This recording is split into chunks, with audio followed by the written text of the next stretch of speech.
قريباً على أرض السعودية، أول مدينة في العالم مصممة للعب. الجدية، اللعب يحيينا.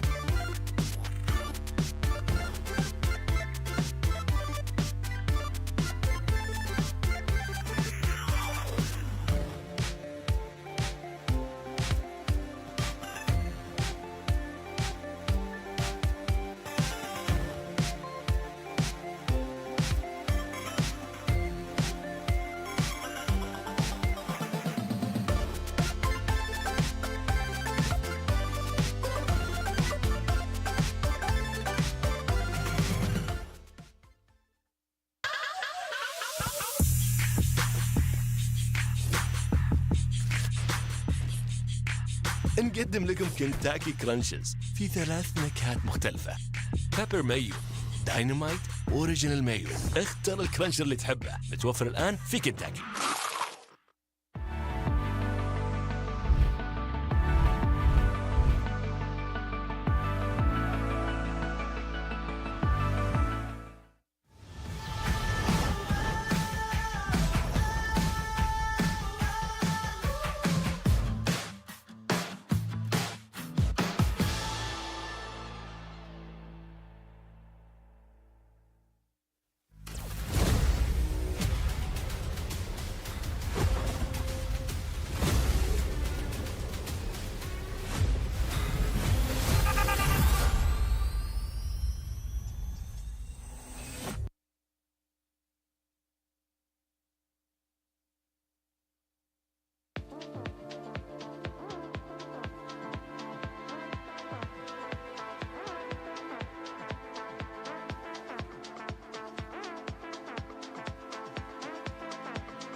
قريباً على أرض السعودية. أول مدينة في العالم مصممة للعب. الجدية، اللعب يحيينا.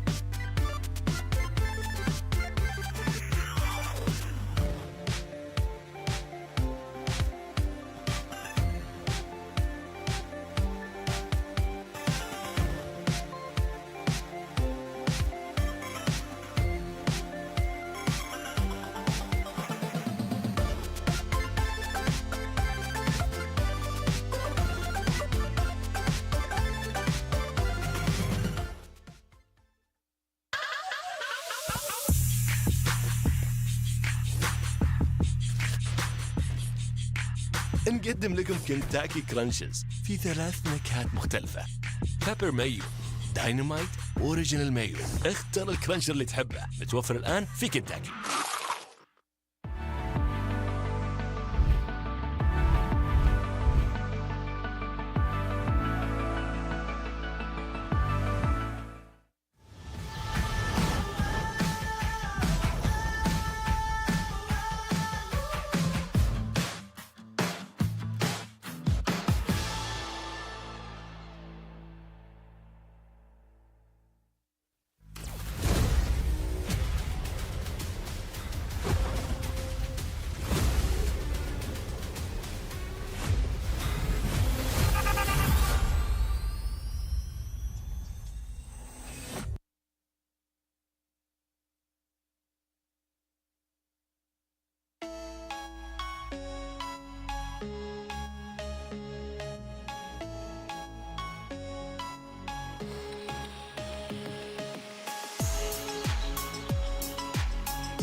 Ladies and gentlemen, viewers around the world, welcome to the second day of the Global Esports Games 2023, happening right here in the hosting kingdom, the Kingdom of Saudi Arabia, Riyadh. I'm Bara Abdallah, along with the amazing co-host, Atiq. How are you today? I'm so good, especially it's the second day here. براء أعزائنا المشاهدين من كل أنحاء العالم، أهلا فيكم في جلوبال اي سبورت جيمز في الرياض في سنة 2023 المقامة معنا الآن. وهذا اليوم الثاني بعد ما شفنا يوم أول كان حافل وشفنا أجواء البطولة شلون كانت معنا، والجماهير اللي كانوا حاضرين معنا من كل أنحاء العالم حاضرين هذا الحدث الجميل. والآن عندنا برضو مباريات جالسة تستكمل معنا إلى يوم 16 ديسمبر، والآن برضو مباراتنا برضو جدا مهمة لأنه راح تحدد من راح ينتقل معنا إلى النهائيات. عندنا مباراة جدا صعبة راح حتى برضو تحدد من اللي راح يواجه فيها فريق الماليزي في الجراند فاينل. عشان كذا أعزائنا المشاهدين خلونا نبدأ ونرحب معنا بالفريق الأول. سمعونا تحية لمنتخب المملكة العربية السعودية.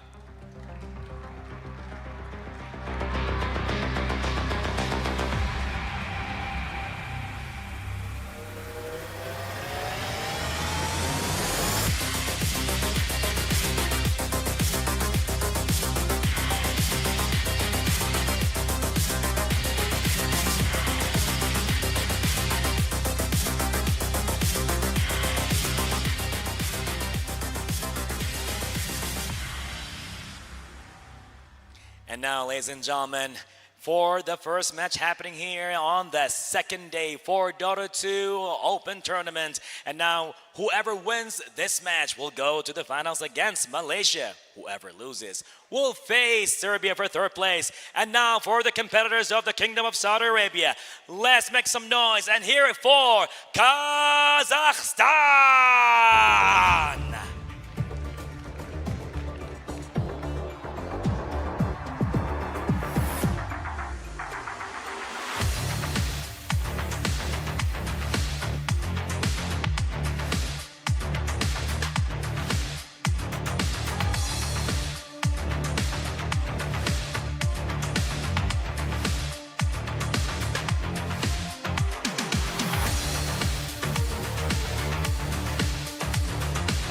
المباراة هذه ما راح تكون سهلة أبدا. منتخب كازاخستان من أقوى المنتخبات المشاركة، وبنفس الوقت برضو منتخب المملكة العربية السعودية اللي جالس ينافس في أرضه في هذه البطولة. مباراة راح تكون جدا ممتعة، ولكن المهزوم برضو راح ينافس منتخب صربيا على تحديد المركز الثالث. مباراة راح تكون جدا ممتعة. تاريخ حتى برضو منتخب كازاخستان مشواره إلى أن وصل معنا هالمرحلة، فاز فيها على ساوث أفريكا ووصل معنا إلى مرحلة بعيدة الآن، خطوة إضافية حتى يوصل النهائيات. وفي نفس الوقت برضو معنا منتخب المملكة العربية السعودية خطوة إضافية حتى ياخذ الكأس معنا يا براء. You got that right. We're just a few matches away for the finals, ladies and gentlemen.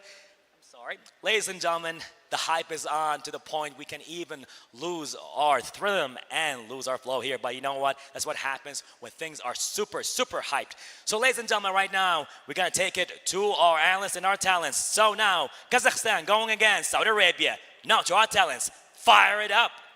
بالضبط. الحين أعزائي المشاهدين خلونا نشوف تفاصيل هذه المباراة وننتقل على طول بالاستوديو التحليلي.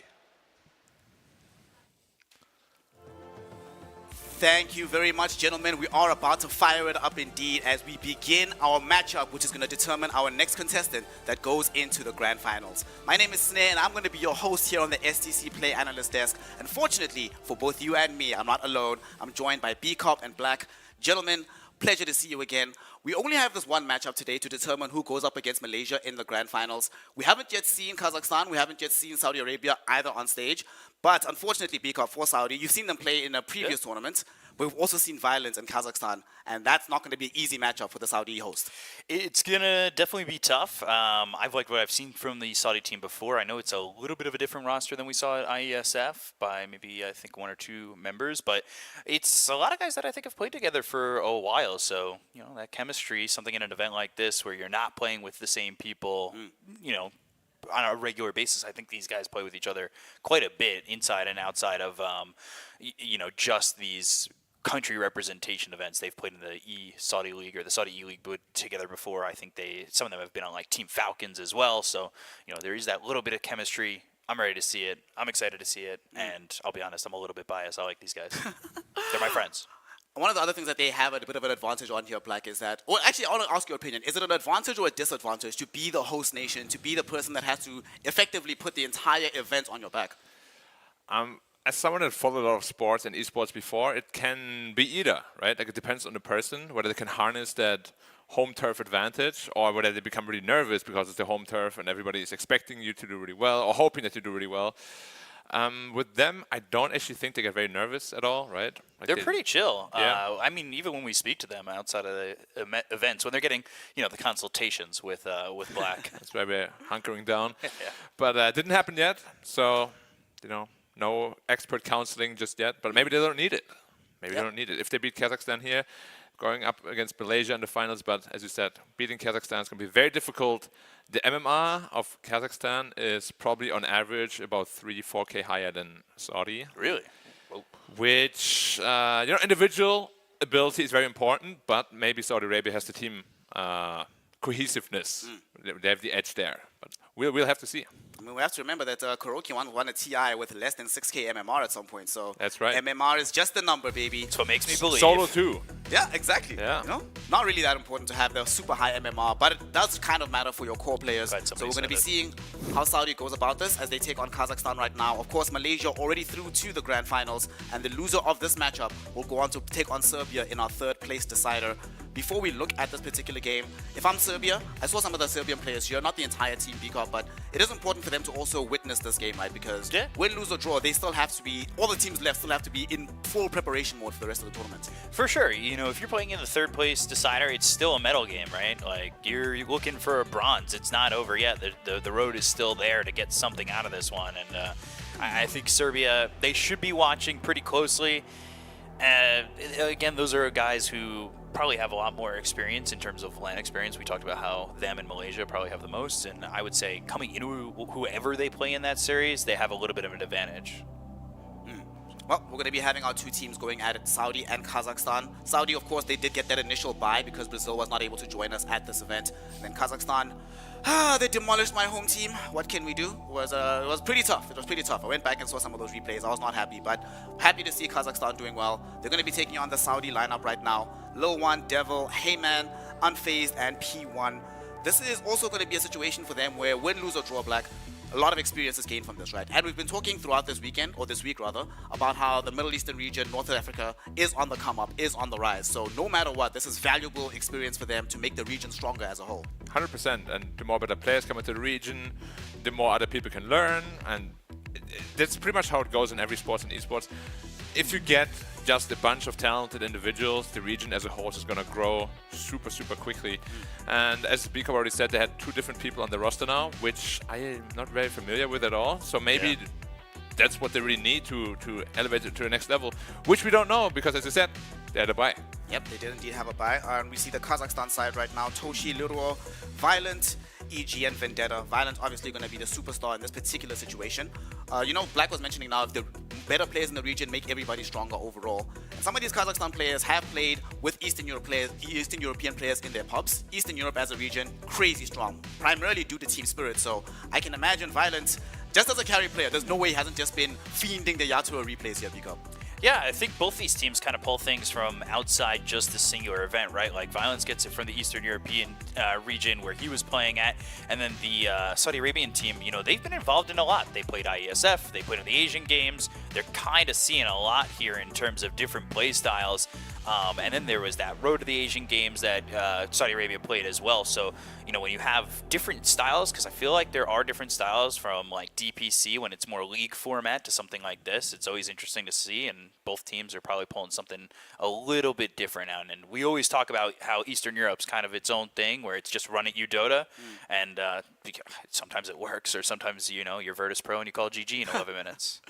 It depends. If Virtus Pro has Kiricic on Spectre, he'll be fine. Actually, why do so many of these Eastern European carry players just love these hyper-aggressive late-game carries in this particular situation? Divide Dota. Well, I mean, their mindset is really just like you get a little bit of an advantage. You don't let the enemy breathe because they want to force mistakes on the opponent. Like I played in CIS region myself for about 6 months, and it was completely different from Europe. Because Europeans, they like to just control the pace more. You get like a small advantage and you build on it. But Eastern Europe is completely different. You know, like you get a small advantage and just run at them. You don't let them breathe. You basically enclose them in their side of the map. Make sure they don't get any resources. It's a very different playstyle, but I think it's. Well, is it actually more risky or is it better? I've been thinking about it for many, many years, and I mean, both sides of the coin showed, right? It can be super good if it works, but if it doesn't work, suddenly you're super far behind. I mean, it's just going to be a clash of playstyles. What does Saudi Arabia usually deploy, do you think? What's their playstyle?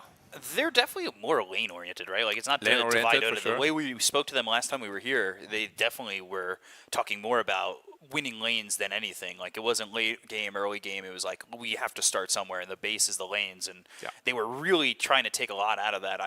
We spoke to Heyman for a split second, and he was talking about how at the Asian Games, they took a lot from the Malaysian team that was there. And that was, that had Ghost, Nothing to Say, and JT, a bunch of guys that you can really take a lot of information from. And I'm kind of interested in like what they took away from an event like that, right? The significance of the players that were at the Asian Games, to give them that was the Chinese team that ended up winning, the Mongolian team that was IHC, which they did well at IESF, and then you also had Malaysia, which is a bunch of superstars, and it just, to me, like, I want to see how they're evolving because we've seen them a lot. That's the exposure they need. Yeah, it's such good exposure. We always talk about on panels how teams like are from their first LAN to their next LAN, what information they're taking and that growth. And I think we could see something maybe a little bit different here from Saudi Arabia than we've seen in the past. I'm also imagining that Saudi Arabia was very closely watching the games from Malaysia's perspective as well, because Malaysia, definitely at this point, the most versatile team that we've seen in the tournament, right? They've played various different styles. We had that crazy late game against Serbia, but they also crushed them basically in the first game. So I'm wondering how much they took away from that in terms of laning mechanics. If it is indeed a case of laning mechanics, we have to pick Tree then, super early in the game, just get Tree in. Honestly, that hero, when we saw it yesterday from Malaysia, does kind of look like, from this tournament, the best 5 that we've seen so far. Yeah, and Treant has historically been always like a lane winner because you got 2 really good damage spells, got some heal in the lane. Of course, you can always stall out the game, which is very good for late game teams, which I actually don't think is Saudi Arabia's like strong point. So they might go away from that a little bit and just really focus on pure lane dominance, because post-laning stage, Treant is really just there to smoke break, to put deep wards, to make sure your carries don't get ganked. But that's not usually the style that Saudi Arabia likes to deploy. I want to see Heyman Tinker, though.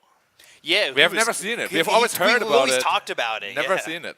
That was one of the things that I was thinking of when we were talking about yesterday, how the focus on bans was Zeal. I'm wondering who the focus is for Kazakhstan, and I think it's going to be Heyman, because his hero pool, while the heroes we've seen him play has been good, I don't know how far that stretches, and I want it to also force him into that Tinker that we've been told about. It's like the legend of Nothing to Say's Tinker when we hadn't seen it yet, and everybody was like, no, this is his best hero. And all of a sudden he played it for LGD that one time and absolutely slapped everybody, and then you're like, all right, well, this is a ban for the rest of our lives. Yeah, I haven't seen Tinker in a while. What has actually happened to this Tinker hero that doesn't allow it to be picked up as often as it was? Because before you could at least rely on it as a pocket pick, but even now in those situations, we don't necessarily get to see it all that often. As we do start off, Kazakhstan will be on the second pick on Radiant side, Saudi Arabia first pick on the Dire. But what happened to the Laser Man? Well, he was already a hero that you needed to be a master at for it to be really good, and I feel with all the nerfs it's gotten, it's even more that. Like, if you make just a single mistake in any fight, you just die. The hero is really risky to play now, whereas before you could get away with a couple more mistakes, especially in the early game. And we all know how it's like. You want sustainability, you want stability in your draft, because you don't want to lose because of a couple of mistakes. Like as an esports pro, the worst thing you can have is risk. Like risk is terrible. That's actually a good point, because we don't see some of the hyper-volatile mid laners being played anymore. We don't see that many Tinkers. Very rarely do we see the Queen of Pain come out as well. Even the Invoker, very hit or miss, as we've seen throughout this event and just generally in Dota. So I think probably the mid lane, people need to be safer again. There's probably a good reason we're going to see DKs at the highest level a lot more often in the mid lane. I just watched some KL ESL today. Mid lane DK. Yeah. He was crushing it completely. It's so easy to play and scale super well into late game. You're tanky, you have a stun. Just make it simple. Risk-free Dota. That's all we need. Definitely. It's not what we want, but it's what we need. I mean, I like risky Dota. I know it's not what we're seeing as much anymore. But like, they're still banning pretty hit or miss mids. Like Primal Beast being a first phase ban, that's a mid hero that can make things happen. And if those first ganks don't go right for you, if you're using, you know, that early advantage, you kind of get shut down pretty heavily until you hit that BKB timing, and the later that comes, all of a sudden it's you know. So there are risky mids that are still in the mindset. We're just not seeing them, unfortunately. Yes. Let's see how far. So far, they're taking their time, both teams being very considerate about their first set of bans. Nature's Prophet taken out by Kazakhstan, no Slaughter either. And we have Primal Beast, like you mentioned, being banned out with the Pugna. I am also very glad they banned Grimstroke. That hero should not be allowed in Dota at the moment. Actually, talk to me about this, Black. You play carry, right? What's your read on the Slaughter lanes that you've been playing up against? I personally always felt like Slaughter is a hero that can be exploited very easily. Like, I don't think, as a carry player, I would ever be afraid of a first phase Slaughter. There's so many heroes that lane well against it. Even heroes that you think might not lane super well against it, they do. Like, back in phases a couple of years back, we always, whenever there was a Slaughter, we just picked a Spectre there. Because you can't pressure me, I just free farm. Sure, you're a Slaughter, but mid late game you do nothing to me. You know, I just dagger you, you're slowed, and yeah. I'm not sure what's up with the hype right now with Slaughter. It's not a bad hero, it enables a lot of other heroes, but I really don't think it's a great first phase pick. But we always see a first phase banned, like throughout the entire tournament, basically. Pretty much, I think there's only been one game that we've had on stream that wasn't first phase banned. Yeah. Something like this. Very strange. Very strange. But Get to see the removal of Tree, of course. These have been the two premier supports coming in here. Support player B-Cop, if you are now on the Kingdom of Saudi Arabia, what are you feeling in the 5 role, given that the other ones are removed? I mean, my answer is just always Ancient Apparition. But, I mean, I like Lion. I don't know. I've been calling for him. I think he's fine in the 4 or 5. You could be very annoying. You could be me and just, you know, take mana drain level 2 and 3, which is always fun. or level 1. Don't even use mana. No. That's too much? That's too much. That's too far. Okay. You know, Sage's Mask 5 man goes far. That's what it really is doing. Spectre first pick, that is kind of crazy to me. They must have listened in. Yeah, because this is, honestly, I get it. Violence on the enemy team. Take away a Spectre. Like this, cause if I'm Kazakhstan, I would not be afraid of first picking the Violent Spectre. This is a huge problem though. Like Centaur, yes, mid late game you can kill him very easily with Manta Style and whatnot, but in the lane, Spectre absolutely hates Centaur. Yeah. You have so much base damage, he's gonna get a Vanguard fast and destroy your tower super easily. Like, obviously first pick Spectre isn't happening a whole lot because there are very glaring and obvious weaknesses, and I love that first pick Centaur. Like, it makes so much sense. We saw a couple of bans of the Centaur hero in the off lane yesterday, especially in the second phase, so it makes sense that Kazakhstan is like, you know what, just get this. And also, you know, we had a lot of issues yesterday, B-Corp, about teams not having easy initiation, right? A lot of squads we were relying on their 4 position to get that early Blink Dagger to start fights. You have Stampede now. You're not really going to be worried about engaging fights. Also hear that sometimes likes a Blink Dagger. Don't necessarily need it, but always nice to have a little Blink Hoof Stomp action on you. You're right. We were seeing it a lot that there was like one singular initiator, and that was very frustrating. So I'd like to see more. I mean, not an initiator, but Weaver does allow you to take advantage of initiation like that, kind of stay back. You got a tanky frontliner. I like it. Yeah, it's also very versatile. Yatoro loves him as a carry, other people love him as a pot 4, some even play him as a 5. We'll have to see what they really want to do with it. But took away the Spirit Breaker too, which is an initiator for the other team if that was Spirit taken. Breaker is very scary, especially Spirit Breaker Spectre. Lich. That's something new. It's a very early Lich. I don't actually remember the last professional game I saw that had a Lich involved. What do you all think it is about this hero that doesn't allow him to be deployed all that often? I want to drop a knowledge bomb first, because even a couple of pro players I spoke to, I didn't know that. Frost Shield reduces all damage taken. Yeah. Not just physical damage taken. Because there's such a big misconception. Like, it makes a lot of sense, or it would make a lot of sense if it was just physical damage, because that's what Frost Armor was in Dota 1, you know? But it's all damage, guys. It's very strong, especially with a hero like Spectre. Takes almost 0 damage in fights. It's a decent lane support, but not something I really like with Spectre, because Lich for me is more of an aggressive support. You want to kill in the lane. Can't really do it with Spectre. Yeah, Gyrocopter, probably a 4. That's what I was thinking. We've seen a lot of 4 Gyro. He's gonna do my build, dude. It's still not a jumping initiator though, right? It's Homing not. missile, yeah, that's a stun you can chase, but it's not. It's not Centaur Blink Hoof Stomp. Like, I still want a real It's out jump there. in, yeah. It's out there. Love the task response, of course. Easy I save would against the love rocket. Puck for Saudi. Puck is good. Then they need some sort of hold. Yeah. They need some sort of catch. But you know, for Saudi, I think this is the kind of draft that they kind of need. Just surprise the enemy. Maybe they know something we don't. Maybe they've practiced this really well. Have to see what their offlaner is. But yeah, pos 4 gyro with blade mail is legit. Seriously, you do so much damage in team fights. They can't ignore you, but they also can't really kill you. Yeah. Blade mail's just strong. We haven't seen a lot of blade mails. No, that is Surprisingly, not at all. Because Yeah. there were games where we were seeing 10 blade mails, and now we're here, and it's just like, all right, well, one person got blade mail. Maybe they got the download on the new patch notes coming out, and they're like, let's not play around blade mail. You know, it's not going to be in the game for much longer. Interesting. Something else that's somewhat out of left field, a hoodwink. Now, I haven't seen a lich in a while. I haven't seen a hoodwink for even longer. It's been a minute since this hero's come out, but I suppose having a break against Spectre always very good. Yep, and that lane is really, really scary. Centaur Hoodwink is super strong. Is it Centaur Hoodwink, or would they do Centaur Tusk and throw Hoodwink 5? You could do Centaur Tusk, but Weaver Tusk is super strong because you have the Geminite on the tag team, yeah. On the tag It's team, insane. yeah. And then you just go Hoodwink, Hoodwink Centaur. Bushwhack. Yeah, you get the Smoke early Stomp. level 6 as well, or earlier level 6 for the break. I really like the draft that Kazakhstan has here in response to Saudi Arabia's so far. This sort of reminds me Okay. of earlier in the year, B-Corp. You'll remember around the Lina Major, when Lina was just being picked every single game, and people started experimenting with, I believe it was Primal Beast Rubik was the counter in the lane, just playing super aggressively, always trying to get kills. Feels like the Centaur Hoodwink can probably accomplish the same thing in this situation. Yeah, it's combos like that, or when we were seeing Death Prophet Tusk, like lineups in the offlane that can just kind of run at you. I think, truthfully, Centaur is just one of those heroes that, with the right 4, can play so far forward, so aggressively, and I think Tusk or Hoodwink kind of accomplishes that. You've got either the Bushwhack or Snowball Shard. It opens you up to just doing whatever you want as Centaur, and it's already not that great of a matchup for the Spectre. It just gets worse. Yeah, but we do have to not underestimate the amount of damage reduction they have. I was about to ask you on about this. Kazakhstan. Damage mitigation, Coco Ooh. Ram, Frost Shield, Tinker Spectre gone. being Spectre. How do they actually kill any of these heroes? Like, these elongated fights just feel very difficult all of a sudden. They need to prolong the fights, that's for sure. Like, kind of initiate and fake back, because once the bolt is out and the Frost Shield, like, worst case on Spectre, she's gonna have, like, she takes 0 damage, literally. And killing you at the same time with Dispersion, right? Yeah, it's they will have to pick their fights wisely, but their lineup is really good at that. Centaur can go in and out easily, same as Weaver, Tusk, Hoodwink, all of these heroes can do it.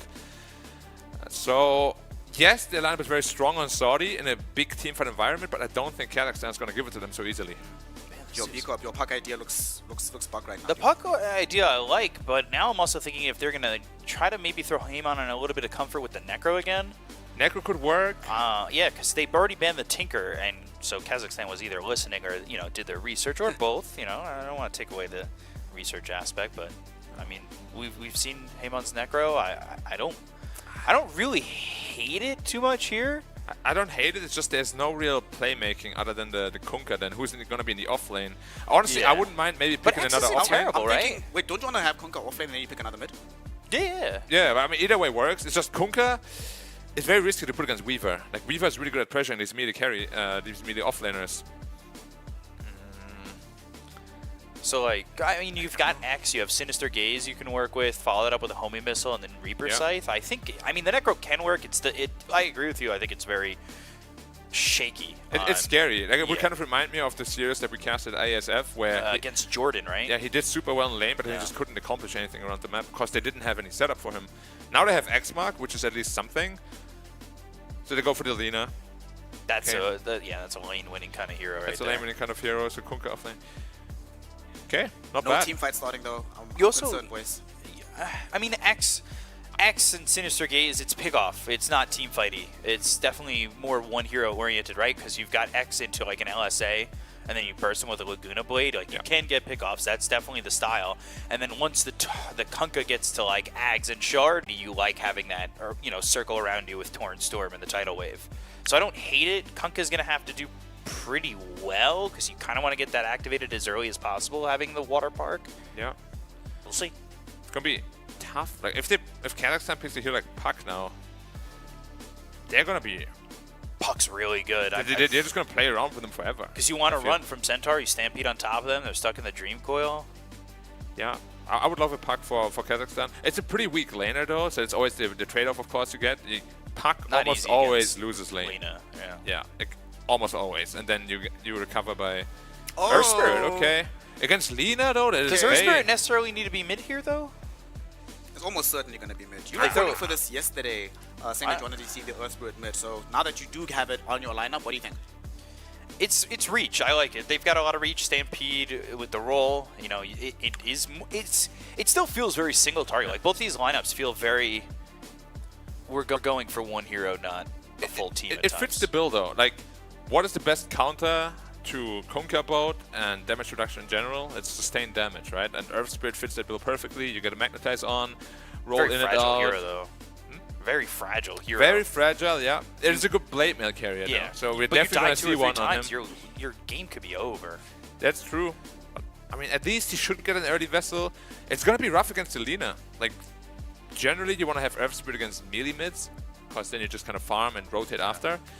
It's good moving mid though. I like the It Earth is. Spirit to go like top or bottom, especially if Spectre's not having a good lane. Make it bad to worse. Roll in there, drop it to magnetize, have some help. I don't hate it. I'm just thinking if anything is like yesterday, where Lina is very reluctant to buy BKB, suddenly Geo Grip is good the entire game. It feels nice. just buy BKB. It's not that hard. I don't understand, guys. I get yelled at it all the time, and I play 5 position. By Or buying BKB. BKB. Yeah, Yes. BKB It- definitely a good item. it's the BKB trickle effect. So let's talk about it, guys. Now that we've seen the rosters on the screen, you've seen Saudi Arabia before BCOP. What do you make of what should they be doing with this lineup to ensure the best chance of victory? Enable Spectre. I think Hamon's in a good enough hero where I think his lane's going to be okay. We've seen him kind of have bad lanes in the past, especially ISF was a little bit rough for him, but I think with Lina, it's kind of, in this matchup, hard to have a bad lane. Make sure your Spectre gets off to a good start because that lane's not as easy, and I think if you can open that up just the slightest bit, maybe get it into the jungle in a good spot, I think you're fine. Let's talk about Kazakhstan. Their lineup is going to be very high tempo, very aggressive. That being said, though, if the game goes late, I am concerned about them, Black. So what should they do to ensure that that does not happen and they can win in time? If the game was late, they're indeed in a pretty bad spot. But I do think that their lineup in general plays very well around the Saudi lineup. Like, all the things that Saudi wants to do get countered quite a bit by the draft of Kazakhstan. So I'm going to give them a quite heavy draft advantage, maybe like 65, 35, something like that. Okay. They should win lanes on paper as well. So I don't think it's going to get to late game. Mid game, they're going to get maybe 1 or 2 Roshans, try to end the game there. And even if it gets late game, Weaver's no slouch there. We have seen Yatoro, he literally solo carried games with that additional Gemini attack and all that stuff. Yeah. If Violent is anything like him, we'll see. Well, we're going to be seeing whether or not the violence of Kazakhstan will reign supreme or if it's going to be the host nation being able to take a W with a very unorthodox draft. To find out, though, we go into our semi-final. And to do that, we have Nomad and Jeeves to bring us the action. Take it away, boys. Thank you very much, Snare and the gang. Yes, indeed, we are looking forward to this match. And Jeeves, I gotta say, I'm really liking what Saudi are putting down in this draft. Yeah, I have to say it's a very well-rounded draft. It feels quite powerful as well in regards to like the stages of the game. You know, from the start to finish, they've kind of got something that's going to carry them there. I'm a little bit concerned in regards to Kazakhstan's Earth Spirit mid pit. There was a few nerfs to the hero since he was like this Omni mid that was there all the time. And versus this Lina, I honestly kind of feel like he's just going to like take what he can get and then roam maybe from level 5 onwards, you know. Yeah, I mean, you know, it does give them that gap close, and they just have so much cash. I mean, it does come down to the fact, I feel like Saudi just need to hold their own in this matchup, you know? They need to show us that they're here to compete, and to do so, they need to not show cracks, because any sort of crack, any sort of weakness, and Kazakhstan, they're just going to jump on them, and they're just going to keep on jumping, and then this game's going to turn into a snowball. So we really need to see a lot of discipline coming out. We talked about the influence of Eastern European Dota and how that can change how the dynamic of the game goes forward, and that's exactly what we're saying. Like, you know, there's a little crack, a little space there. Kazakhstan are going to take advantage of it. One thing that, like, I feel like this is like a really good draft for Saudi though, and I feel like this could be a springboard for them actually to maybe take, like, maybe not just one game, but actually, you know, can you imagine, like, you take the first game and then Kazakhstan are then even more on the back foot, and then maybe you can translate that into actually getting yourself all the way to the grand final. Yeah, I mean, that's a big thing to think about. And of course, these guys just focus on what's in front of you, focus at the game at hand, and see if you can get through to that late game on Saudi Arabia. On Kazakhstan, it's just kill them. They've given themselves, like, every opportunity to do that. I love how their picks synergize with one another as well. Like, obviously, Weaver going to be running around the map doing whatever he wants. You've got the Hoodwink to break the Spectre if she ever steps out of position. So you've got a lot of options here. Yeah, I mean, I covered WSCG, the ISF, the Kazakhstan team there. I mean, slightly different roster, but they were very, very powerful. I think they end up getting a bronze there versus a much stronger kind of, field of teams. Like in the end, it was Mongolia that came second, of course. No, Mongolia came first actually. But yeah, Kazakhstan, they played phenomenally well there. So it is a big ask for the Saudi Arabian guys. But I believe I've got the hefty copium for today once again. Yeah, we'll see what they can do. I mean, they have this kind of way to play the game, as we said, throughout the entire game. You've always got things to fall back on, and Lilina, she should do well enough mid, provided she doesn't get caught out, and that's where it kind of comes down to those rotations. I mean, one of my biggest questions, because the mid is going to be so important to determining the flow of the rest of the game, the Earth Spirit, if he gets too far ahead, he's going to own them. Lilina, if she gets far ahead, then she can control the game for Saudi Arabia. And of course, then we're always looking at the rotations, like which team are we expecting to rotate in towards the middle lane, control up those runes, and maybe sneak a kill or two onto the enemy mid the most, and I don't really know. Well, I think they can definitely make rotations around about it, but you have to remember as well, with the changes to Spectre, once she hits level 6, she can actually be more part of each of these fights. She can kind of come to them, and it's like, because they've taken the Lich, and as Black was saying about the Frost Armor reducing all damage, the way that Spectre operates as a hero, the way that Dispersion works, it's like, it calculates the damage return prior to all of the reductions. Yeah. So that could actually end up being like a really dark horse here. It could be like, quite a potent combination there. Like I've seen it before, I think a few times. I think I've actually played this lane, and it feels really good in the lane actually, because like anytime they actually go on you, Frost Shield goes in, and then you become almost impossible to kind of like get taken out of the picture there.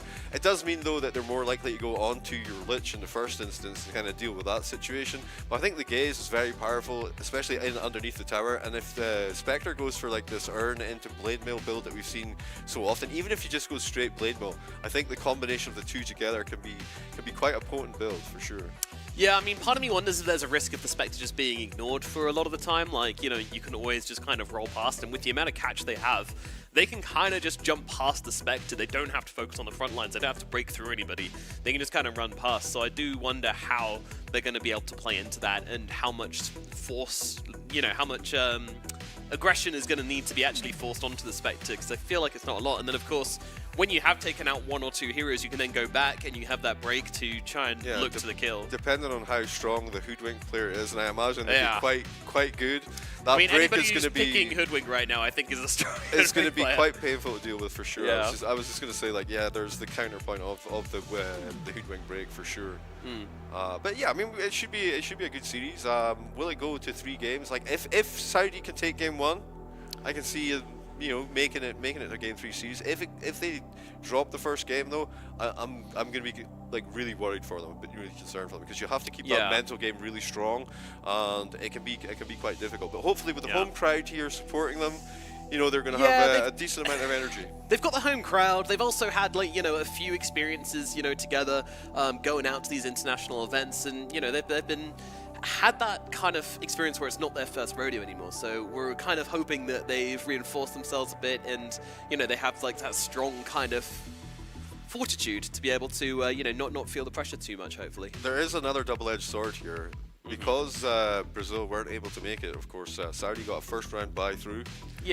Which means that they aren't really warmed up, okay, compared to all the other teams which have actually played like a bunch of games. And the flip side of that is, though, it means that their enemy, the Kazakhstan, are in the dark. They don't know exactly what side you play and how they're going to play it in this particular tournament. So it's kind of like, it's a benefit, and it's kind of like a weakness. Kazakhstan have maybe the advantage of experience, both in general and on this stage specifically. Today and yesterday playing before. But then Saudi Arabia, you know, they have the information. They were able to just watch the games, and they were able to, you know, have more time to study their opponents. I wouldn't be surprised if they've watched the full series and made notes. And looking at the drafts, I would say that's what they've done, because they had a lot of answers. They've done a lot of research into Kazakhstan, so I was quite pleased to see how they drafted, and I'm looking forward to see how they played. But unfortunately, we are having some technical issues right now. We're going to do our best to get those sorted as soon as possible for you guys, so bear with us. We're going to jump to a short break, and hopefully we'll be back very soon with more action here at GEG.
Global Esports Games.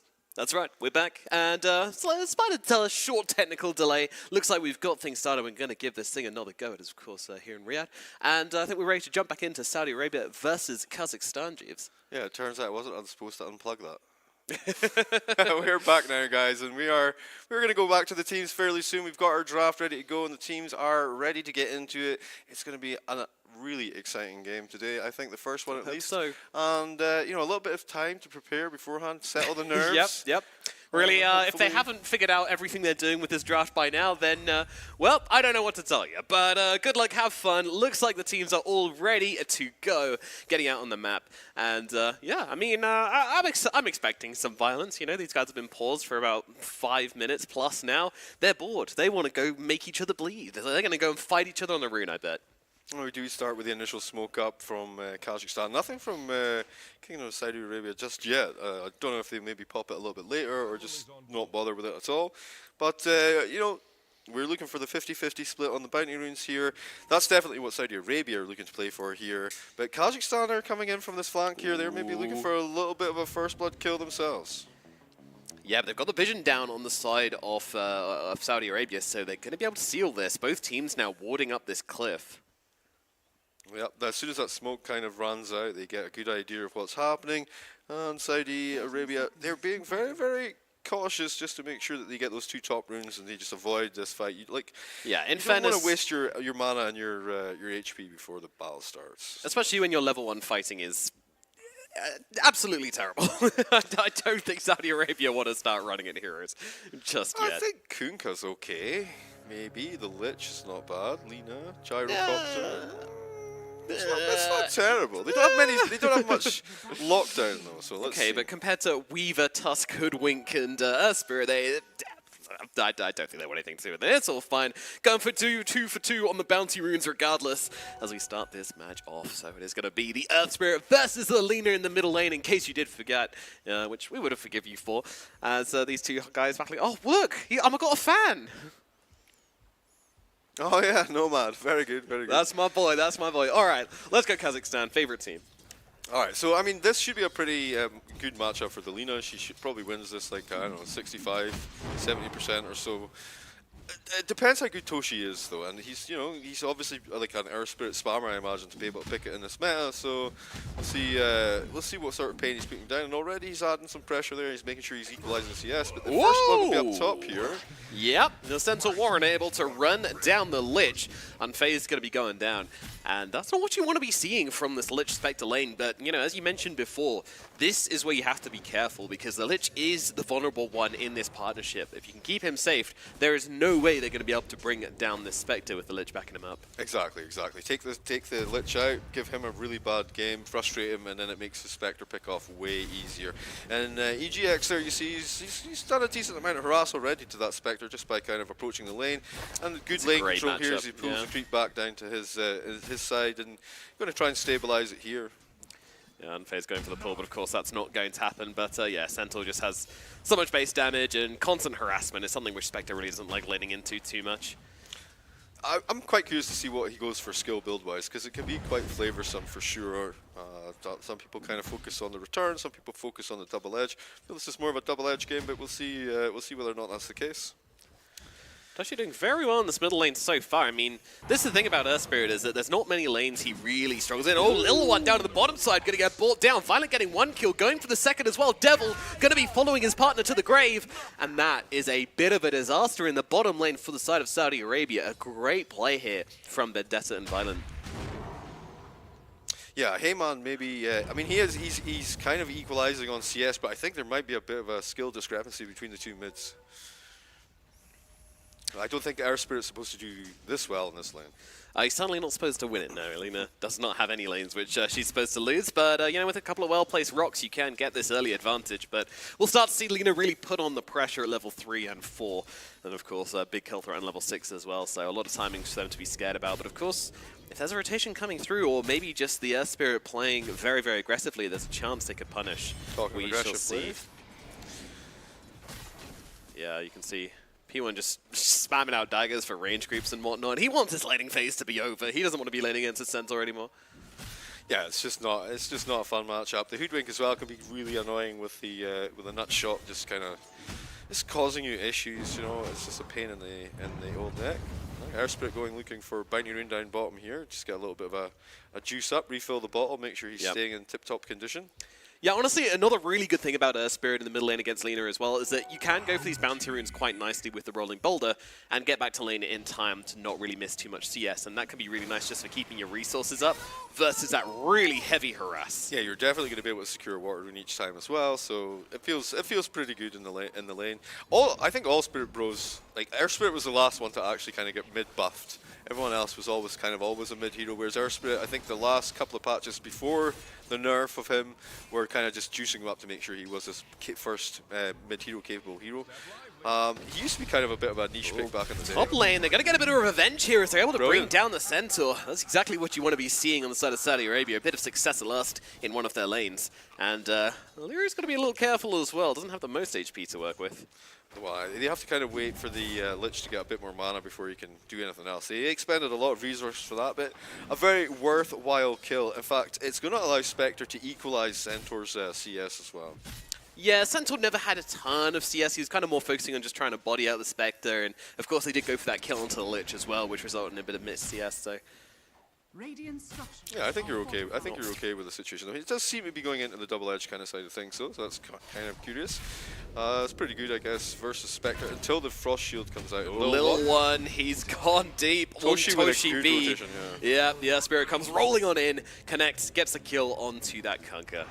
Oh, Violent gets the kill, but he makes it happen for sure.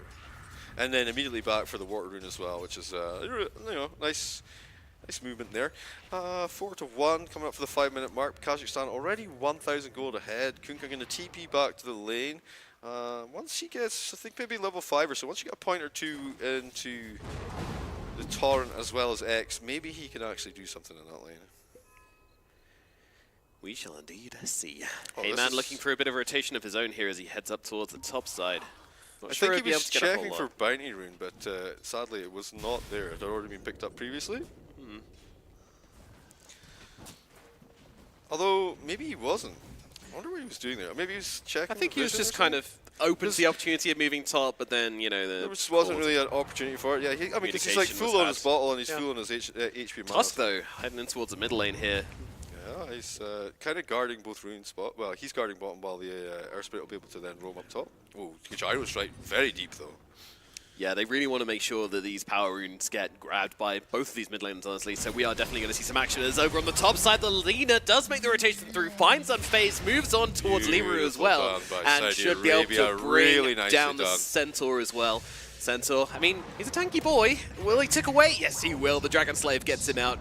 Roll in though from Toshi B. Toshi looking for a return kill here, and with the Tusk moving in on cross, they might just be able to find it. There's a Magnetize coming on down, the damage through onto P1, and yeah, will eventually just tick away to the Stone Remnant. So it does have a nice wand, but he's got nowhere to go. This Remnant at the far side meant he couldn't get back, but it's cute. It might not be enough. So much space created by a Spectre. For who though? Yeah, maybe someone was coming to help. yeah, maybe. But it gives Lina a little bit of a breather in that mid lane. Hoodwink is going to sit mid just now until Toshi comes back and just kind of soak some XP. I think that's super dangerous though. If you're, like, with this Lina being level 6, like, you can easily get murdered as a Hoodwink. X, Torrent combo, not quite combined together, but when I play Kunkka offlane, I like to miss the first 17 Torrents. Okay, I think this guy might be a bit better than you, so we expect a little bit more, but unfortunately he's messing up the combo there, and now he's in some trouble as the rotation comes through. Both supports on the bottom lane, securing the kill onto that Kunkka. That's a tough time for the Pirate in the bottom side, dying again and again. I'm sure he's getting a little bit of CS out of this lane, but he's suffering a lot as well.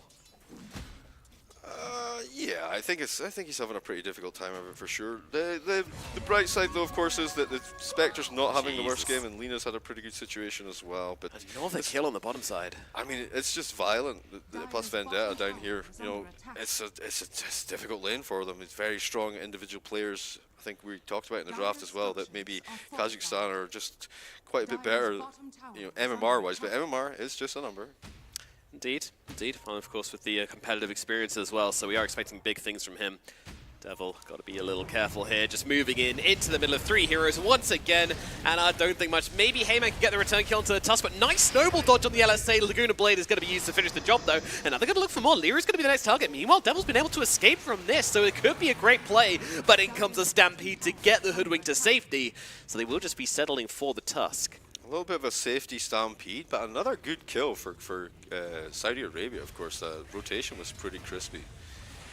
And Devil probably feels pretty good about that. His lane hasn't been going great. He's died twice already, and been able to actually come in and help out in that mid lane probably feels okay. Yeah, I'm just very worried for Little One. Not having much of a start here, and once again, the moment they see him, they just start going upon him. The 2 supports are here for the side of Saudi. What can they do about it? They got the Frost Shield down onto him, and that's going to defuse the situation. In fact, now they're looking for a bit of aggression of their own. Shadow Step across onto the Tusk, but look at the damage coming out from Violet on the backlines. Takes down Devil and Little One all by himself. Time-lapse used, and they're getting a little bit more health he needs to keep this aggression coming on in here. They move their target towards Unfazed. They say they'll let the Spectre go, but they will take another kill here, and this Weaver is going absolutely nuts in the safe lane. Just giving him everything here. Not only was he getting it himself, but now he is 7-0-1, 9 minutes into the game. And I think I've only ever seen Dubu perform similarly, and he was on a support at the time. 7-0-1? That's mad. It's a lot of kills in the lane, for sure. And Dubu the only ones who have ever done that. Oh, I saw him, I saw him do it with the Ancient Apparition. I was just like, wow, what a god. Okay.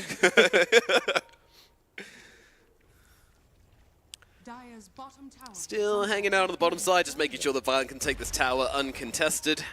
I feel scared for Devil now. Like, I don't think I even go to this lane anymore. I mean, yes, you're a ranged hero, but you're a gyrocopter. You're like unless you're using flat cannon, which generally don't tend to put too many points in as a support, it's really difficult to push this lane off. Yeah, he's just trying to absorb whatever XP is left for him and hope he doesn't die. As over on the middle side, they're jumping onto Unfazed. Toshi's on him. Yeah, Heyman is nearby. Might be able to get a support kill in response, but it's got to be careful he doesn't get caught out as well. Heyman opts for the safe route, but they're chasing hard here. And they're going to use a Stampede. Wow, so much aggression coming out onto the leaner. And with the ultimate from the Hoodwink, they're going to be able to take her down. A couple more clicks will be required, but the ticks are there. And Lyra gets a double kill on the Hoodwink. Kazakhstan, they see a slight gap in what Saudi Arabia are doing. They are punishing hard. He needs to get away from this, and I'm not sure he's going to be able to do so. Devil even dropping down the ultimate just to make sure he does fall here. Toshi comes in, just setting off the magnetizers, looking for something. Oh my god, the roll into the tower here, showing absolutely no respect towards the side of Saudi Arabia. Rolled in on them now, Vendetta jumping up, helping out, and the damage is there to bring down the Conquer. Devil, well, he's looking okay for the time being, but with a constant magnetizer refreshes coming out onto him. I'm not sure he's going to be able to keep on surviving through this, but the return comes in. Lina is here, and she deals with the enemy mid laner. Yeah, that was a really sweet rotation from Heyman. It's exactly what his guys needed at that point. But they also did very, very well in the lane to actually keep them there long enough for that rotation to complete. All right. Well, Violent gets another one, but Unfazed does manage to get a cheap throwaway kill there with the Chain Frost, so definitely respect for him there as they're going to try and make something happen onto Violent, but the dust actually misses, so Violent's going to be... it does connect, actually, but he's just too fast to get the X off. Hoodwink was having a pretty good game. He's actually had a couple of kills already in the bag, so it's quite nice for the Lich to get something back, because it feels like he's been getting punished just a little bit, but he is sitting second bottom of the net worth. The Tusk is actually behind him, even though he's had such a great lane. Just goes to show how much the Tusk has been roaming in the meantime. Now the question becomes, how much can you do with just Gaze and Torrent and LSA? You know, it's not a ton of lockdown to throw at this Weaver. He is going to be a problem. He's had such a good start to the game that you know you're going to have Weaver issues. How do Saudi Arabia address this? Well, the problem is they kind of have to go for the Orchid / Bloodthorn at some point, but then... Or maybe... Like Bash a Spectre, or you could go for a Gleipnir on Lina, maybe. Oh! Well, Spectre's just dead. They find her in the tree lines, bombing up. And that's that Sharpshooter coming into play along with the Centaur. More than enough damage to bring it down the enemy carry. Alright, they're got the Frost Shield here, keeping things at bay. The Gaze up on the Tusk. Maybe Heyman can get something up. Devil's coming through with a rocket. Nice that LSA. a dead Tusk, yeah. Alrighty. Yeah, Laguna being committed for that one as well. I mean, I don't mind it in the position they're in, but that said... No, I think at this point in the game anyway, Laguna's fine to use on any kill that you can get. Like, up until about 20-25 minutes, you're probably okay with that. Well, maybe 20 minutes. But they continue on with this pressure here. That mid tower will go down. The first there you tower go. default. Yeah, Toshi just rolling through. He's got the arcane rune, so his cooldown on this rolling boulder is absolutely ridiculous. And Devil's going to find out the hard way. They do want to engage on this, but they might get the return kill onto the Sentinel. Sentinel getting very low in the middle of it all, and they do get that kill. P1 also be able to link onto Liru as well. But on the backlines, look at the damage coming out from Toshi being violent, just tearing through these backliners. A fresh Desolator coming out from this Weaver and just destroying anybody who dares to try and stand and fight. Violent keeping on the chase here. Kazakhstan very aggressive. Violent, he's still got the life break. Sorry, the time lapse to play with here. Gets himself back, but the Conker gets caught out on the side. Oh, miss up the high ground, might save his life. P1, is he so lucky? He's got the Blade Mail, which buys him enough safety to stop Violent going upon him. But Lil One does eventually get ticked down to the Magnetize and the Urn. Vendetta suddenly deep behind enemy lines with no escape. He should just slowly get one down here. Yeah, he gets one off just to buy a little bit more time, a little bit more space. Double damage on the River going to get picked up, or at least spotted out by the Hoodwink, which means that the Violent will be able to go and pick it up. We're going to have a double damage Weaver coming in soon, I imagine. Oh, great. No, nobody's looking at it, actually. Just hasn't been seen. No, he literally walked past it with the Hoodwink. Yeah. So they know it's there. Maybe waiting for... Who knows? Meanwhile, Earth Spirit edging very close to this Blade Mail next. So, Blade Mail, Spirit Vessel, very tricky fish to deal with. Yeah, I think there is an Urn out on the Spectre as well. She's got her Blade Mail online as well. I just saw when Violent was going in pretty deep that when he backed out after taking a few hits, he hit the Spectre, but she had Blade Mail. He took some damage, and I noticed he had an Urn on him. So I don't know if it's a Spectre, but I imagine it is. Oh man, look, actually seems likely. And there is a Lich trying to do a bit of dewarding here, but Sentinel wants nothing to do with this. But that said, he doesn't have the most health. If he gets caught by the leader here, he could be in some trouble. Gets himself away on phase, actually gets kicked out by Toshi. That might mean he survives through this. It certainly will. Spirit Vessel times out. Devil just dealing with the wards, and they are able to hold this ward spot. Very important map defense movement here from SA. Yeah, they got some pretty good control going on on their side of the map at least, but you know, they are getting a little bit sort of pressured in, choked out a little bit. It's 15.5 minutes in the game, 6k net worth down. We still have a Weaver problem. Yeah, I really do like what Saudi Arabia have been doing though in regards to the kills that they have been getting. It's been pretty nicely coordinated, I have to say. Yeah, unfortunately, you know, this is a big one. If they can connect on this, then they might stand a chance, but it's a tricky kill to bring down the Weaver. He's pretty damn tanky, gets off the time lapse. Yules is there though, they're gonna keep on going. They don't want to stop. LSA, Laguna Blade, it is enough to bring him down. Violent is gone. Big kill. They're looking for some revenge here on Kazakhstan. You take down our star carry player. We're going to get a bit of revenge for him. That said, now this Centaur, he's looking pretty killable, and P1 absolutely agrees. Going to try and chop him down with right clicks here. We'll be able to get a kill, but a lot of damage coming through onto him as well. Magnetize bouncing through onto them all. They found the Lina. Lina is dead. And look towards Little One as well. I wonder how to run himself away from this one. There's too much damage upon him. He will also fall. They do get the target they came for, but it does come at a cost. Now, honestly, they lost 3 heroes, but they took down the Weaver with the 10 times kill streak and the Centaur. That's actually a huge takedown. So, pretty good job coming through there.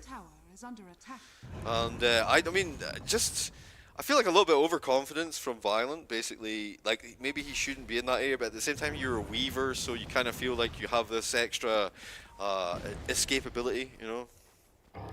Lovely term. Escapability. Escapability, yeah. Elusiveness. Stampede being used up in the top side here as Toshi's got him pretty deep for this one. P1's actually been brought down. They managed to get the kill into the Spectre. That's a big deal. They get the return on to the Earth Spirit though. Yeah, the top lane they were fighting off there with Liru. Was it just Liru by himself that took the Spectre down? That's pretty impressive if it was. That would be pretty wild, but I guess maybe with a Stampede assist it's enough. I'm not sure. Radiant's middle tower is under attack. All right. Oh, Maelstrom. Maelstrom for Hoodwink. Lyrics cooking, dude. Arcane Boots. This is what my my Hoodwink spammer builds all the time. So the Arcane Boots not so much. He normally goes for Phase, I think, or Power Treads. But on the forward position, I really like the Arcane Boots. Of course, it's nice to be able to give some mana to your boys. Naturally. Crystallis almost done on Weaver, and that's going to ramp up his damage. One thing we didn't really talk about, actually, because the game has been absolutely action-packed with, with 39 kills in like less than 20 minutes. The Roche potential for Kazakhstan is insane now that he's got the Deso online with the Tusk. You know, together, those two together, Weaver plus Tusk, they can do pretty good Roche potential. Yep. Saudi Arabia, they don't really have the same mechanisms in place just yet. No, they'll be waiting for that Manta on the Spectre before they can really look towards any sort of Roshan taking, and even then it's not the fastest. Kazakhstan have the advantage there, and they're looking for more. Unsurprisingly, I mean, this draft is designed to kill, and that's exactly what they want to try and do. Saudi, be very, very careful about approaching this area. Good reads from them. Yeah, they're aware. Hashtag. They're going a little bit looking here, though. The Gyrocopter tends to be the one who's starting the fight so far. He's smoked up at the moment. Maybe he can find a little rocket target. And yeah, he doesn't find anything just yet. Up top, Urspirito plus we got there the Centaur and the Hoodwink. They're actually going straight over for Roche as we speak. They're just pushing out the lane a little bit, making sure no distractions are coming here. But Hoodwinking pretty deep there, facing off versus Lich, while just Tusk and Weaver literally doing the Roche between the two of them. Yes, sir.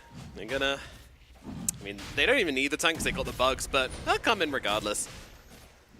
Yeah, I think it's fine just to speed it up a little bit, but you can see the mid hero there and the Hoodwink. They managed to find Heyman just underneath his own tower there, and wow. It's so annoying because Saudi Arabia are focused on what's happening in the lane. They are not really thinking about what's happening in the Roche bit. Yeah, I mean, I'm not sure they're just in a position to really take the fight to them at this point. They're not necessarily aware that it's even happening. Is what I meant. Yeah.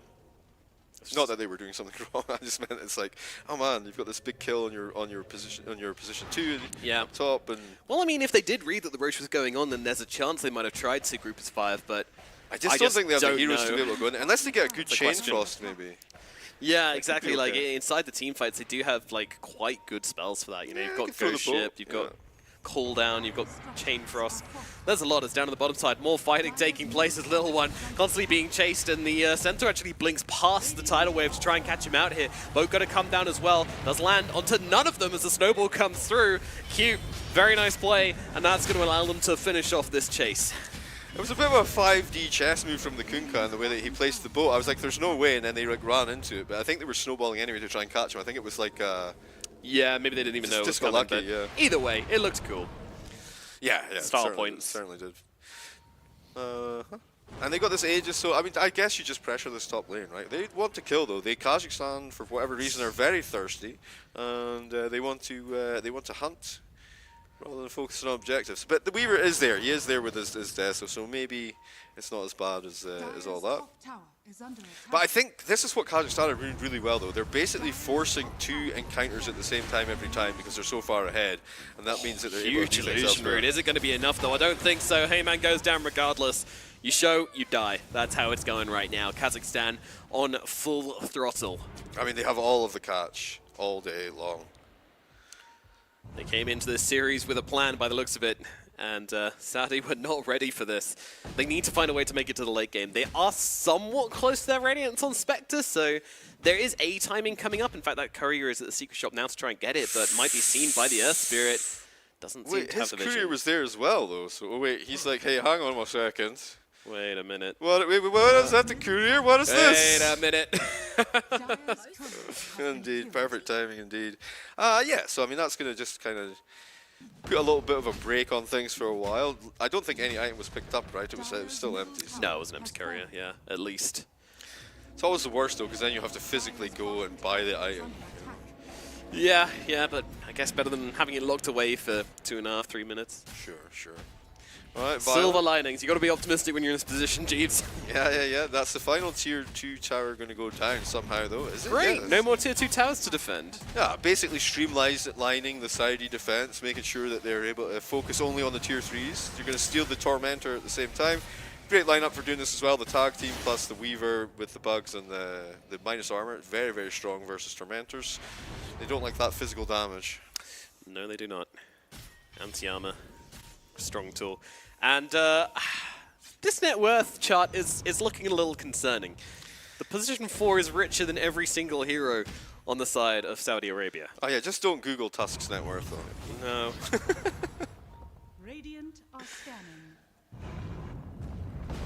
Hey, I mean, his net worth looks like this so that hers can look like this, you know? Yeah, it's only a 14k net worth lead, and like even though they're like all up top of the bus net worth wise, the you know, the Saudi Arabian team, they're not doing that badly. Like it's not as terrible as it looks. Okay. Kappa. We'll see. We'll see how the fights break out then. Let's get a fresh canister of copium in here. Okay, that was nice. You know, taking down that 5k net worth Tusk. Yeah. And Tusk is really kind of like, he is the lodestone for that. Dude, they're being so aggressive here. Barley does still have the Aegis, so happy to just kind of go in and trade his life for a bit of damage here. Getting on top of the leader. Where did she go? Oh my god. Now they move across towards the Conqueror as well. Sure, they'll be able to finish off the Weaver, whatever. That's the Aegis just going down. The Centaur's getting a little bit low here, but, I mean, just watch Violent scurry through the fight, getting on top of the Lich, taking down the Lich. Oh, he's got to miss up the high ground, but they get the bigger target instead. Spectre is gone, Conqueror is gone, 4 dead, make it 5 as the Lich gets chased down inside his base as well. They can't quite finish the job here. They really want to get the full team wipe. Toshi trying to play around with him, a rock gets thrown his way, it's not enough damage to finish the job. But they do manage to get him down. Toshi, he's on like 150 HP, gonna TP back to the fountain, job done. The Weaver's here, ready to apply pressure on us up, you know, on the high ground. Fortification gonna get popped off, but that's just gonna hold them back for a few seconds. Yeah, the respawns are coming. And I think this is fine for EGX just to back off because he's in a pretty wounded state right now.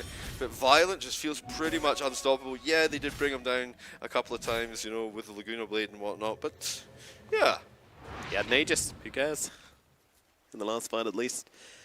Yep, this is I'm not sure what Saudi Arabia's timing is, to be honest with you. Like, sure, there's some glimmer of hope if they can somehow just squeak through a few more fights and, you know, do better than that one and survive through to the late game, but... I mean, what they really need to be looking to do right now is just to try and push another 6 minutes or so out of this game. You know, maybe even just 5 minutes. Try and just give Spectre just a little bit more space in order to get something on the go here, because it's a Spectre lineup. So even when it looks like the darkest hour and it's so grim, it's not entirely over until it's over. The thing is, though, they don't need to build a Silver Edge or any of that because Hoodwink is in the game. Yeah, exactly. It was a really great pick for this circumstance, and a hero we don't see really pulled out too much, but in this game particularly, doing a ton of work. But hey, he's no longer richer than everybody on the side of Saudi Arabia. Nice. Yeah, Lena's been having okay. I mean, yeah, she is quite far behind the Weaver, but she's pretty close to the Air Spirit, so. Getting a couple of high-value kills definitely helps. Okay, they're looking for something here though. They're smoked up, trying to make a little bit of a smoke play, smoke kill. And if they could find Liru, that would definitely get a little bit of the psychological damage around the other. I think that's a really good pickoff for them, honestly. It really enables. Oh, perfect. He actually. Oh, hey man. He's got a blink dagger. Yeah, blink on the hood. The Dragon Slave unfortunately was off the mark, and also just, you know, when you see a Hoodwink running at you as a Lina, that's scary. All you of don't expect Kazakhstan it. running back in here. They're going to find Devil first off. Can they find anything else? There's an Arcane Rune on the river. Maybe they double back for that one. Espirito definitely looks like he's moving in that direction, but will he commit for it? Yeah, I mean, if he sees it, it's an amazing rune for the Earth Spirit. You know, like I think it's like 1.4, 1.2 second cooldown so of rolling good. boulder. It doesn't make any sense, but it's super sick. Yeah, they got it. They ping it out now. So the next Aegis, though, is potentially spawning in, what, 50 seconds, then maybe up to another 3 minutes. So we're looking at that 30-minute timing, which is good for Saudi Arabia. It's going to give them, you know, maximum, if they got like a maximum Roche spawn. You know. Yep. Because I don't think even with this net worth advantage that Kazakhstan have, I don't think it feels particularly good to go high ground unless the enemy team is wiped. I mean, yeah, that's a kind of universal law of Dota at the moment. Does feel that way. It doesn't really kind of change for this game, despite how far ahead they actually are. They have good high ground situation though, with the call down and the boat and the Laguna Blade, the Chain Frost, the Gaze. They've got some good answers on that high ground defense. Yeah, I think Frost Shield's a really big one as well. Yeah, like even if you just want to throw it on a tower. Yeah.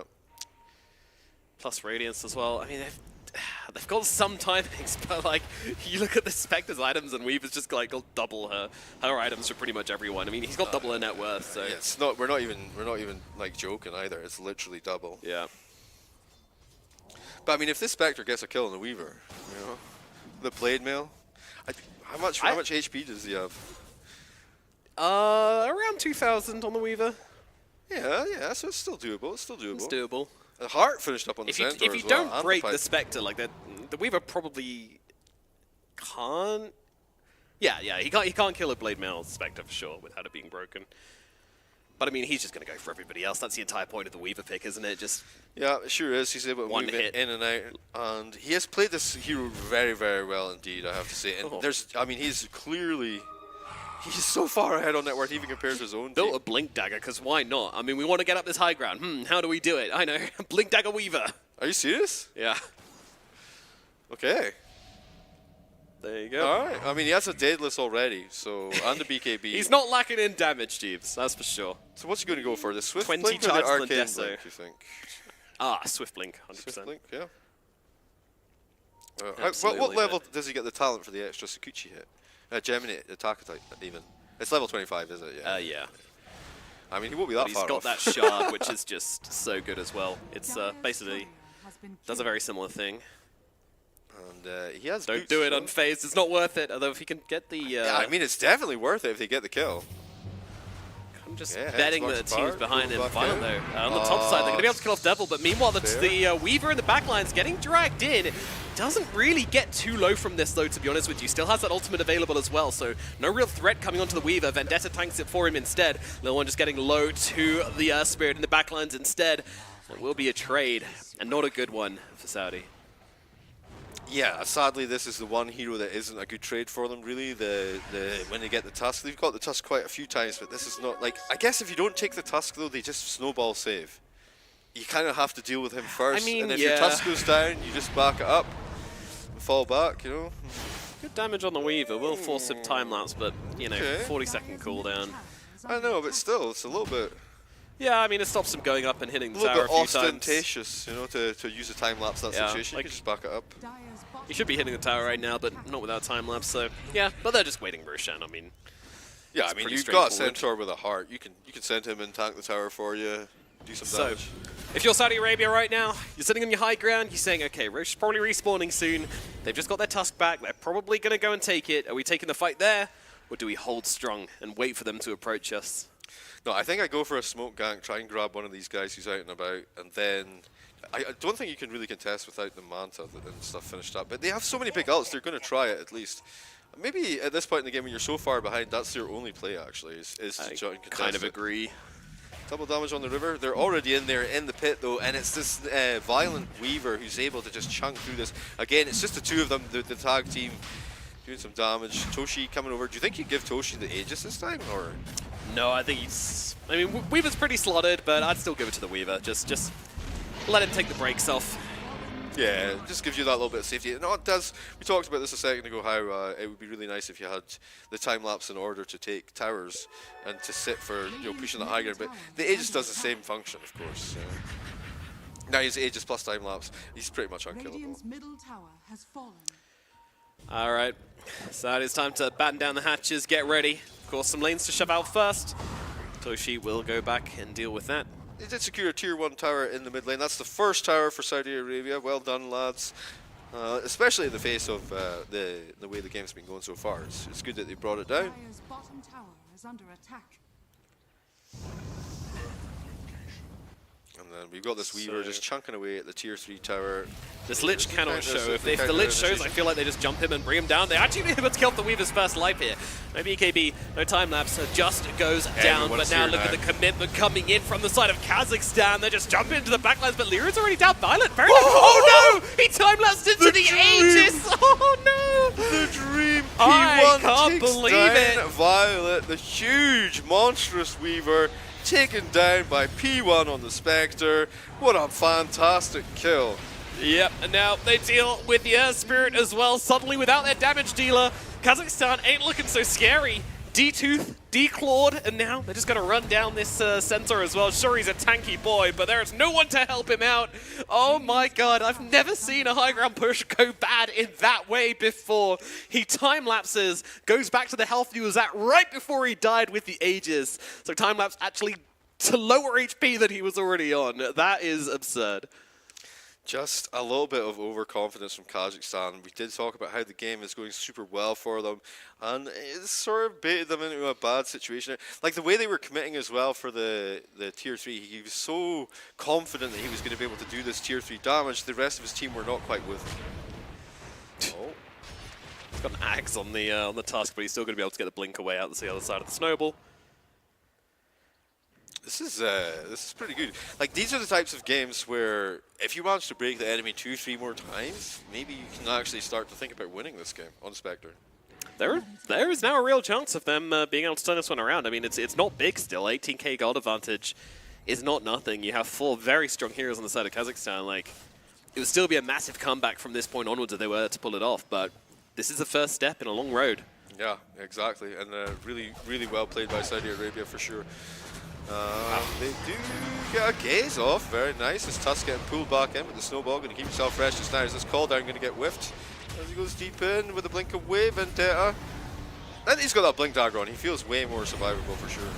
Certainly does, yeah. Lina thrown down to the low ground though, getting very low, separated from the team, and she will be dropping. Big target brought down for the side of Saudi. Toshi looking for more, but the torrent does catch him out.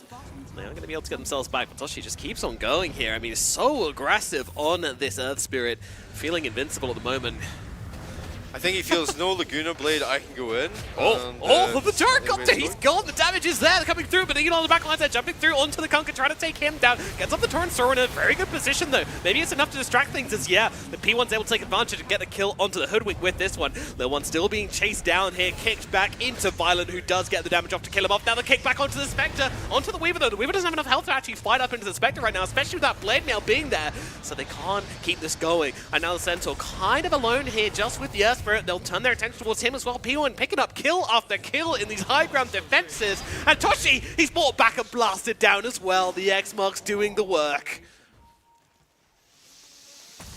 I don't think Kazakhstan learned from their first mistake. And now they've made a pretty big second mistake as well. That's good though. It's good. They had recovered a little bit. They got a couple of kills. They were up to 20k net worth on Kazakhstan in the lead, and now immediately back down to 18k. Like I say, yeah, the two more of buybacks are those. costly. Two more of those, and we can make it happen. I think for sure. And we've got the Ag Scepter here, Blade Mail on the Kunkka. Got Blade Mail on the Spectre. I don't know. These dives are just pretty nutty, honestly, from Kazakhstan. Like they're a bit gassed, I would say. Like, going into the pace like that is such an insane maneuver. No reason for it, really. Just going for a Gyrocopter kill, putting 2 of your calls out of position. Nice kick back, though, but it causes the Sharpshooter to miss. With the Blade Mail, they're not really going to follow up on this at all. You can see Violent just positioned there, ready to jump in if that Sharpshooter did land. Yeah, they can't get the job done though. The illusion's going to get popped off. Leroux's looking for the break angle here, but there's a glitch between him and the Spectre, so quickly deal with that problem. Violent gets the job done. Now they go looking for Heyman. The Light Strike Array coming through on the other side. Nice stop from EGX. A kick back for poor old Lil One though. Here comes the Torrent plus boats. Yeah, he's being taken down regardless, though. Blade Mail going to do a decent amount of damage to Violent, force out the time lapse early, but nevertheless, 3 heroes dead on the side of Saudi Arabia once again. Kazakhstan, they take a flight outside of their base, and it just looks so much easier for them. Yeah, so long as you're not trying to go high ground and you're just not going in one by one, it seems like it's easy to play though. Yeah. Who knew? But who knew? Yeah, just a little bit too much gap between their heroes is basically causing them a big issue.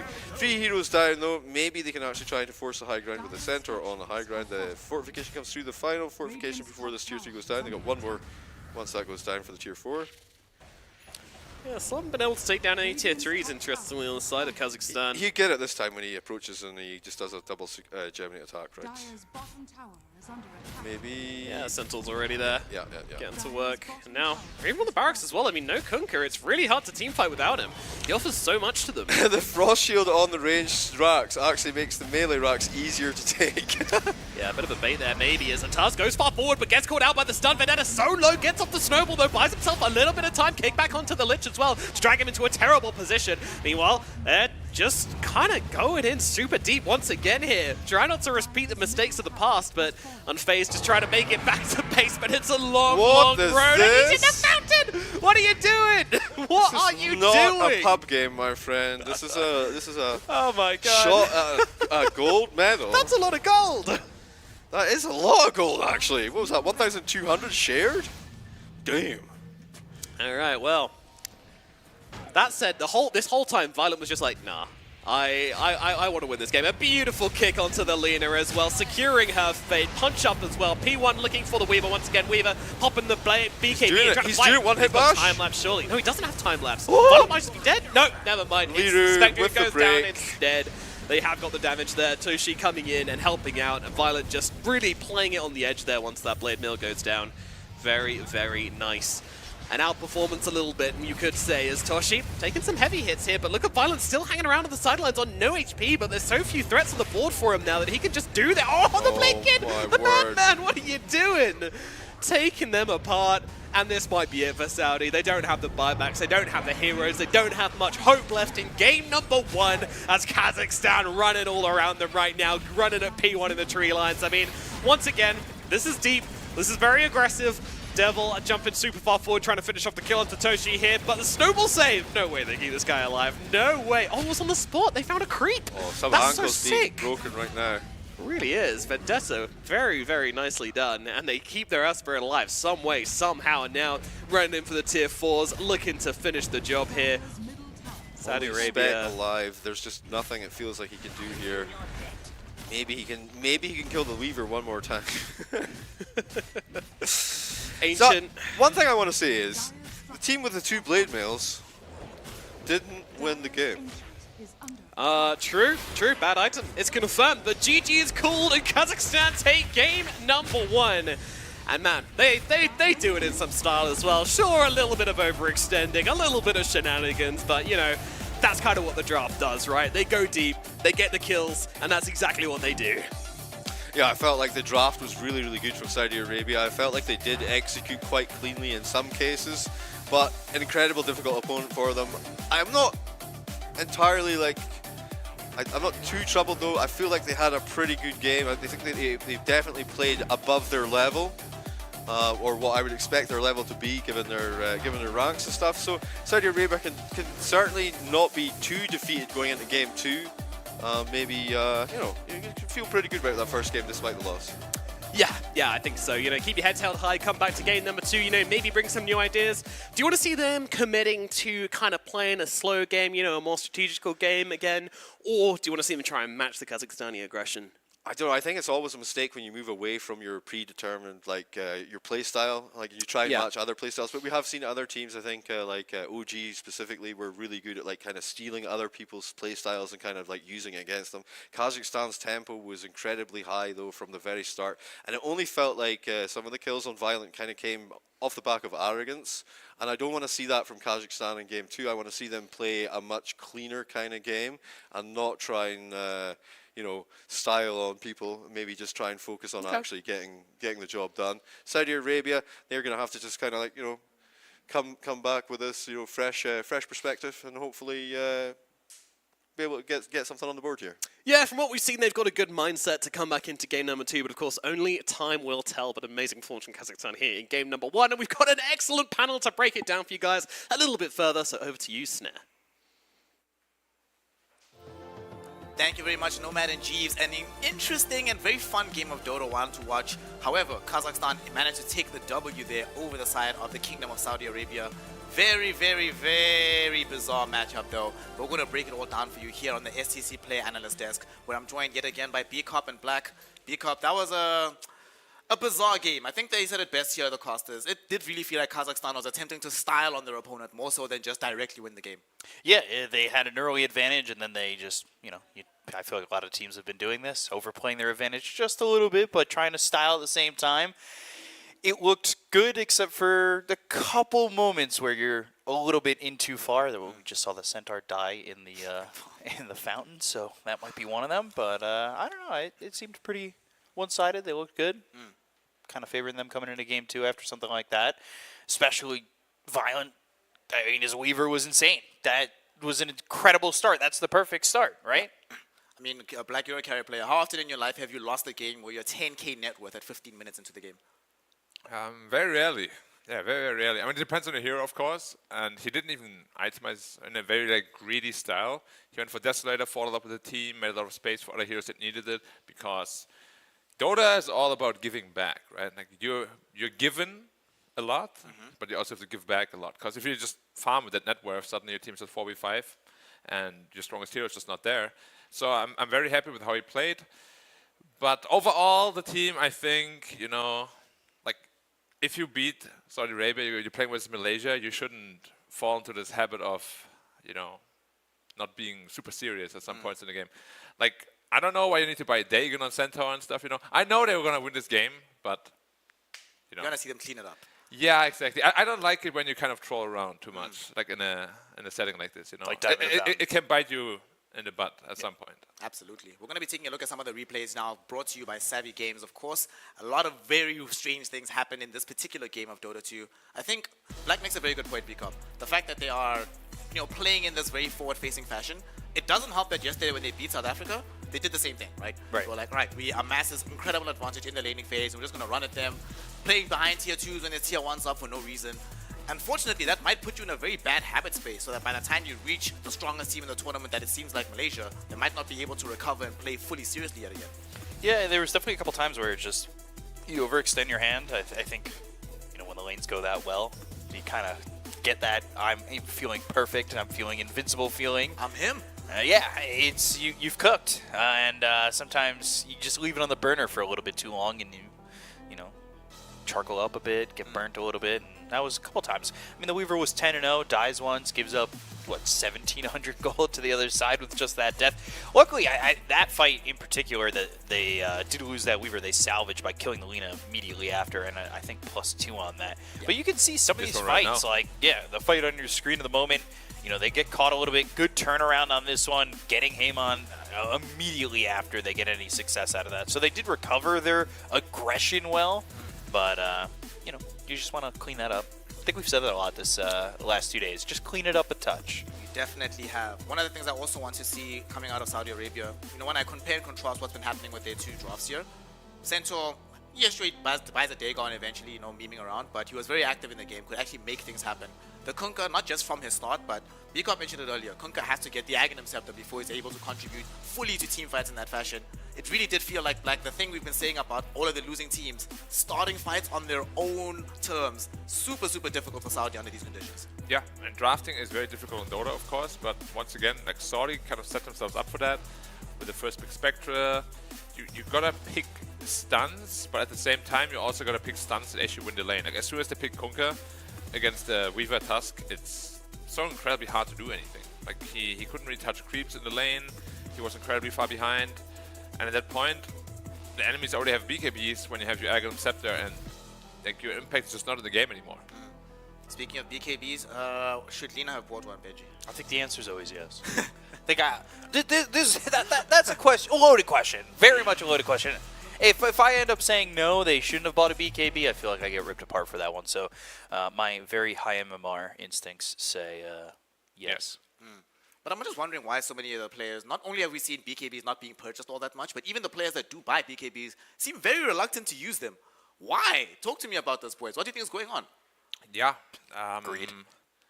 I'm not sure, but I mean, most Dota players are perfectionists. I don't want to waste even half a second of a BKB, and then I get caught by a random stun, and then I die. It's a harsh lesson that I learned myself, because I always like to play on the edge. But yeah, really just press it a second early. Yes, you don't get the 100% value, but you're 100% guaranteed to actually output your damage, make your impact felt in the fight. because Violent in that one fight, he was like, yeah, I'm respawning. I can probably hold off on a BKB for a while. Get stunned instantly and dies. Yeah. And you're like, that could have been the GG right there, you know. Feels like speedrunning terms, right? You want to be frame perfect with your BKB. That's right. Oh, you know, I've got to do this, got to do that. If I glitch into the wall, jump through this. I mean, just use BKB. Just use BKB. Sometimes Dota's not really that complicated, right? It can be a simple affair. Let's take a quick look at the scoreboard, though, of how things broke down in this particular game. One thing I do want to highlight is that despite the fact that Saudi Arabia very behind from early on, especially from the bottom side of the map, some of their fights were executed actually quite well. I feel like if this game was on even footing, say at the 25-minute mark, this would have been a much more difficult affair for Kazakhstan to reliably engage these fights, because there were a couple of really good engagements with like the cooldown with maximum chain frost bouncing around, Lina able to output all her damage, Spectre haunting everybody. Goes back to how important these lanes are. Otherwise, the scoreline definitely doesn't look like this.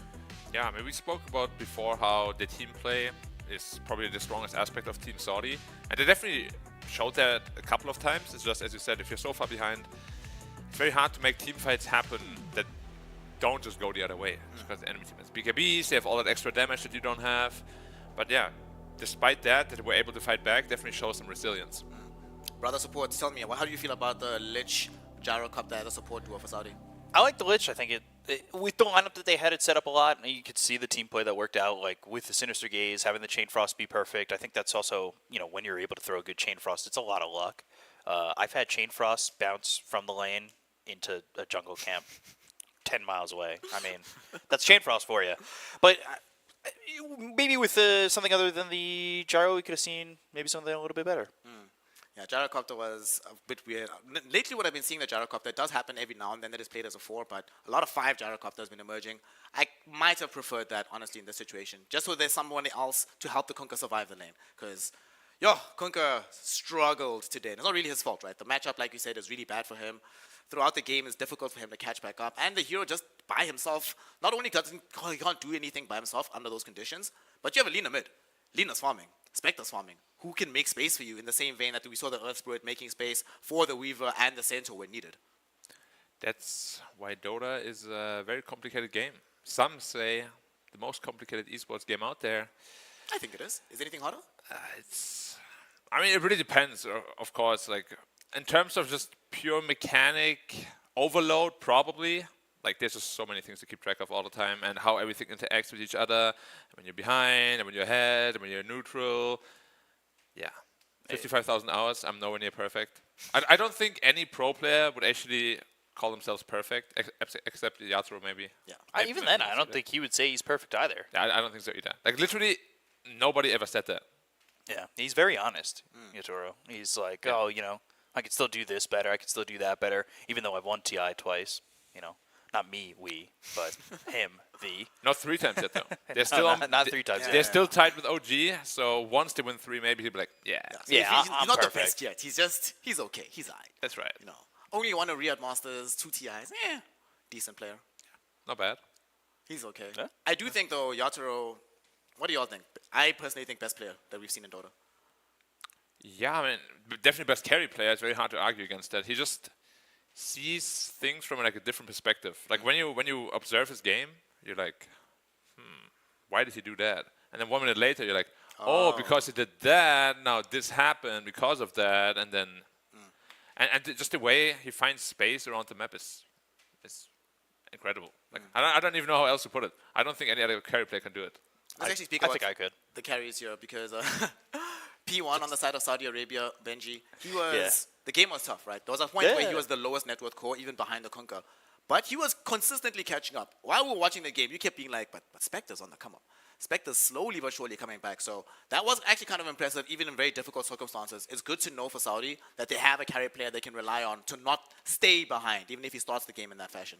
Yeah, it was a tough lane. We knew from the start the matchup was going to be a little bit difficult for him. And he got a little bit not unlucky. I think it was just good play from Kazakhstan. Like, he's far back in his own jungle. The blink reveal from the Centaur ends up getting another kill onto the Spectre. Like, the game wasn't easy for him, but through the adversity of that game, like, was still able to farm. I think we've said it a couple times. A couple more things click for Saudi Arabia. This game's a lot closer. One thing that I do think needs to click very much, though, is the one aspect where I'm like, they definitely were very far behind. Not just in lanes, which they should normally be better at, vision. they were really struggling in this game for Vision Black. And there were a lot of times where we'd see them on the map and you'd be like, okay, they'd lose 1 or 2 heroes, but it would be guaranteed for that to happen because they just don't have any control on that area. They have zero vision. At some point, the observer was looking, and it was literally the bottom half of the map, completely dark for Saudi. How does that happen, and how do they fix it going into game 2?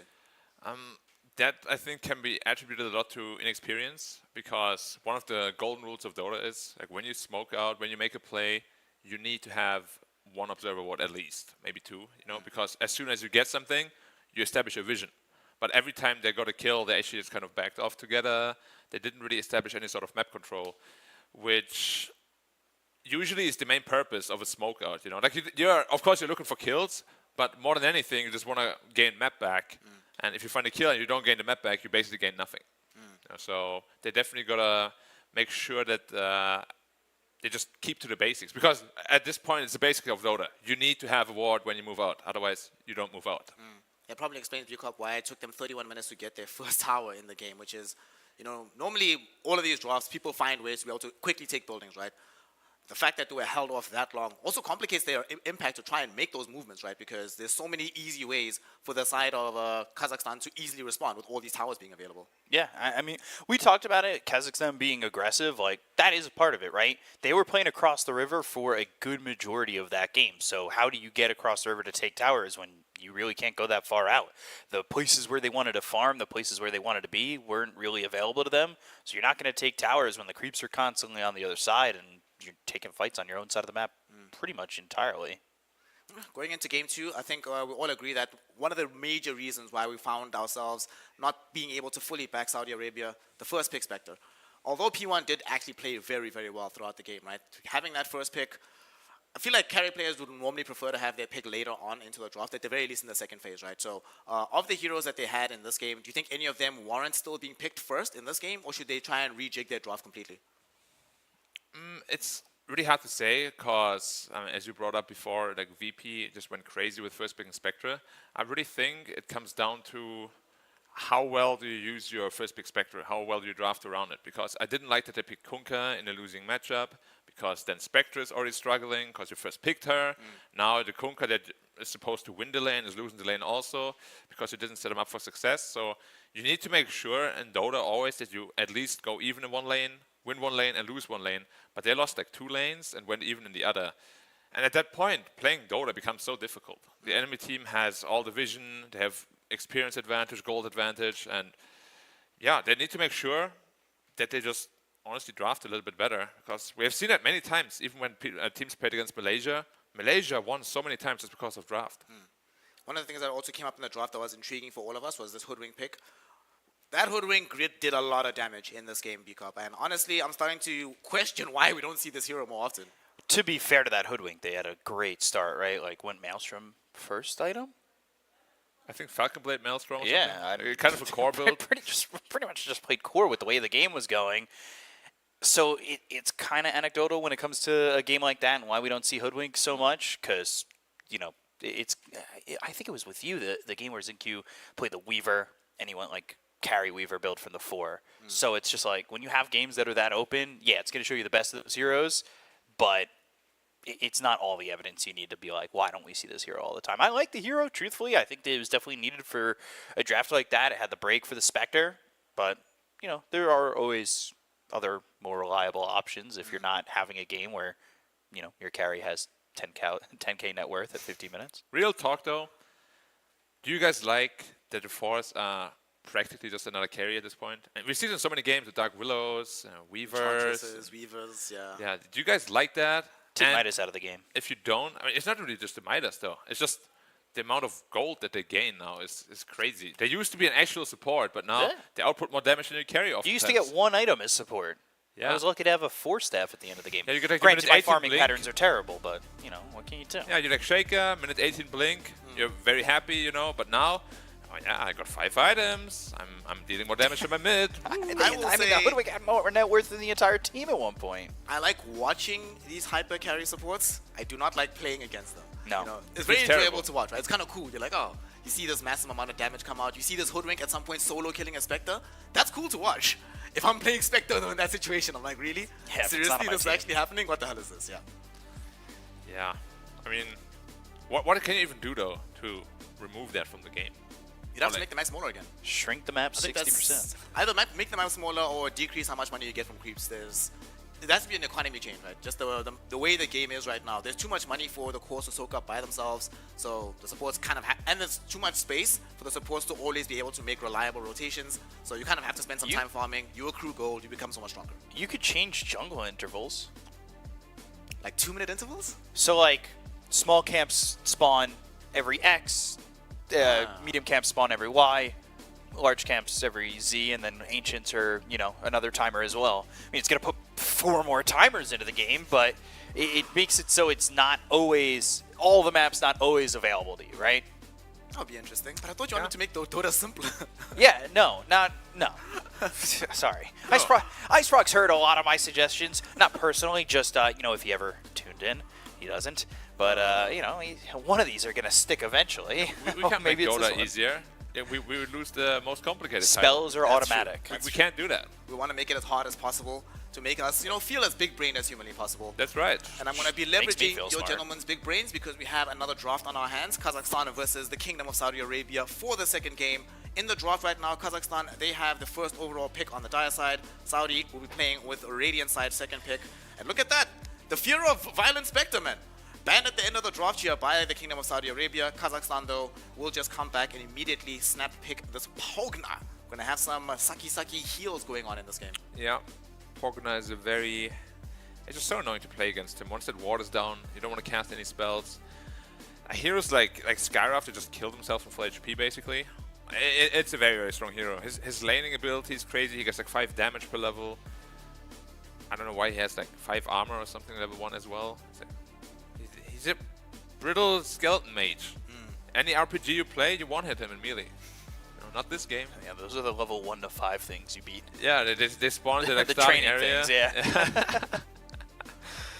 Oh well, Centaur in response. It's very good to get on top of the partner.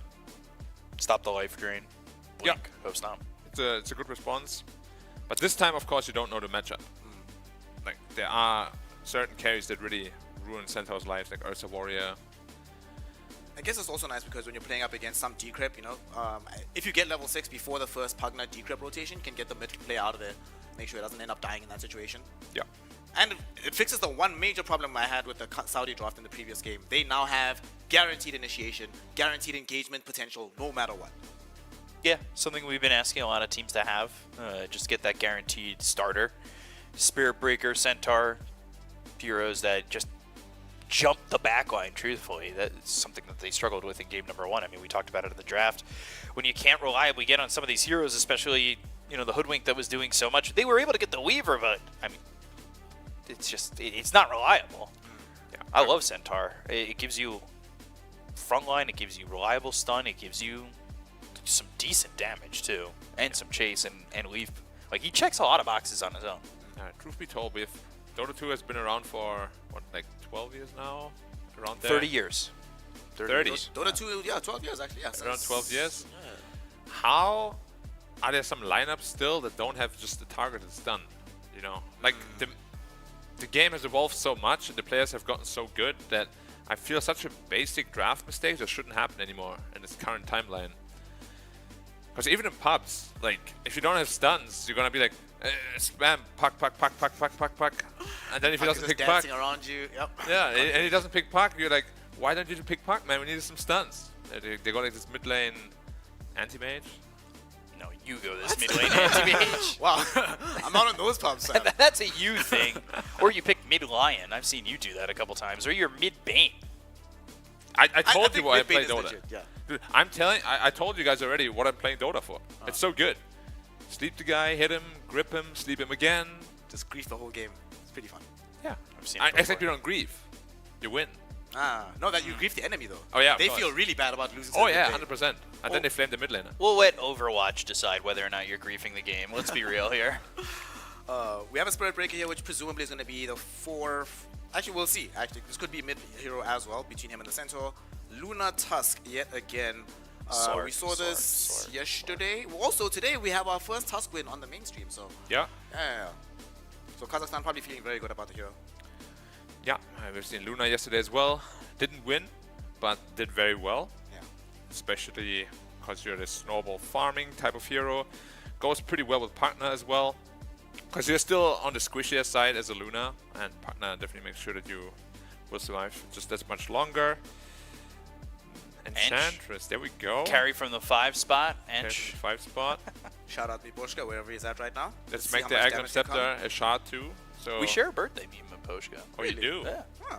He gets to celebrate that his present is winning TI. I get to celebrate that I watched it on Twitch. You got to see it happen. Yeah, I got to see it. That you was were at the arena. gift. Yeah, gift given. You know, It's all good. I get to my present was watching them knock out Chinese teams that I love. That's it. remind me, Thanks. brother. Don't remind me. It's been a painful couple of years being a China fan at TI.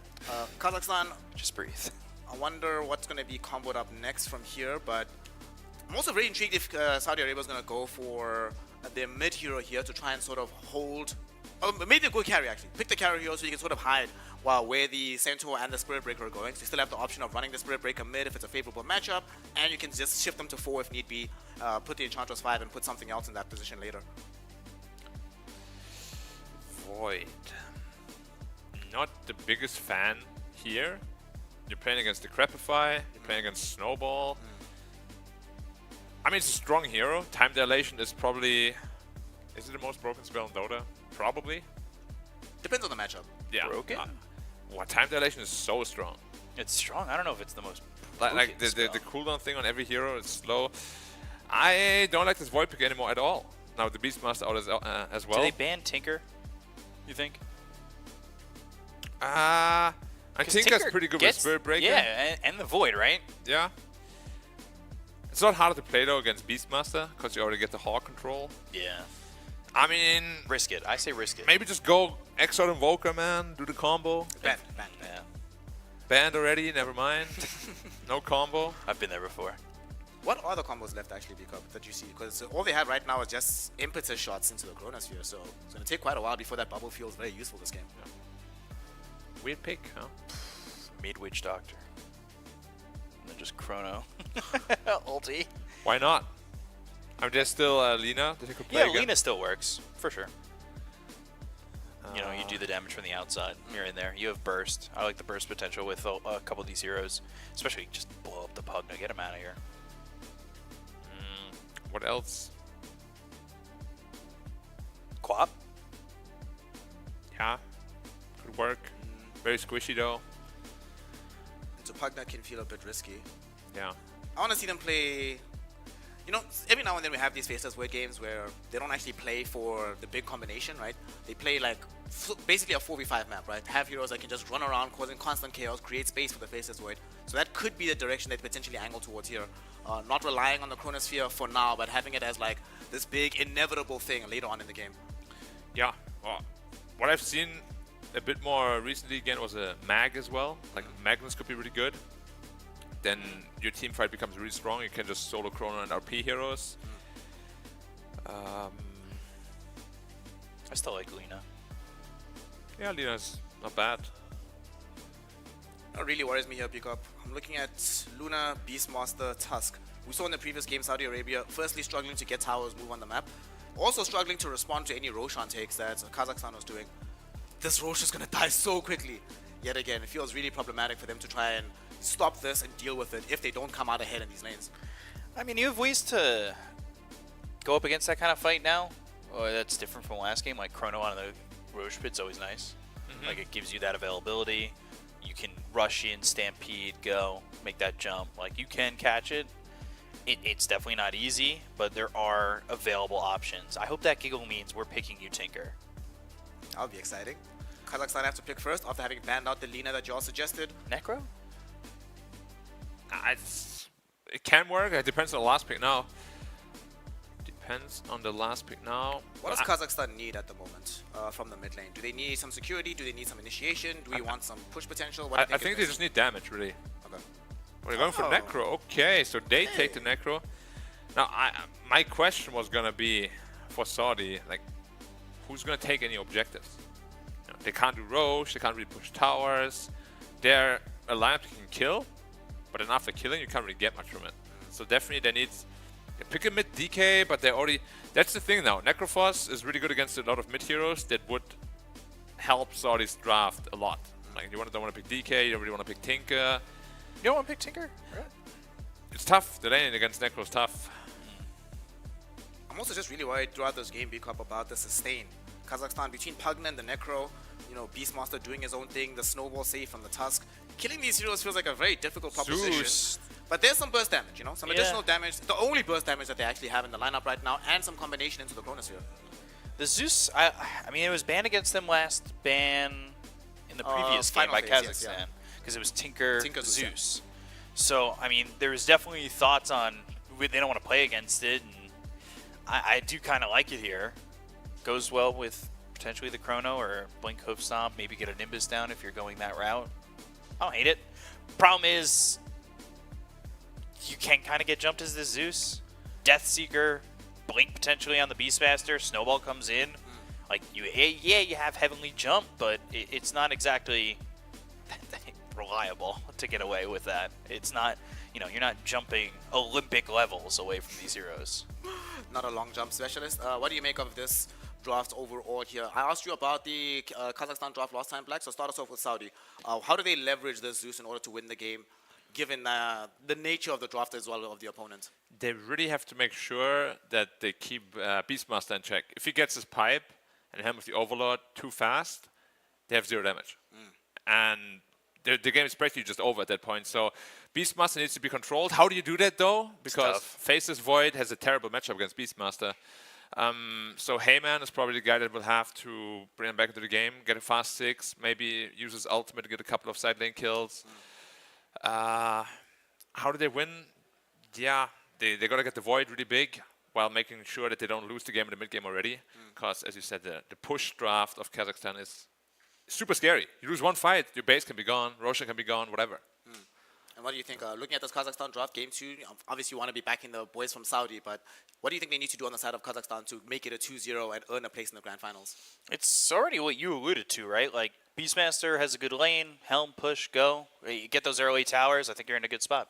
Okay, well, seems very simple here from my analyst on the STC play desk in favor of Kazakhstan being able to win this one out if they follow the script. However, Saudi has already shown us that they are willing to upend the script and give us some surprises here at the Global Esports Games. We'll find out if they have one more surprise in store for us as we enter into Game 2 with a spot in the grand finals on the line. Let's take it through to Nomad and Jeeves to bring us the action.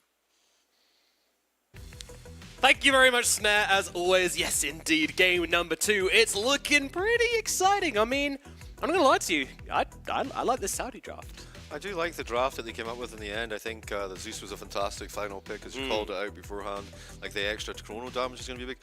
One thing they didn't really address, though, is the lack of tower pushing, objective taking ability. They don't really have somebody who's going to be able to take those towers easily, and it does kind of feel like where they have to get like a team wipe before they can go high ground again. It's a sort of similar situation to the last game.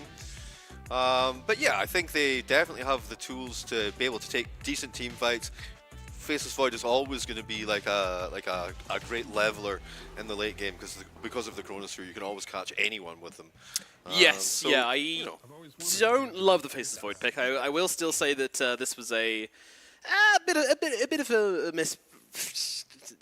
miss, for me. But yeah, I really like the Zeus, and I think it makes the Faceless Void pick make a little bit more sense. But yeah, we'll see how it ends up going. Also, how far ahead can this Luna get? Will she just destroy the game? It looks like we're breaking out into an early game fight, but the stun going to stop Lil One being able to get off the stomp, which means that nothing's breaking out just yet. Vendetta looking through the trees here, unfazed, throwing a couple of spears the way off Vendetta. Now they're moving forwards here, but are they being baited? 3-man stomp out onto the two of them. They're trying to go for Toshi. That's going to be their target. He has got heals, but not enough of them to help him survive, and he will go down. Vendetta going to follow him to the grave, and immediately Devil gets brought down in response. 2 dead on the side of Kazakhstan, only 1 on the side of Saudi Arabia, and of course they did get the first blood as well. I mean, they got themselves, there's basically 3 kills and the whistle hasn't even blown yet. Now, pretty bloody start to the game. Saudi up with these 2 kills. It's definitely going to help their lanes out, because maybe perhaps they didn't have the best matchup for the Faceless Void, at least. Indeed. Yeah, that's definitely going to accelerate their start into this game, something they kind of needed. Another thing about this Faceless Void as well is that, you know, B-Cup said it himself. Who's the real carry? It's not the Faceless Void, it's the Enchantress. Faceless Void is just a big distraction, and the Chronosphere for the Enchantress to do all the real damage. Yeah, he's just there to hold everyone still while Zeus and Enchantress throw out the DPS for sure. Absolutely. Do you think we'll see right-click Zeus, Lightning Hands type situation? No, we will not. At least I hope. I mean, I've seen some people do it as like a way to shove out waves and stuff, and like, it's a big meme. Yeah, for sure. You definitely have to have the right kind of draft to play into it with it, and I don't really feel like maybe if it's an illusion draft or something, you know, if they have like a Naga or some kind of illusion here, like a TV or something, yeah, maybe then it comes into play. I think it could be okay versus the Beastmaster though. Yeah, I mean, it's good versus tanky heroes, right? Because you get the Arc Lightning proc, but it's also terrible versus heroes which you can't click, which they have two of, really, the Necrophos and the Pugna, so absolutely no chance we'll be seeing it this game. I think the Zeus is a pretty good answer to the Necrophos when he does, well, the two heroes actually, the Necrophos and the Pugna with the Decrepify. They're going to take some extra damage from this guy, and, he is very much magic-induced in that case. Yeah, it's not one of these lanes which the Enchantress can just kind of own. I mean, yeah, maybe when she hits level 2, she'll just trade with the Pugna and then grab a creep, and then actually, yeah, it's a pretty decent lane for her. I'll take it back. There. That's deep. That's rough, yeah. Devil maybe a little bit too far forward here, but Tusk don't know what that was. Not quite able to get in there to capitalize on it. Small mistake. Small mistake, perhaps. Overconfidence. Yeah, a little bit of a reminder of last game when people were just running on the towers. Saudi Arabia getting a bit of revenge for that. Payman with very little mana left to work with here. He does have the half bottle though, so maybe drink up some. Yeah, usually see a bit of a trade in mana, but Necrophil's still plenty of blue juice left for him. Yeah, I think it's simply because you have to go for your CS is more mana dependent on Zeus. Well, it's not so much anymore. They did increase his right-click damage by quite a lot. Yeah, so. I think. Oh, nice catch there from the Pugna. Going to be able to take that creep away from Enchantress. Decent. Honestly, that's what I was kind of wondering, right? Like, I just don't know that support matchup super well. I've seen it enough times, but when he gets the creep, does the Pugna kill it off easily enough? And it seems to be yes. Especially if you can get the hits onto the creep and the hero. I think it's more in the Enchantress to try and micro and make sure that you don't get these high-value Pugna blasts off. Yeah, I think in this particular situation, depending on the creep, it might just be stacking. Lyra's just dead. He is. That's 3 kills for Saudi Arabia, and that, basically it's a 3 assists for the Enchantress, so she's doing okay financially in this situation. We talked about how Kazakhstan maybe had the better earlier game type situation. Well, I'm not sure if they do have the better earlier. Yeah, don't know about lanes, but yeah. But yeah, mid game maybe. But if you got a really advanced, ahead on your lanes as Saudi Arabia, it's gonna be really difficult for Kazakhstan to play into this. I mean, to be perfectly honest, like this is a great laning phase from Saudi Arabia, and yeah, I would have expected it to be this good. So yeah, I would say. Even this lane down bottom where they're supposed to lose quite heavily with a Void into the Beastmaster. Beastmaster's supposed to win quite heavily. Even here, P1's playing it really, really quite well. And I think he must be quite emboldened after game 1, where his Spectre performance was pretty goddamn good, actually. Ooh, Necro being rotated upon here, going a little bit too deep, trying to get away. Hey, man, he's got to be careful, though. Can't close that gap and allow Toshbi to get off the clicks upon him. Toshbi, of course, with that natural regen, is healing quite a lot. Look at this, fortifying the creeps to try and make sure that the Necrophos doesn't get the regen from them. This is very cute here, but meanwhile, there's other stuff going on, but Devil gets the bash and does bring down the enemy mid laner. But whilst all this was going on, Kazakhstan were able to find a kill of their own. Yeah, they take down the Centaur on that top lane, they lose their Necrophos in the mid lane, but, I mean, Kazakhstan, I thought they were going to be, like, overconfident going into this, but it's not even they're not even getting a chance to be overconfident, they're getting bullied. Yeah, they really are. Looking very, very good from Saudi so far, but of course, Kazakhstan, certainly still absolutely doing fine. No concerns for them just yet. Just got to wait it out and play their way back into it, which I'm sure they will. Yeah, as time progresses, of course, the little mechanical advantages that you can take across the board, they kind of stack up, and then, they lead to an advantage, but not yet. On top of the CS, of course, the Beastmaster, but right behind him, Faceless Void. Faceless Void actually quite difficult to punish in the lane and with his time walk. Like if you go all in on him, he just time walks it off.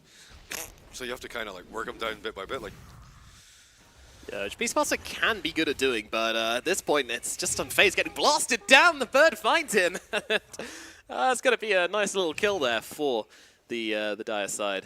Pretty good solution to low health Enchantress, just dive bomber.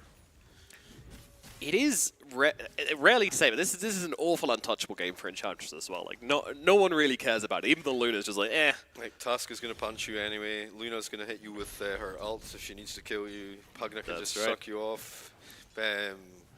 Necrophos doesn't really care. He just stands near you for like 2 minutes and you're dead. Yeah, it's overall just not much to work. The only thing it really helps with, I guess, is the Beastmaster creep. And this is like obviously something that Enchantress is really good of playing versus the Beastmaster, and then she can take his creeps. And that's like one of the reasons that you see Enchantress picked up versus Beastmaster. Yeah, and that kill down the bottom lane was actually successful there. Not expecting the Zeus ulti to help out, but certainly did. And well, Devil going to get beaten down a little bit here by Vendetta. I mean, he has got the shards, but in comes Lil One from the sidelines to help out. And now things are going to get tricky for the Tusk. Nice stomp, and Heyman comes in from the sideline for the kill secure. Oh, I mean, he is, of course, position 2 and therefore deserves at least as many kills as you can get. You don't want to get the position 1's kills, but he can take everyone else's. Well, he took one bottom, took one over here, and yeah, he's living good. He's eating very, very good in this middle lane. He's having a good time, for sure. And he had a pretty good performance on Alina last game, so it's not overly surprising, and his matchups this time around are pretty good. They're pretty good. Pugna forced to TP out. Ooh, Snowball gonna buy Violent a bit of time up here in the top lane, and yeah, nice charge as well. Gonna make sure that he's killed and actually get the kill onto Devil instead. Violent even picking up that kill. Wow, that is very, very nice for the Luna. What a nice play from Vendetta, honestly. Coming in and just dropping 2 spells, which completely turn the play around and get the Luna a kill. Yeah, looking for the high 5 right now, but guess what? Here's a rotation from P1 as he comes through the portal. Yeah, pre-Chronos often, but alrighty. They're going to get the kill off the back of it. Maybe if they find... oh no! Oh god. Not like this. You know, you try to be that position 1, that guy that helps out your team. You know, I'm not going to be that carry which just goes AFK for the first 20 minutes of the game. Well, you die like this, and maybe you should reconsider. He did a 5-head play there, like 5D chess play there, but it turned out being a 4-head play, sadly, as they were ready for it. I thought Necrophos had TP'd in there, so did he just walk up there to do the ult, or was it Beastmaster that TP'd previously? I think he just TP'd to the tree line. No, they started TP and he cancelled the TP, and then I don't know how he got there so fast. Maybe just walked up from mid lane, actually. He was halfway up when he started the TP, so. He's just a fast old man. Yeah, dangerous man. Spirit Breaker, he's going to go for phase boots. Hasn't really seen much charging around the map just yet, but it will start to get a bit cray-cray once the laning phase is a little bit more over. Yeah, 8 minutes into this game, and yeah, Kazakhstan have done a very good job on just matching the early aggression from Saudi and balancing out this laning phase, and in fact, things kind of going their way, and now an 8-minute timing on the Mask of Madness from the Luna. Oh my goodness. That's definitely going to allow him to farm up quite swiftly. We saw, was it the Luna yesterday? That was some incredible Luna farming. Yes, yeah. They did end up losing the game, like at the very pip of the post. Eventually, they still, I think he had like 680 CS or something, 730 what it was. Yeah. It was an hour-long game though, for sure. So, all right, up top looks like a little bit of. On top side, going for the play on to the Luna. Needs to get herself away from this one. And, well, Snowball comes in to try and help out, but it's not enough. Ulti from the Zeus finishes off Violent. Toshi will get the return kill onto Lil One, though, as Devil joins the fight with that big old charge onto Vendetta. Not really helping out too much here. Now the Void comes in again. Really looking for the Chrono. Chrono for the TP. Let's take this Tusk bad boy down. Hey, man. And he doesn't have much damage, so they want to make sure that P1 gets the kill. Because you make the rotation and you Chrono, you better get the kill for it. You know, otherwise it feels really bad. Yeah, Heyman was trying not to steal it from the sidelines, but because of that, it did make it a little bit awkward. But kill gained. Now the Void gets to just jungle AFK, and no one can tell him otherwise. He'd already used his TP though, so there was literally no way that guy was getting out of there. So I mean, it was perfectly fine for the supports to leave it and for Heyman to help out. I wonder if the Tusk in this game will end up being low on net worth as well. Yeah, we'll see. We'll see. I think, I mean... That's the only hero they kept from game 1, right? That didn't farm like a storm? No, the only hero they kept from the draft. Yeah, that's the run over. Do you think he can only play Tusk? Yes, he's literally one-trick pony. One-trick pony. Tusk. He's also bronze on Tusk as well, so... yeah, but maybe he doesn't have Dota Plus. Everybody has Dota Plus, Jeeves. No. Yes. Maybe he doesn't have Dota Plus. He must. Why? We all must pay our tribute. Well, yeah, our blood payment to Gaben now that we can no longer pay for the battle pass. Exactly. Gosh. Do you think we'll get a battle pass after Christmas? I refuse to speculate as Lear is getting blasted on down in the river, tries to challenge the Arcane Rune, does so successfully, but trading his life for it, and Devil gonna get caught out. The Reaper's Side comes down upon him, and that's gonna bring him down as well. Toshi is trying to hand his guard, stand his ground here, but honestly, the Enchantress is already starting to click. She doesn't even have any points in the spears just yet, but she's just got herself a little Alpha Wolf, and that's enough to help her pack a bit of a punch. I think it was GG Gaming that they were running the Enchantress with mostly untouchable and heals, and you don't really see them pick up impetus until, like, I don't know, level 7 or so. Yeah, it's very matchup dependent, which one you max first. You know, I've watched a lot of Enchantress high MMR pubs, and people change their minds a lot over which one they go for. Of course, there's a few players which just constantly go for the same thing, but the heal's so good just for trading and also helping out your team. Yeah, very versatile hero, and like I said, pretty good versus the Lycan Beastmaster, you know, type heroes that are going to pick up the creeps. Chen as well. Hello there, Devil coming charging in. Oh. Yeah. Might be able to buy a bit of space here, but I think he might does have level just be going down to that. 6, That's so Lick 6 is here, yeah, picks up the Lotus, which he will be able to pop here when he's out of the stun. And with Toshi coming in as well, a couple more heals being offered the way. He's trying to do the damage here on the Enchantress, but it's just not enough, and now the Roar comes out, and the Enchantress goes down. They've got more than enough damage, but in comes Lil One once again, trying to finish the job here onto the Beastmaster. They do finish what they start and get that kill. And Alex was Toshi as well. Toshi caught inside the Chronosphere. They need a little bit more damage, and no one's going to be here to supply it for them. The Zeus just doesn't arrive in time, finally gets there, and finished off the job into the Necrophos. This is looking okay, but if the Void goes down, it could be very bad, especially as Violet arrives to this one as well. The last one to arrive is the big carry on the side of Kazakhstan. I mean, Devil, he just caught him just as he was charging away there. The projectile speed just a little bit too fast. Yeah, so pretty awkward Chronosphere initiation. We talked in the draft about the potential for the Decrepify to come through. So he was decrept in that situation, so he wasn't able to finish off the kill on the Necrophos, and Zeus was just so late. If Zeus is there, Necro's dead, you know, you decrep him, you're just making it worse. It's unfortunate. Unfortunate indeed. Trying to get the imagine the deny. There we go. Little one does throw it down. Now trying to turn into a kill as well. I mean, Stampede being used for this just to make sure that Zeus can get in position as well. Vendetta will be dropped eventually. Take a bit of time. He's going to try and run him around, but not much to be done in this situation. If you got a slightly better angle on the shards, maybe. Did you notice that the Zeus has a phylactery? Yes, yeah. Yeah. I've seen it a few times. The damage burst potential. You know. Yeah, I mean, it's just a phenomenal early game item for him. It's very, very good. Even juices the ult, right? No, not the ult, because the ult's not targeted. Not point targeted. No. Just the third out Wrath, yeah. All right, 13 minutes into this one, and, you know, we're seeing a lot of action coming out from Heyman, which is really what I wanted, but we need to see a play onto this Luna soon, because I feel like she's just going to start farming so fast. I mean, she's already sitting second net worth. The reason Zeus is so high, obviously, is he's been getting a lot of kills across the map, but Medusa? Luna will surpass the Zeusa very soon. The Zeus, yes, indeed. Just want to try and catch her out with the next Chronosphere. That's what I'd like to see, and I imagine that's what Saudi Arabia wants as well, but of course, you don't want to just make a deep dive and put yourself in a vulnerable position for it.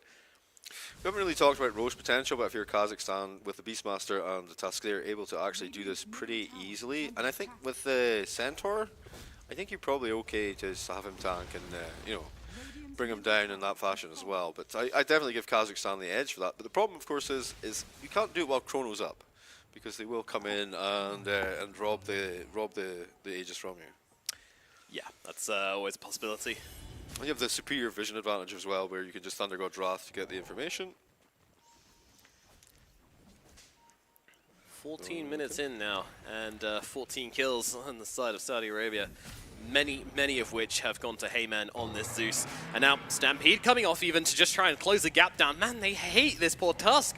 Going on to Vendetta once again, but the Roar comes out onto the Centaur, but it doesn't matter, Vendetta's already gone. Jump in, the damage coming through onto Lil One. It's not nearly enough to threaten his life here. Nero's coming in as well, though, and Toshi B from the sidelines. Reaper's Scythe comes down, they bring down the Centaur, and look at Violent as well. Also dropping the Eclipse to finish off the Spirit Breaker. unfazed. Now needs to get himself away from this one, but there's too much magic damage coming through onto him through that Decrepify. Yules comes out, but it's just delaying the inevitable as Toshi and Violent will be able to get the kill. And it's a double for the Luna as well, who turns up to this one and makes the big plays happen. And meanwhile, this Void with the Chronosphere just not getting involved. No, he has to keep farming. Still, his itemization, his net worth and stuff is still kind of behind where he wants to be right now.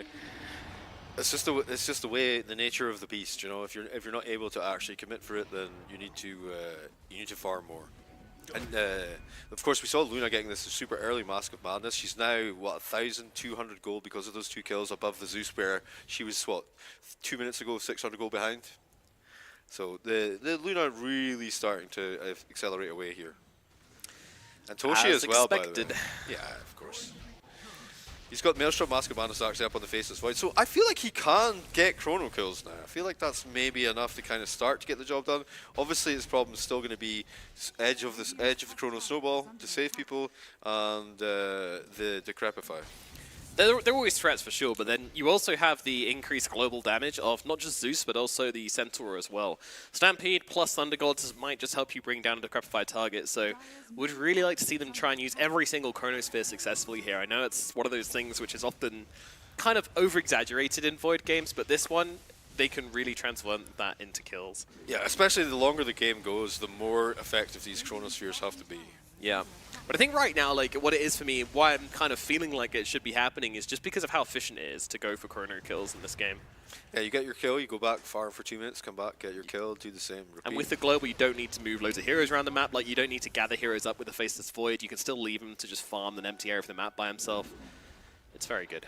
Now that's a tier 2 tower down though in 16.5 minutes, so Saudi Arabia definitely finding mounting pressure across the map. Yeah, they got so much to shove out these waves with as well. Between the Enchantress, the Beastmaster, and the Luna, they're never going to get a chance on Saudi Arabia to just get any passive pushing coming through.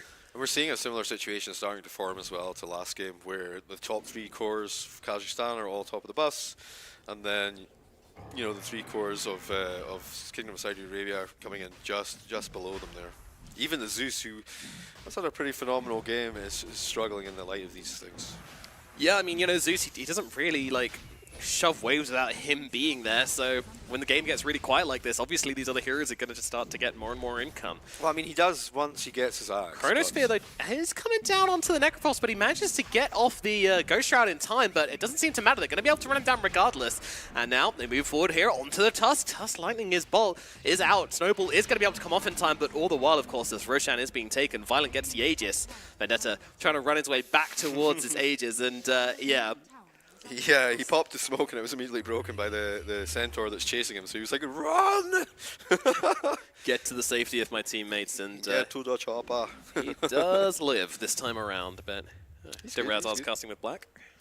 Yeah, well, okay. Blacker. Oh, they found Unfazed. Unfazed going to get brought down. The Enchantress is gone, and the tower goes along with it. And this is where I think everyone needs to be here now for this tier 2 defense. The reason I'm saying that is even though they've got Chrono, maybe you let them have the tier 2 actually, because you already lost tier 2 bottom and then to take the fight on the high ground with Chrono. Chrono not going to be available though for another 30 seconds at least, I think, which is a bit awkward. It is a little bit. Jeez. 94 seconds. Okay. I don't think you can defend then the tier 2s. You're just going to have to give them up. No, I think they're just very, very strong in Kazakhstan now, and that 5-man is just looking absolutely brutal. The problem is, if you commit hard to the Necrophos without Chronosphere, then I just don't think you kill him before he kills you, and same thing for the Beastmaster as well. Like, you just can't get it. Roar and Reaper's side is going to come down. Default. They're focusing on the tier 2 in the mid lane. They were pushing that top lane in the first instance. The creep wave's still in a pretty good place, so they can rotate over there, or they can choose to go high ground. They're going in on the Necrophos here. Time lapse, nice, double edge. No chrono required to kill the Necrophos. Very nice, yeah. Time dilation does work against that hero. It cost them a tier 2 tower though. Yeah, but I mean, if you're going to pay that price anyway, then really it's free, right? Yeah, I guess. Yeah. So. Yeah. And they're going to lose another one top, it seems like. I don't know, there's just a lot of pressure coming from this Beastmaster, almost passively Beast from is his doing creeps. work. Yeah, he's just hanging out behind them, giving them those drums, giving them that.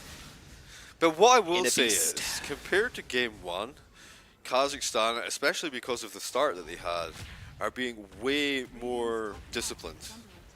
You know, they're not making these crazy plays. They're making Oh, yeah, 100%. keen, efficient plays that are objective based. And I think that's what you want to see from like Dota at the highest level. You know? For sure, for sure. I mean, they're adapting their playstyle to the heroes they have and they've drafted. So it's good to see that they're not just stuck in one kind of specific mode, and that they're capable of switching things up like this. So, yep, no, every single outer tower taken. Kazakhstan looking like they might be just cruising their way to a clean 2-0, honestly. Like, obviously there's still hope for Saudi Arabia. It's not all doom and gloom just yet, but God, it's difficult. You've got to time a fight when the Aegis goes down, and that's when we'll be looking for Saudi Arabia to make their next play. I know. I do think though that the more the game goes on, the longer it goes, the better the chance of Kingdom of Saudi Arabia have been able to get some big chrono in there and get some kills off the back of it, and you know start to turn that situation around like they did in game 1. But you got to get there. Like the Kazakhstan are way, because of the discipline, they're way more advanced in the game than they were in game 1 in regards to taking down towers and being able to see the Beeps Master. I mean, Raw comes out actually onto the Enchantress. Chronosphere comes down. They're just not doing nearly enough damage to the Beastmaster. And now, I mean, P1's just gone so deep in. Vendetta catches him out with a punch along with the Reaper side. They bring him down. See you later, Faceless Void.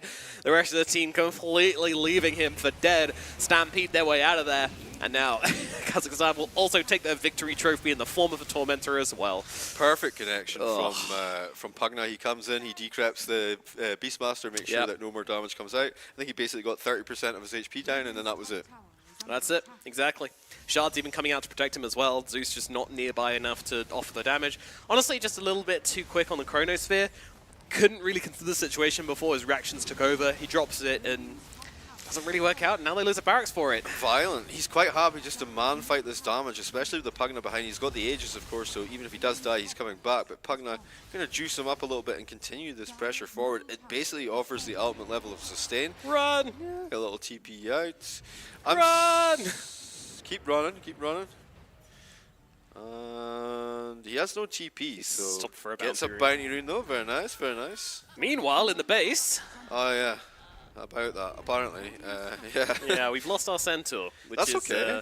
Is it? No, is it? I don't think it is okay, but it's fine. I think it's another lane of barracks, G. It's fine.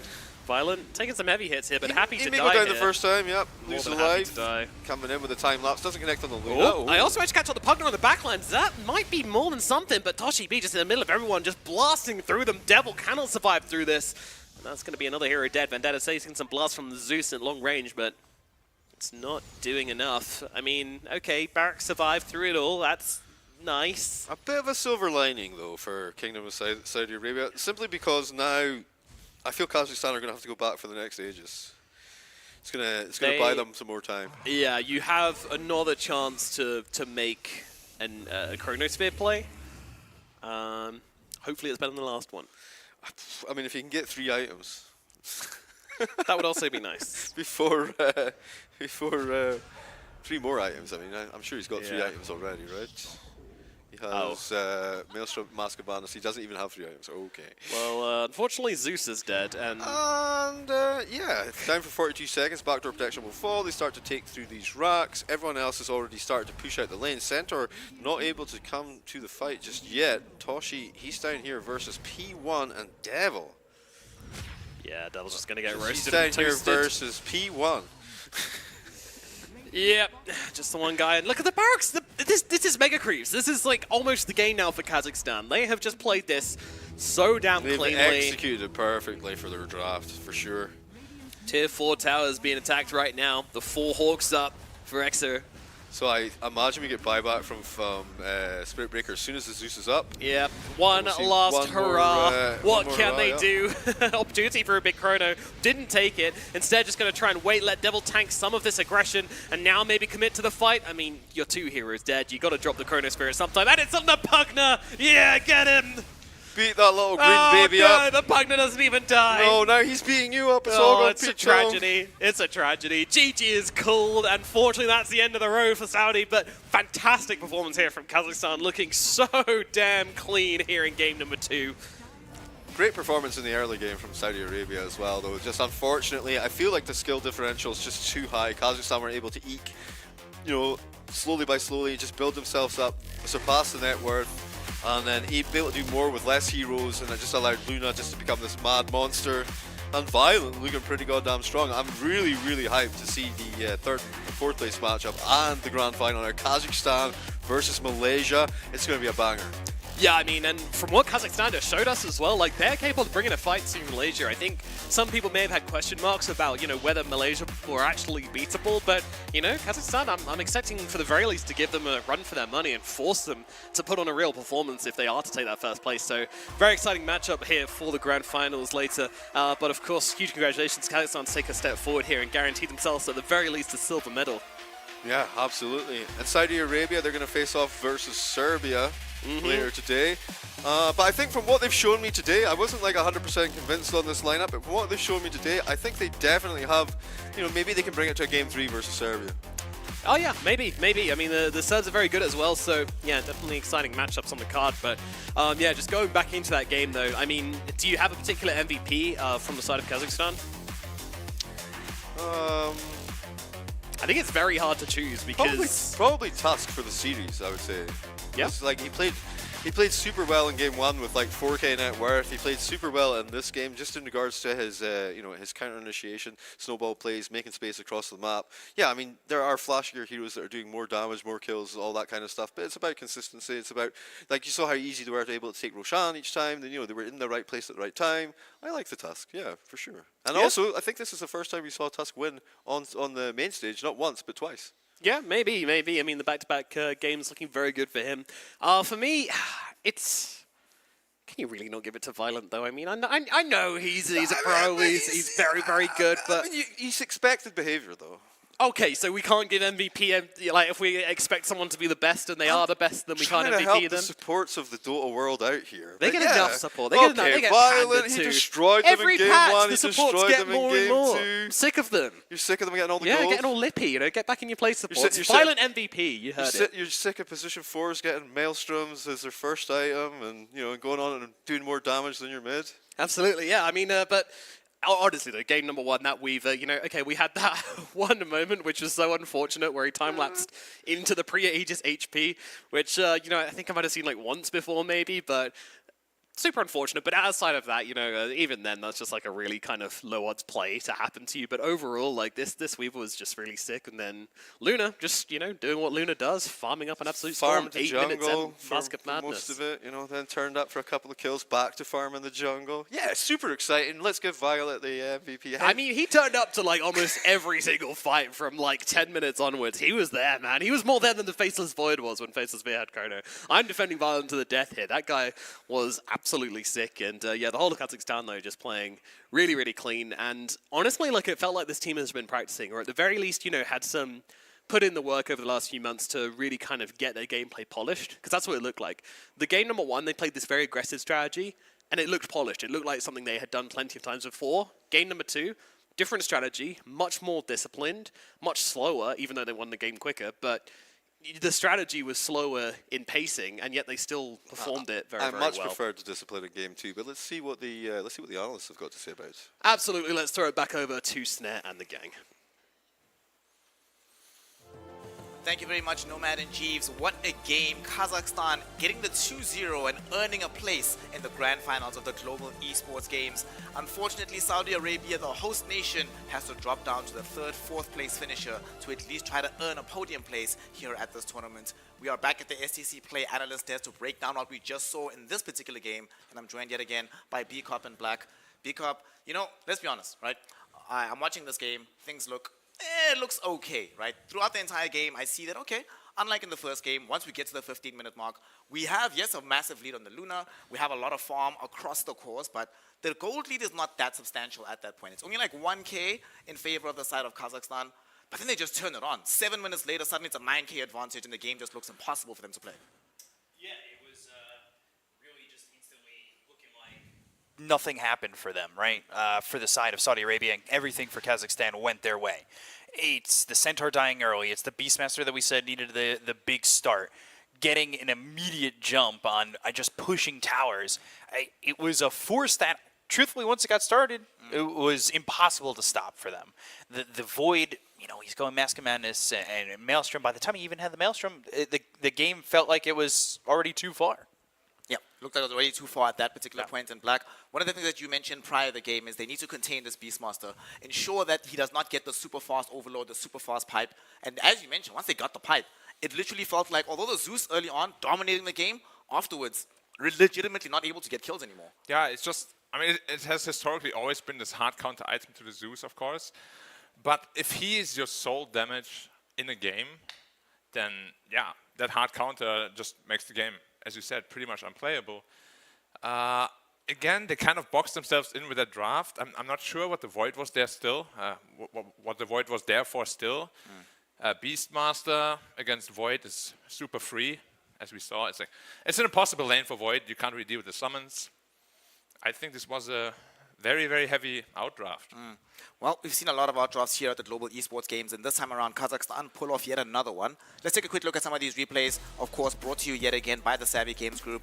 And the game started so well, Pickup. They start off giving that Zeus the first blood. They get some kills here. It sets them up quite nicely, especially for the mid lane. This must be a crushing defeat, given how the first 15 minutes, even game.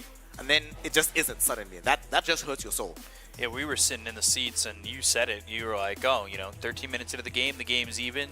18 minutes into the game, it's an 8K lead here for Kazakhstan.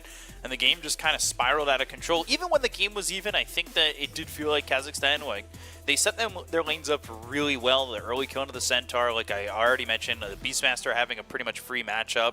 It just doesn't get much easier than that. And on top of which, they felt comfortable enough to move the Luna over, right? Yeah. Like, Luna comes over, fights a couple times, and drops that Eclipse. You have that with the Primal Roar. And, I mean, you can see, yeah, this fight kind of goes well for Saudi Arabia, but at the same time, it's a struggle and a slog just to get some of these kills. Yeah, you even saw the chrono. Like, he chronoed, he hit him by himself, couldn't even deal half of his HP in terms of damage. Zeus, I mean, Heyman did play really well, but again, Zeus can never be the sole damage source. If their solution to your damage is one item, the game becomes unplayable. Yeah. One of the things that we also saw, unfortunately, from the Faceless Void, sometimes when you're playing carry, you realize, okay, the supports that I have in my team can't necessarily make these twin gate rotations, don't have that much damage. He took the risk. He goes top, trying to kill off the Luna. If he survives, they kill the Luna, and then they're able to control that side of the map. This is a very different game. The fact that he died there, Black, as a carry player, how far does that set you back when you make that rotation, die, and then you're already like half HP on the tower by the time you come back? Yeah, on a hero like Void especially, because you don't have any flash farm capabilities, it sets you back massively. Void is very reliant on doing at least okay in lane. You get decent amount of levels, decent amount of farm, and then you can kind of fight with the Chronosphere. But if you're that far behind, I don't really know what you can do. We can look at here, his hero damage is, what, 8,000? It's not what you want to see from a carry hero. Yeah, this is the person that's supposed to be dishing out all that damage, and unfortunately, one of the issues we also saw was there's just too much sustain. There was some fight that they took bottom where they brought two heroes initially. It looked like they were going to get the kill, then Necro shows up. You're like, okay, we need one more hero. Then Pagno shows up. Okay, now we need the whole entire team, and they're able to still take the fight from Kazakhstan 4 versus 5. And to me, when I'm watching this game, Peacock, that's what it just felt like, that the resource investment from Saudi Arabia to make anything happen way higher than what Kazakhstan had to commit in all of these engagements. Yeah, I mean, that's the double-edged sword of having an ulti like Chrono, right? Like, you use Chrono, it's going to be great for those kills that you're going to try and get, but then it makes you super vulnerable because you don't really have much else when they're coming the other way while it's on cooldown, right? So every resource that you have to put in, it's kind of long cooldown here from the Zeus and the Void in terms of, the big ult that got a couple of kills from the Zeus, the Chrono that's going to get you that lockdown. You're investing a lot. And then Kazakhstan, they could just run at you. Like, Eclipse wasn't really needed in some of these. Yep. Roar is not exactly the longest cooldown. It feels like every time Roar was off cooldown, they were making moves. And the Tusk, too. Again, back-to-back games where Tusk is just making plays. And, again, it's not on the Walrus Punch. It's on the Shards. It's on the Snowball. You're making things happen. And it's not high resources to do something like that with the Tusk. Well, why did the Tusk work out so much better today, Black, than yesterday? Because yesterday it was losing reliably, but today it just looked like it was amazing for Kazakhstan. I really think it's how it was utilized in the draft. Like, in the second game especially, Saudi already has damage problems. A lot of times people forget that tag team actually slows the attack speed around everybody. And that just makes you that much tankier against a hero like Faceless Void. Suddenly he loses like half his attack speed. And I think more than anything, Kazakhstan was just a little bit too much for Saudi, which I attribute those wins to. Even yesterday we saw Tusk barely lose. It was very close. The hero is very strong, don't get me wrong.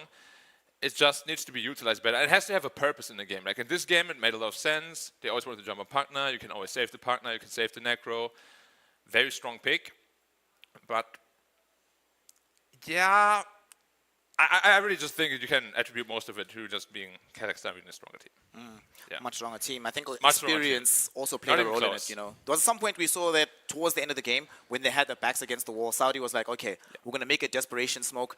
These desperation smokes happen, but rarely are they successful because when you smoke into an Aegis on the enemy team, you lack damage and you're smoking from within the base, man. Desperation, my friend. Yeah, that's the right word for it. That was a rough one. They tried. They threw the chrono and then he bailed on it. Yeah, they left the carry alone. P1 had to jump north by himself. Yeah, P1 jumped north to more of the enemy team. That was like such a hard movement to make, and it's just like, at that point they were down 18,000. You got to try and make something happen. I think some teams. I mean, that's an experience thing, right? Some teams down that much, they know how to keep themselves calm. They know where the openings are. It doesn't have to rely on a smoke desperation play. But when it comes down to it, sometimes it looks like that. But it wasn't a possible situation, right? Like we said when I picked the Void, into the partner already, into the task already, like getting a good chronosphere is almost impossible. You don't have anyone there to set it up for you either. You got to be the first guy to go in, you got to be the centaur, and you got to deliver damage. It's just an impossible situation for P1. And again, I just feel teams need to get better at drafting because you cannot lose the game in the drafting stage. But it happened quite a lot of times in this tournament so far. Did indeed happen far too often for our comfort here on the SEC Play Analyst desk, and unfortunately Saudi Arabia will find themselves no longer able to claim the trophy and walk away champions at the Global Esports Games. Of course, we have to celebrate Kazakhstan a little bit from their performance, and that brings us to our Kadia MVP. Vendetta did a pretty good job to date. I mean, Tusk, good hero. Supports rise up. Supports rise up, man. We didn't get the support MVP yesterday, but this time around, man, Vendetta really, really, really popped off. If you're Malaysia right now, B-Cop, are you going to let this man have Tusk? I think the same way they're not going to try and let you have Treant. You got to think about not giving them this Tusk, right? Like, those are two heroes that Treant more so is like a first phase ban, but you want to make sure this Tusk is out of the equation as well. And I know, supports getting MVPs always feels good. Sometimes we give a little bit too much credit to cores and carries, and I know there was some talk from the casters saying that, carries deserve more. If they play well, they should get MVPs. But, support action. I'm a big advocate for support MVPs. That's where the life is at. And that's where a lot of the bans are focused at, right? Supports who make things happen. Vendetta made it happen with that Tusk. This is a very good play, Black. I think sort of highlights what this guy was able to do in this game, right? So, obviously you want to shout out Violent. Played really, really well across both games. But there was a move where Violent is busy taking the Roshan, right? Him and Lo, they're in the Roshan pit, doing what they need to do, right? Trying to take down the Roshan. In the mid lane, the three other heroes are there, contesting, just forcing them to fight into them. And not only does Vendetta survive that fight, right? He manages to bait out a chrono, force them away from the tier 1 tower, so then they don't even get at least the minimal trade of, we give you Aegis, but we get 3 kills in a tower. They can't get the tower. He just goes back, helps to secure the Roshan, and then they still take a fight thereafter. Like, that's such crazy movement from a guy like this. I think the best way to describe it is you press enter, open chat wheel, space created. Okay. Done. I thought this was going a different way. I thought it was... No. Yeah, we're not quite there yet. Press enter, open chat wheel, good game, well played. Yeah. Good game, well played. No, we're not quite there yet. Yeah. That's if it happens against Malaysia. Then you do that. And the final game, right? Right after you've won the entire thing. Of course. Yeah. You got to be a little bit cocky, And when you win, of course, you have to pop off. And tip. But what are we thinking, though? 50-50 after we saw both teams? I think after game 2, I think is where we got to see the genuine strength of Kazakhstan. Yeah. Because in game 1, no trolling, there was no trolling. This is a very serious game from them. They were like, guys, we are drafting to win. We're going to push this draft forward as fast as humanly possible. And they leveraged the strength of the Lunar Beastmaster. They farmed a whole lot, but when they got their items, that's when they started to make things happen on the map. And at some point, because we saw, at 20 minutes, you're having your tier 2 tower bottoms gone. Tier 2 middle is being pushed into. They've got Aegis, and they're taking your Torment. And it's like, well, now what? We just don't have enough time to even come up with a plan in the opposite direction. Press enter, open chat wheel, good game, well played. I thought you were going to say GG easy. GG easy. Defend your towers, please. Please defend AFK, the guys? towers. Guys, throne? Yeah. Throne it. Just a GG go down throne. Just go down throne. Run on mid. they eventually did end up just going down throne. And unfortunately, when you're playing a Lunar Draft and you're on the high ground, very easy to push into. Yep. That sadly is the only series we have to present for you today. So that does bring us to our KFC Colonel's Choice highlights that we're going to be taking through. Don't have any chicken on the broadcast, but we're going to be seeing some chickens in the game. Little one, I must say, man's just had a really, really tough day today. The second game was a lot better on the Centaur, but I do not think he was set up for success in this first game. Made violence. At what was 10 minutes? We are 7-0-1 on Weaver. Game almost impossible to lose. Yeah, I'm feeling a little bad for Saudi, not because they lost this game, but because they didn't have the opportunity to play their first series. Because that one is always very important, like on a LAN fashion, in a LAN setting, that you can really get used to everything. But yeah, unfortunately, things happen. Can't take anything away from Kazakhstan. They played amazingly. This game, as we spoke about, they trolled around a little bit towards the later portions of the game, purchasing a couple of funky items. But you can see when the team really hunkers down, wants to win, they draft. The second draft was absolutely amazing. Yeah. Well, one of the things that was a highlight, though, a good thing from the side of the Kingdom of Saudi Arabia BCOP is, hey man, game 1, on the Lina, was pretty good. Was the most farmed hero for the majority of the time on his team. Game 2 really, really popped off. You were telling me about this guy, and I'm starting to become a believer, man. Like, I think a couple of more lands under this man's belt, we could easily see him in a tier 1 team. I think a lot more consistent lands is the thing. Like, from what I'm seeing, it was ISF, it's the Asian games, and you could see the growth when the lands are consistently happening, when the events are consistently happening. So, I want to see him dive into maybe a little bit more competitive and land and play, so we can see the growth continue, because it's definitely there. Remember though, he isn't even a full-time pro. He's still working on the side. So yeah, if he gets an opportunity to, I don't know where his tendencies are, of course. If he would go full-time pro, it's of course a completely different life. But even as like an amateur, like his level is steadily increasing to a level where he might even want to consider it as a full-time career later on. For sure. Definitely one of these talents that we can see rising up, showcasing why this Middle Eastern region has been considered one of the places that we need to expand into. There's a lot of talent to unearth, a lot of talent that deserves to be showcased. And we did see it from Saudi Arabia, even though they will not find themselves in the grand finals. But they are going to be playing the third, fourth matchup. Gentlemen, you were speaking earlier about how even the finals are going to be. Let's quickly talk about the third, fourth matchup here, BCOP. Between Serbia and Kingdom of Saudi Arabia, how is that series going to go in your opinion? I lean a little bit towards Serbia. I think the experience there at a higher level is the advantage. I like the drafts from Saudi Arabia, though, and there are things I like from that team. It's going to be close. I'm so bad at picking winners. You've seen my prediction rates here. I don't really. You've actually been pretty good. It's been fine. Yeah. One correct, 3 down 9. So I don't know. I'd like to see it be 3 games. If anything, just give me 3 games. Yeah. Unfortunately, we have not had a single 3-game series here at the Global Esports Games. South Africa dispatched 0-2. The same happened to Australia. The same happened to Turkey. The same happened to Saudi Arabia, and the same has happened to Serbia. But what that does mean, is that Kazakhstan and Malaysia haven't tasted defeat just yet. So in terms of mentality, from what you've seen, which team do you think is better equipped to bounce back from a loss? Well, just speaking from pure experience, it should be Malaysia. They have more seasoned players. Kazakhstan is a very young team with a lot of really strong individual players. But Malaysia, they have a good coach with them. They have a lot of support staff with them. So in theory, they should be better equipped with losing and dealing with defeat. But maybe they won't have to. If they just 2-0 them. Make it easy, make it quick. I think the final starts at like 11 a.m. Oh yeah, we got our flight is at 2 p.m. We got about an hour. Let's go. Let's fit in some brunch in between. That's right. Yeah. Just play some quick Dota. Not that difficult. Make it super simple for yourself. I could see Kazakhstan. I hope it goes the full set. Honestly, I think so. Because it should. It's really, I don't think it's great to have a tournament where every single game is 2-0, right? You want to have close games. And, to be fair, Malaysia did show spirit in their second game against Serbia. Although the game came very close to defeat, they were able to rally together. They were helped out a little bit by the Serbian carry, let's be honest. But it did show that they have what it takes to be able to say, guys, okay, things are not going as expected. Let's adapt and try to figure something else new. Yeah, I want to see the adaptation. I want to see 3 games. Give me something, please. 3 games. Yeah. That's all I ever beg for. And it's just been 2-0s the entire time. I mean, I'm going to say I predict 3 games for both medal matchups. One of the things that we've been seeing, that's what I want as well. One of the things that we've seen throughout this tournament here is the importance of off-laners, Black. So off-lane to off-lane between Malaysia and Kazakhstan, who are you backing? I got to go with Zeal. Like, his biggest weakness was hero pool, and he's massively improved upon that weakness. I think he's a pretty complete player at this point.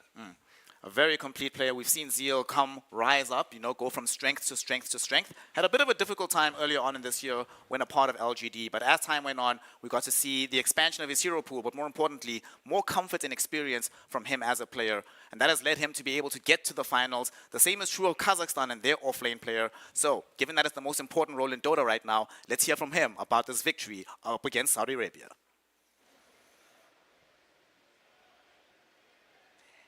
Well, first of all, ladies and gentlemen, big shout out goes to our phenomenal talents. You did an amazing job hosting and pretty much analyzing and casting the match. And congratulations to Kazakhstan for an amazing match. والله يعطيك مباراة جدا قوية ولا ايش رايك؟ بالضبط هذا اللي شفنا من مباراتنا في كازاخستان. صحيح المنتخب السعودي ما سواها، لكن عندهم فرصه في اللور في بالاصح في تحديد المركز الثالث راح يلعبون ضد صربيا. لكن بعدها الان عندنا برضو مباراه نهائيه اللي راح تكون مباراة كازاخستان ضد ماليزيا اللي راح نعرفها في مباراتنا القادمة. فالآن بعد فوزهم في هذه المباراة نبغى نعرف كيف شعوره بعد تحقيق هذا الفوز. فمعنا اللاعب ياجر، نبغى نعرف شعورك تحديدا في هذه المباراة وكيف كانت حتى برضو أدائكم فيها، وهل برضو كانت صعبة ولا لا؟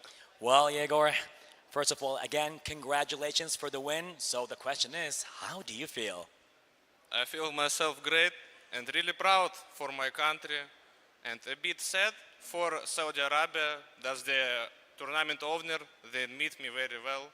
That's why I'm a bit sad. But I put this on my head to pay some respect for them.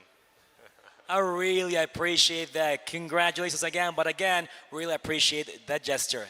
كلام جميل صراحة يا عتيق. بالضبط اللي ذكره قبل شوي اللاعب يقول صحيح ان المباراة كانت جدا ممتعة وجدا فخور بالفوز، لكن في نفس الوقت برضو حزين على المنتخب السعودي في هذه الهزيمة لأن حطوا فيها الثقة عالية، وبكل صراحة كسب احترامهم بشكل جدا كبير، وشاف المباراة كانت جدا ممتعة. لكن مع هذا كله برضو في سؤال ثاني نبغى نسأله، خصوصا ان الحين انتقلوا معنا الى النهائيات اللي راح يواجهون فيها منتخب ماليزيا، والمنتخب الثاني اللي هو منتخب ماليزيا متواعدين فيهم، وبالاصح توقعوا انهم راح يلعبون ضدهم في النهائيات. فايش مجهزين لهم الان برضو في النهائيات، خصوصا انهم عارفين انهم راح يلعبون ضد بعض من قبل، حرفيا قبل يلعبون اول مباراة في البطولة. You got that right. So when we had talks with some of the members of the Malaysian team, they were like, yeah, we are predicting that we're going to go against Kazakhstan for the finals. And now winning this match, pretty much heading to the finals against Malaysia. What you got to say to them? I have to win them because now I got no chances. That's the only way I see a victory. Victory. There we go. Kalam basit, pretty much straight to the point. Victory. One word. صحيح هو يقول صحيح ان فريق ماليزيا او منتخب ماليزيا توقع تاهلهم، والحين بالنسبه له انه هو اللي يتوقع هذا الشيء، بيتوقع فوزهم في هذه البطوله. هذا الشيء الوحيد اللي يشوفه لانه بعد ما وصل الى النهائيات. عشان كذا اعزائنا المشاهدين هذه كانت بطوله دوتا المفتوحه لنا، لكن خلوكم معنا لان باقي عندنا بطولات من الالعاب مختلفه. راح تكون عندنا في اللعبه القادمه ستريت فايتر، راح تكون ست واحد، العاب مباريات كثيره راح تكون في نفس اللحظه، هذه كلنا مشوقين فيها يا براء باذن الله تعالى. So pretty much before we go on to the finals against Malaysia, anything you want to say back to your hometown, maybe even in Kazakh? Я не знаю казахский, но в этом и есть вся крутость Казахстана, что я могу его не знать и жить там. Спасибо всем большое. Я выиграю этот турнир для вас. That's all. Let's go. Ladies and gentlemen, again, congratulations to Kazakhstan for making it happen all the way to the finals. Well, now, ladies and gentlemen, we're going to have a break, but after that, we're going to have a lot of action with Street Fighter 6 happening right here at the Global Esports Games 2023 in Saudi Arabia. We'll be back after the break. بالضبط اعزائي المشاهدين راح ناخذ فاصل وبعدين نرجع لكم في بطولتنا الثانيه اللي هي بطوله ستريت فايتر، راح تكون جوها تماما مختلف. خليكم معنا لا تروحون بعيد، نرجع لكم بعد الفاصل.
Assalamu alaikum wa rahmatullahi wa barakatuh. Welcome everyone to the STC Play Studio. I am your host Ahmed Al-Kaldam, aka Fro, and it is my honor and privilege to be hosting you here as we go through the finals of Street Fighter 6 here at the Global Esports Games in Riyadh, Saudi Arabia. We're going to be some incredible talents playing Street Fighter today. No less talented are the team that I am joined by here at the desk, none other than Damascus and Logan Sama. Welcome, guys. Thank you so much for having us. What a pleasure it is to be back here in Riyadh, enjoying some incredible Street Fighter 6 action. Yeah, it's very good to see, like an event that's been going crazy yesterday. Plenty of matches happened yesterday. Today, we got to meet plenty of players. It's super cool to be part of, the whole excitement of the event. Some players we've never had the opportunity to see in real life before. So many nations represented that haven't had the opportunity to travel and compete on the international stage. There's many players here for which this is their first ever international event, and I think that's such a wonderful thing. It is an absolute pleasure to be able to host everybody over here. As you mentioned, Logan, 30 plus nations have been able to compete in this tournament. Now, this has been already whittled down to just 8. Then that is the action that we're going to be viewing with you and taking you through the story of throughout this event. Now, when it comes to the qualifiers that happened, they were definitely very difficult. We played a round robin with groups of about 7 players each, and only the top player was able to advance directly, with the second place players having to go through an additional qualifier. We can get a look at the nations that joined first off, and you can see several nations with storied Street Fighter histories and others that you'd barely seen in tournaments before being able to have the chance to participate here. Yeah, that's what Logan mentioned, right? We met plenty of players that I've never seen before, players from Bangladesh, from Kenya, from Nigeria, players I knew the name, like from Algeria, KX Genocide, that's someone I see a lot in European streams. I've never met him in person, first time that we get to talk and everything. It's absolutely amazing to see the representation of countries that we don't really usually see. And with that, we'll be able to look exactly at the journeys that these players went through in order to advance. Let's take a look at the results of the first group. Guys, Kuwait, Lord G with the sweep. That is the breakout performance of me so far. We know that the Middle East is a hotbed of fighting game talent and has been for some years. But to see, and I want to point out, Lord G, the only player with a 7-0 record in the group stages. The only player to not drop a single game. You can see they're 14-0. That is a huge statement from Lord G going into these brackets. And we will look also at the second group. Now, we will talk about the second placers in just a minute when we discuss the last chance qualifiers. For the second group, Chinese Taipei represented by none other than Gamer B. Yeah, qualifying. Gamer B, I mean, we don't really need to introduce Gamer B. We said a lot of new players out there. Gamer B is the veteran of that entire competition. He's been there for years. Not surprising to see him, on top of this group, with only one loss. That was to the second person, Brandy from Dominican Republic. So dominant run, but shows that he can lose. A great display of the width of experience and ages in this competition. Brian D from the DR, rarely traveled internationally, still a very young man. I think he's in his teens still. Gamer B in his 40s, been around the world, an incredible disparity there, but it shows you the width of talent that we have here on this. And Brian D still needed to go through another arduous part of the journey to be able to qualify, but we'll also look at the next group here, Group C, Poland, represented by Merkin. So you can see this is a fiercely contested group, very, very compact there at the top, 2 6-1s, 2 5-2s, and you've got some countries there that have very strong histories. Argentina, of course, are an emerging nation, but it was Poland and the young man Merkin who qualified for Capcom Cup last year. That was his first ever international trip. I think this might be his second ever trip outside of Poland to compete. And there he is representing his nation with the victory and going through. It takes a special level of bravery to be able to put that kind of performance on, especially considering who was behind him in that ranking was none other than Travis Styles. Yeah, Travis Styles is a player that we know as well about. He's been to Capcom Cup. He always wins in his region. It's good to see him in international competition doing well as well.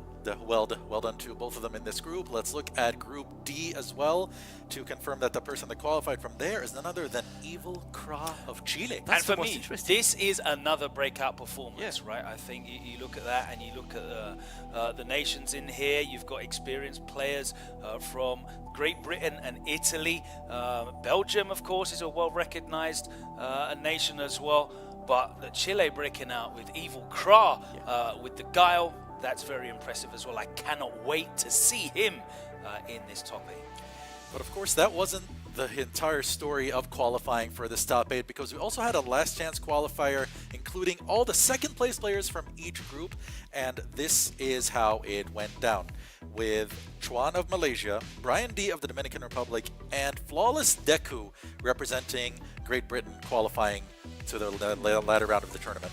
Yeah, I want to say, I mean, obviously it's really tough to have only one out, and commiseration to Travis Styles, because he only got second on game differential from the group. He had the same win and loss record from Merkin, but he was 13-5 versus Merkin being 13-3. So game differential sent him there, and then he lost the final game. You watched that game, right, Logan? The Flawless Deku versus. That's right. Travis It was Styles. a heartbreaker for Travis from Australia. He was 1 round up twice.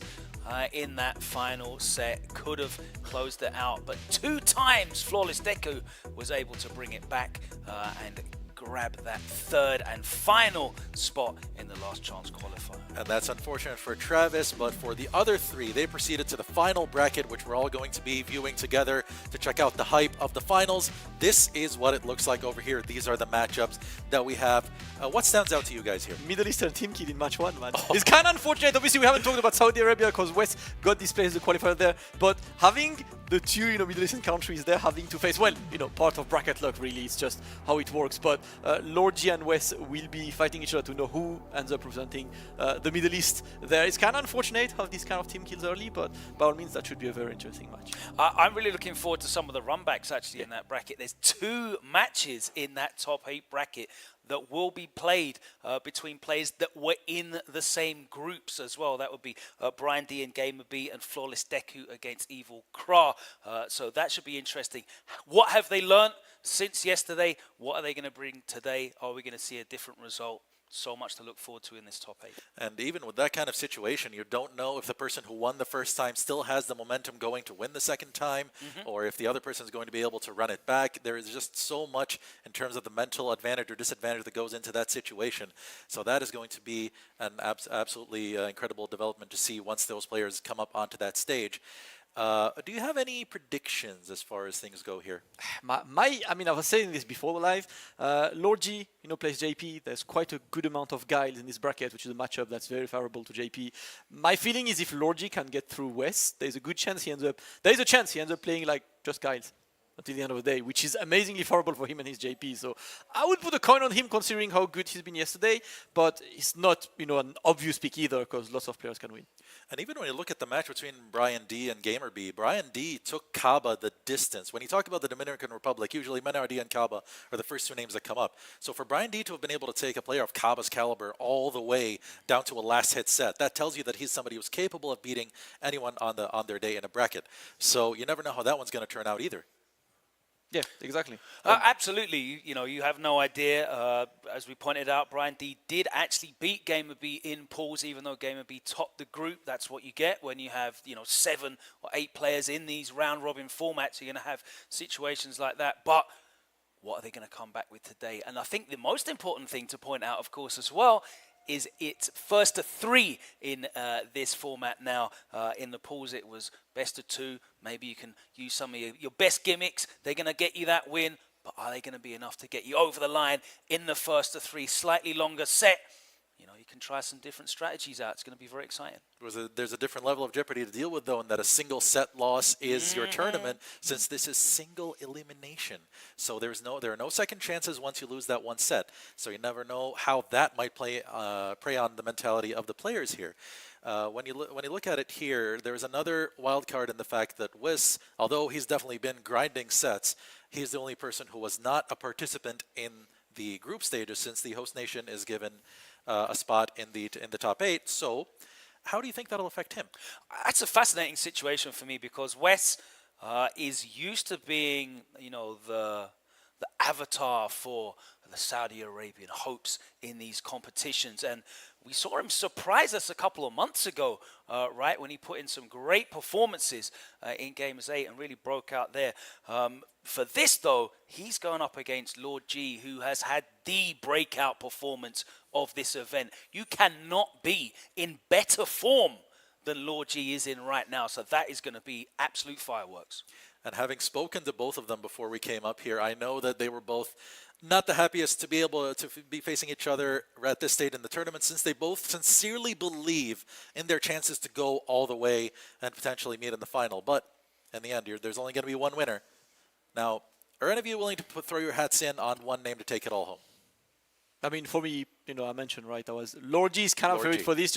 Just seeing the run that he did yesterday, seeing the character he plays compared to the other characters. Like, we haven't talked that much yet about characters, but there is a good amount of guy representation, good amount of Luke representation, in this bracket. I see a JP as, that's kind of cool matchups, especially playing against Guile.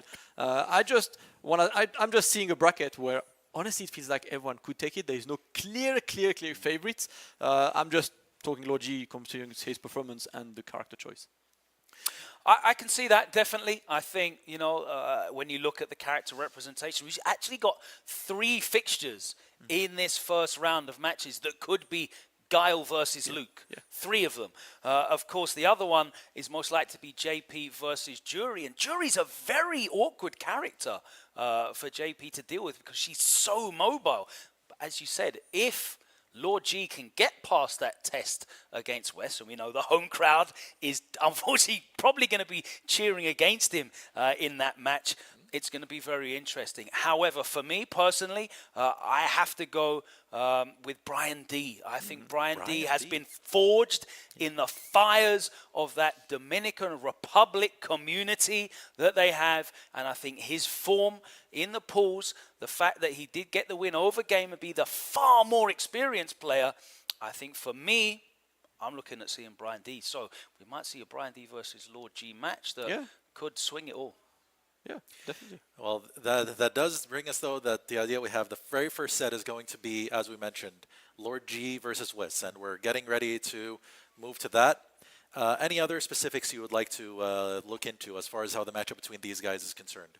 I don't quite know what their record is between these two, because obviously 2 players being from the Middle East, they definitely are used to play each other. You said it yourself, right? They're not that happy about having to play each other, but I think whatever happens is whoever wins there will get the crowd's favor. Whether it's Wes, obviously the crowd's favorite right now, or Lord G, that's going to be the person that the crowd will pick for an entire winner. So regardless, from semifinals onwards, that would be a great run for them. I'm really interested to see how Lord G deals with the pressure, though. It's been plain sailing for him, right, so far. Not dropped a single game. Won every single set 2-0. It's been an incredible run for him. But if things start to get difficult, as they can do in this first of 3, I want to see how he performs under the pressure. That is the mountain Wiss will have to climb when he takes on Lord G, as we go to our wonderful hosts, Barat and Atiq, to get us started with this top 8 action in Street Fighter 6. شكرا لاخواننا في الاستوديو التحليلي. مبارياتنا الان راح تكون مختلفه. عندنا بطوله ستريت فايتر 6 راح تكون في جلوبال اي سبورت جيمز. الان راح نبداها في مرحله التوب 8 اللي هي راح نشوف فيها تصفيات فريق واحد ورا الثاني راح يطلع. ومواجهتنا الاولى بكل صراحه يا براء جدا صعبه، لانه بيكمل معنا المشوار ممثل واحد عربي في باقي البطوله. You got that right, Atiq. And again, viewers around the world, ladies and gentlemen, all gaming enthusiasts and champions, welcome back to the Global Esports Games 2023 happening right here in the beautiful kingdom of Saudi Arabia, Riyadh. A lot of action is going to take place right now, Atiq, with Street Fighter 6. We're going to have the top 8 all competing, the clash of gaming titans in Street Fighter. What's going to happen? A lot of beautiful moments ahead of us, Atiq. بالضبط، عشان كذا عندنا حتى برضو فريقين الآن اللي راح يتواجهون، راح يكمل واحد بس فيهم في باقي البطولة والثاني راح يخرج من المنافسة. فاللي بيكمل هم الفريقين بكل صراحة فريقين ممثلين للدول العربية. فخلونا نبدأ على طول بالدولة المستضيفة من المملكة العربية السعودية. سمعونا تحية للاعب ويس.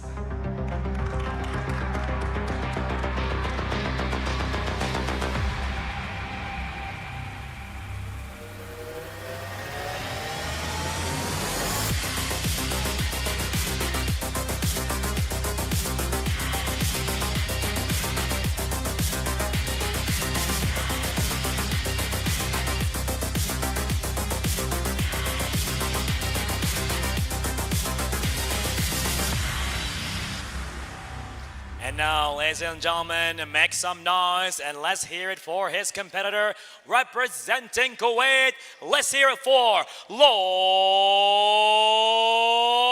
G.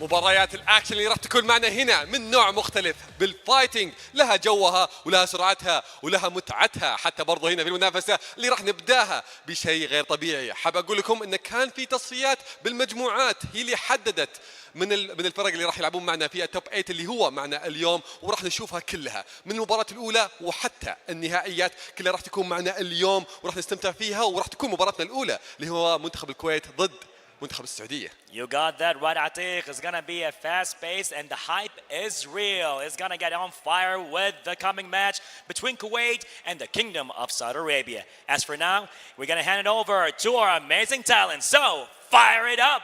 Let's go.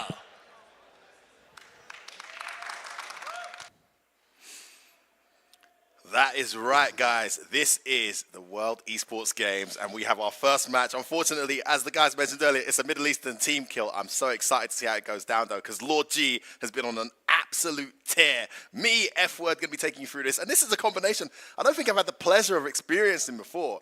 The one and only Mike Rolls, the boss, is right here next to me. Dude. I appreciate it. What an outstanding introduction for me. Thank you so much. Why has this not happened before? I've commentated with Jen. I've not commentated with you. Hey, you know, I just had to wait for the right timing and for the right matches, and I think we're here right now. You were talking about how Lord G is looking like he is really fired up. He's kind of dominated through everybody he's played thus far. But what we're going to see is a refined Wes. Wes has just been sitting back, marinating, getting ready for the right moment to strike, and we're about to see it. He's been waiting. He's been trying to play as many casuals as possible. He doesn't want to get blown up right now.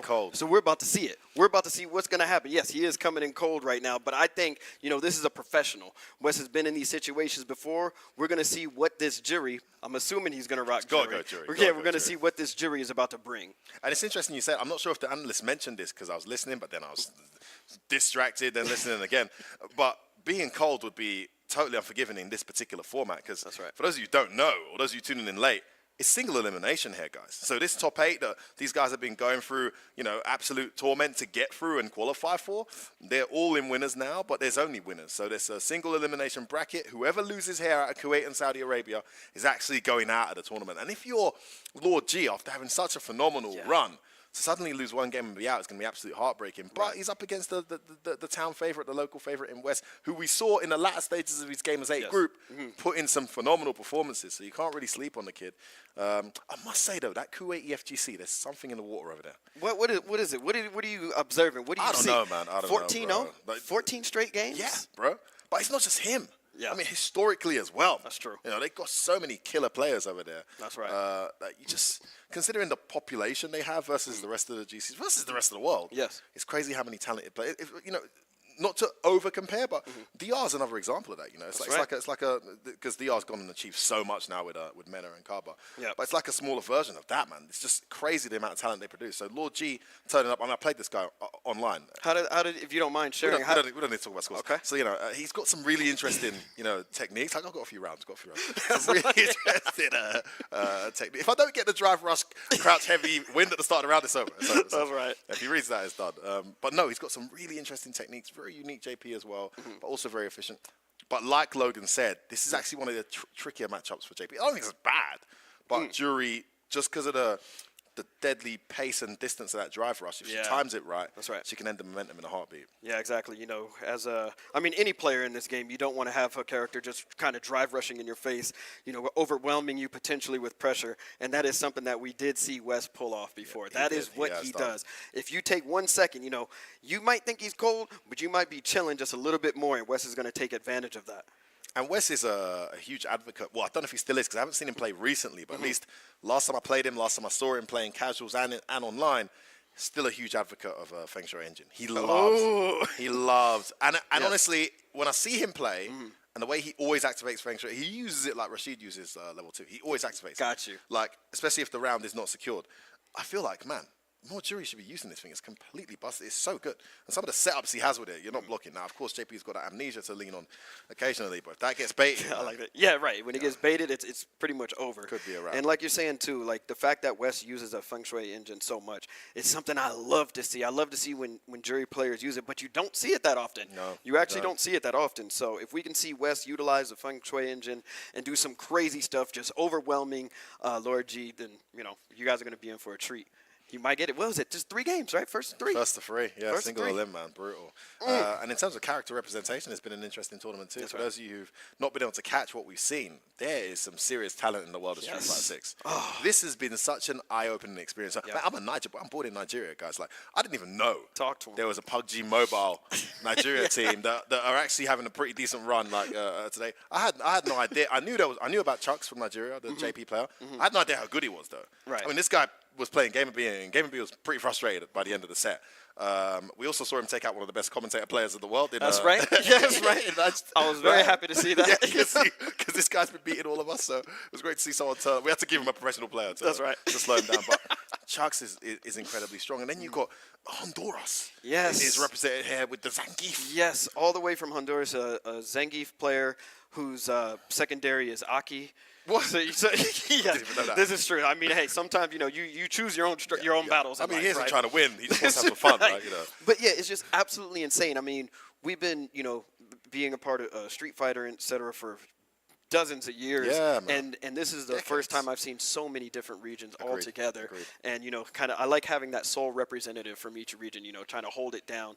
So much character variety, and everybody here is so happy to be here. Yes, it's like, yes. man, I never would have had this experience or this opportunity to play so many people from so many different regions. And, win or lose, we're all just going to get better at the end of the day. Man. This is it. It's super beautiful to see. Commiserations to those talented players who are here who we're not going to see. Yeah. I mean, Travis Styles was here, man. Travis Styles, representing Australia, had a great run and lost narrowly to Jordan in the tiebreaker at the end. Flawless Deku, who's able to qualify. That's just one example of, Shaka. Yeah. Shaka was here representing Argentina.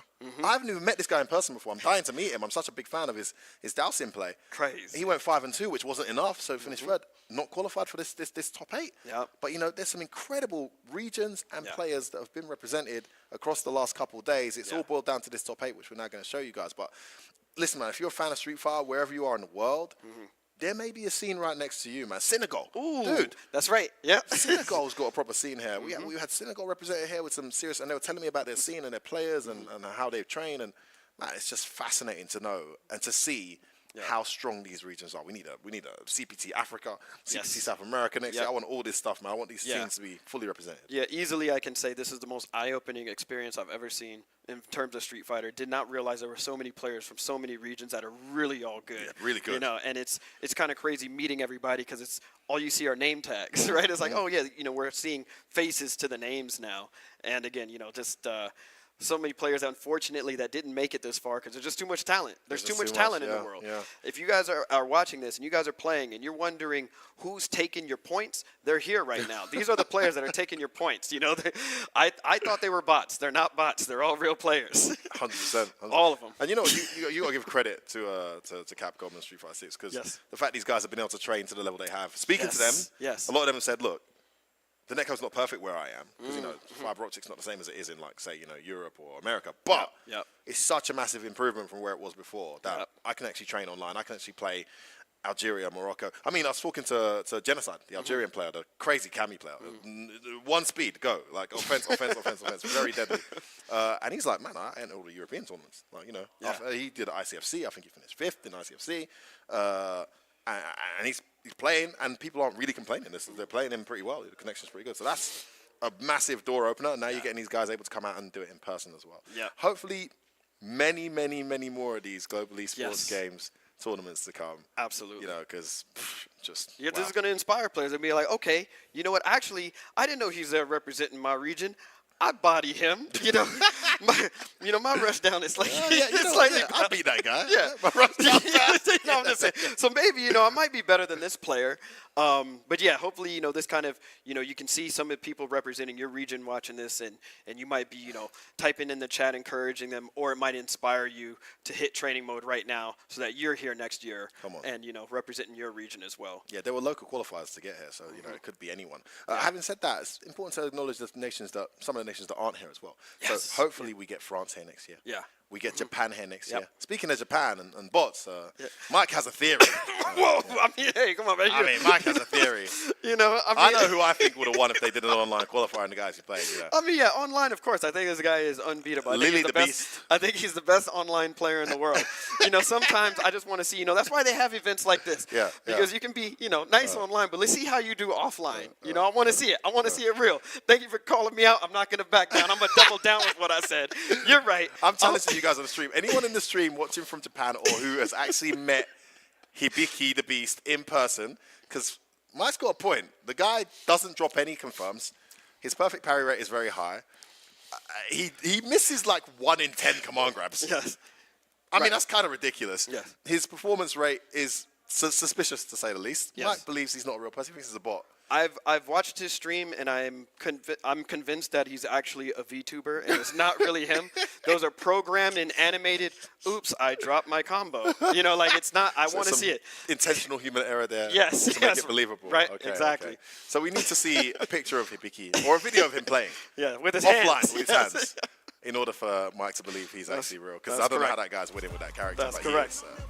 All right, guys, enough of us waffling on. It is time for the first match here at the Global Esports Games. It's gonna be Lord G with his putting his 100% record on the line up against the local boy himself, West Ham. Round 1, Mike. Already just gonna spin some meter right here. Getting straight into it. Like you said, West is not gonna wait. He wants to hurry up and win. He's been cold, he's been chilling, and now it's time to heat up the competition. Little delayed jump forward there to escape the throw. Gets him out of that pressure. It was a good start to the round from West with that drive rush. That's right. F-word, one thing I'm waiting for is I'm really waiting to see West hit that level 2 because I want to see Feng Shui Engine. Yeah, I hope he still does it. Like I said, I haven't seen him play for a month or so, so he might have changed his strategy. He's still playing Jury, though. Yep. Like to see that. Again, this is a best-of-5 matchup. Single elimination. Single elim, bro. No mercy. Yeah, that's right. Good start from West, but Lord G slowly bringing himself back into this round. Sticks up the portal. While I wanted to see the Feng Shui, you might want to just save that meter for the second round. Be careful, JP's coming. Oh, that's so good. The hitbox on that, the vertical hitbox. So there's a drive rush. No anti-air. No anti-air. Could end it here. There it is. Same side. The dash, I thought he was going to go underneath, but it was the same side. Again, this could be the first game drop by Lord G. Oh, he does. There it is. Straight away. Oh, where are you going to block? The low. Until he still does it every time. It's going to be a mix-up now. Oh, he had it. He actually had it. Oh, yeah, he did. Oh, he's still okay. A little bit of engine left. Now he's out. The engine's gone. He wasn't able to get his setup right there with that Feng Shui engine, so that's gone to waste.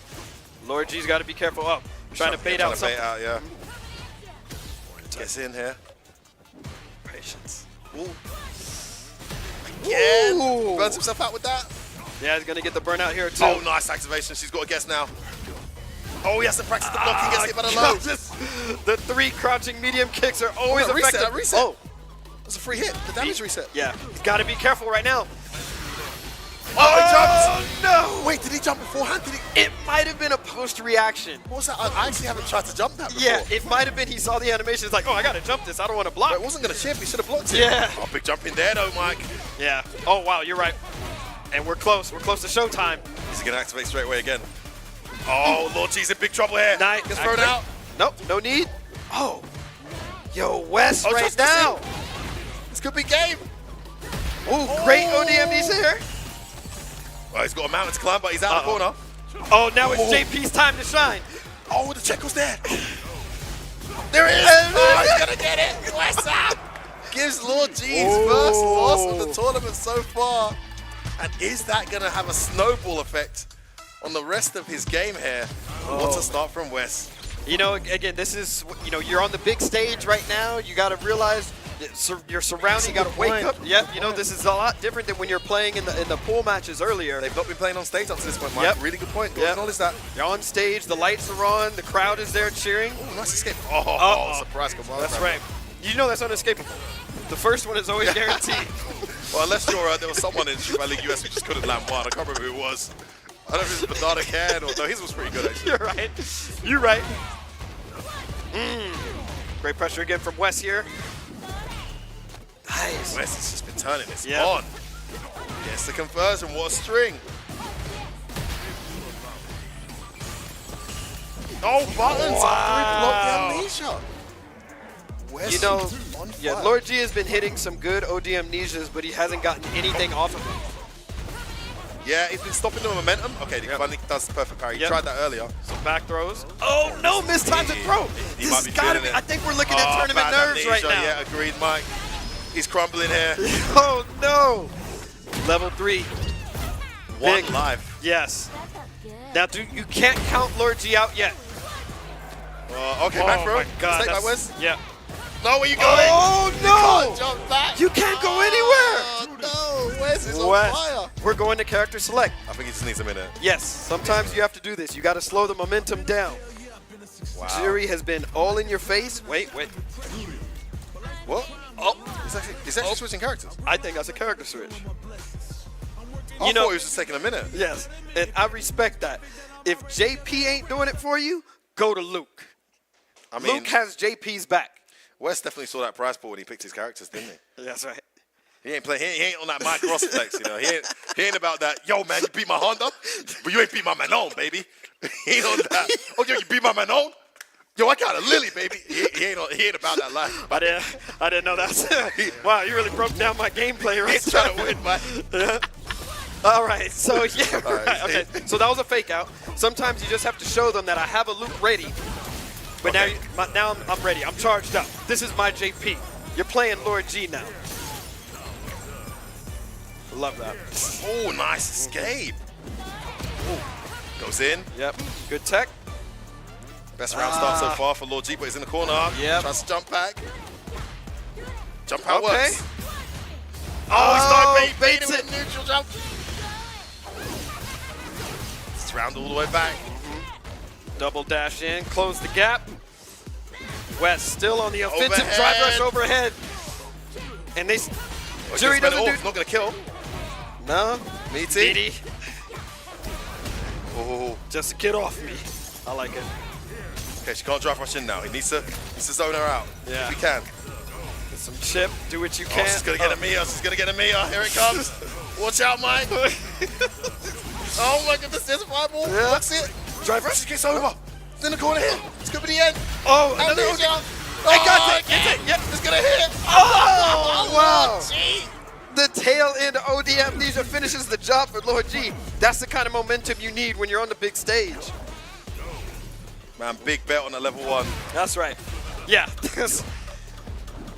You couldn't ask for a better level 1 if you're playing JP right there. Okay. Man, Wes has definitely got a great sense of space control. Yes. He's very comfortable in the neutral against Lord G. You can definitely see he's had that JP experience. Nice, meaty throw off the whiff sweep. Interesting. I haven't seen that frame kill before. Oh, look at this pressure. No anti-air. Oh, wow. No anti-air. Doesn't need it. Overhead again. Yep. Oh, yeah. The my meaty God. fireball. You can't own the amnesia. Oh, one more. He points to the He's side. holding it up. One more. One more round. It starts with a drive rush. West smells blood. Lord G needs to slow this down and needs to do it now. Oh, my gosh. That Doesn't look pressure. Oh. I love one of the things that, I caught you talking about it in the break room earlier about Jiri specifically, was how important that meaty fireball is, and we're seeing so much mileage out of it in this matchup. Yeah, so good. There you go. Oh, he's going to activate again. Second Feng Shui edge into the set. Oh, He wow. gets Just gets thrown. up and throws the parry. Oh, my goodness. He's going to block this out. This could be the end if he doesn't. Again, Throw another again. blow up of the Feng throw. Shui engine's gone. Perfect Back parry. throw. Okay, massive. Still set point, head to West. Goes in. Lands the level 2 off that counter hit, stand heavy kick. We're going to see a reset here, Mike. I don't think so. Just takes the knockdown. Yep. Ooh, JP. Oh, good tech. Goes in again. Oh, he's not done. JP's never Oh, done. my goodness, he missed it. Oh, gets the trade. No trade. She's got level 2. Oh, JP. trade again. JP goes in. Oh, Got it. Got it. Lord G's alive. He's alive, Mike. Lord G survives. Oh my goodness. Sorry, I went He's British. holding. It's okay. I went British Don't worry, you know, this is there. the first game. We got a lot to go. Man, I thought it was over, man. I thought it was over. 100%. Yeah, look at that. Lord G's a little bit happy now, feeling more calm. Said, oh, that's right. Sometimes you just have to remember how to win on the big stage. Okay, he's nodding to himself there as well. Are we going to see a change up? 100%. It's a different game now. Oh! Some hesitation there from Wes. Okay. Nice. Some whiffs there from Lord G. Gets the Ooh, perfect good parry. perfect parry, yes. You're going to get some real estate back as well. Yeah, that's right. Out of the corner now. There's the perfect yes. Oh, okay. He had the hit. He didn't follow through. The timing when you know he's going to click, you just drive rush in. What a choice from Lord G. I love the call out. The most convincing thing you can do is get an air throw in this game. Days. Safe jump. We're close to level 2 from JP here, or for both players. Oh. Nice. Wake up, EX spikes, and again, activates level 2. She can parry this out. Just going to hold. Oh my through it all. Anti-air from Wes. Oh my god, close to oh no, I said the first one was free, but not the second. Gonna get chipped. Oh, he tried the empty jump, the jump wake up. One more round again. That's right. We're back at this moment, back at this position. Who's it going to be, Mike? Who's it going to be? Oh my god. Wes is clearly got the edge, but yeah, we're seeing moments of brilliance from Lord G to bring it back. His first attack is going to determine everything. Right now, Lord G is looking confident. I mean, he checked the drive rush, but yeah, not close enough to the corner to get punished. Perfect parry, back row. No. Okay. Drive switch. Try to get the. Oh, okay. That works. I like the drive impact idea. Try and burn her out. Yeah. Oh, wow. That was nasty. That is a dead jury. Yes. No meter needed. Just some drive gauge. What's a character, Mike? Oh my god. Yes. God damn. Yes, don't take pros, baby. That's right. Don't tech. Lord G crits across fears. Ooh, anti-air into oh, that's interesting. Oh wow, gets it that time. Oh, he didn't punish. That's guaranteed punish. Yeah, He it missed is. Should be losing like 300, 400 damage there for throwing JP in the corner on amnesia. And that's also why, you know, we're seeing Lord G hesitant to do crouch heavy on the anti-airs. Oh yeah, this is going to be massive. Feng Shui. Yeah. He tried to check that drive rush. Oh, burns him out. Look, this is set point. Oh, he blocks it. Oh my god. Oh, there's too much going good on. God. Good God. There's too much going on. He's got the level 1 this game. He's done it. Yo, Wes. Oh. Wes. The double overhead into the low, then into the instant overhead, into the double overhead, into the combo. That is insane. We need to see more of that. But then, like you said, that is something that we see from Wes. Wes alone, he is bringing that jury hotness to Global Esports Games 2023 right now. Representing, man. Saudi Arabia very much alive. Unfortunately for Kuwait, after a valiant performance, incredible form from Lord G, he bows out of the tournament. You can see these two guys, good friends, play online, challenge each other, so it was always going to be a close one. But it's Wessam and that trusted Feng Shui engine to get that victory and send Lord G and Kuwait crumbling out of the tournament, keeping Saudi Arabia's hopes and dreams alive. Congratulations to him. You know, it's also kind of cool. We got to see the answer. The question was Wes ready? Was he going to be cold? But he looked like he was fired up, and he had a great performance over Lord G. Lord G did what he could, tried to keep Wes off of him, but now I think that's a wake-up call to everybody else in this tournament. Wes is here, and Wes is coming. Yeah, man, you got to watch out for this guy, man. We've seen him get better and better, and the fact he's got this incredibly well invested like nation behind him, you know, as a full-time esports player now, he's only going to get stronger and stronger as time goes on. Well, that's what we think of it, but you know what? We got the analysts on the desk. I know it was one hell of a match there. Ahmed, Logan, and Damascus, talk to me. Welcome back to the STC Play studio, guys, where we'll look at the set that we just had. Damascus, you know, let me start with you, because your call on this was Lord G taking the whole tournament home, and, well... My call was if he can get through it. If he can get through it. So that was the my entrance select was that. But that's true. To be honest, like watching this, I watched the beginning of this in the arena because, you know, people were there getting hype, which, you know, I like seeing the crowd and stuff. But not only did Wes play amazing, like he clearly came with a plan. The drive rushes were always like perfectly on time at the right moment to get through. I've seen Lord G dropping a lot. You know, I've seen Lord G kind of missing quite a few things. So maybe nerves, stage nerves, something about it. Yesterday was not on stage, was different. I think West did a fantastic job of playing spacing that really made Lord G very, very anxious, very, very awkward for him to deal with, because one of the biggest strengths, of course, that Jury has, and we pointed out at the start of this, is her mobility. And the threat that she puts out when she drives rushes from slightly further away, it really begins to put...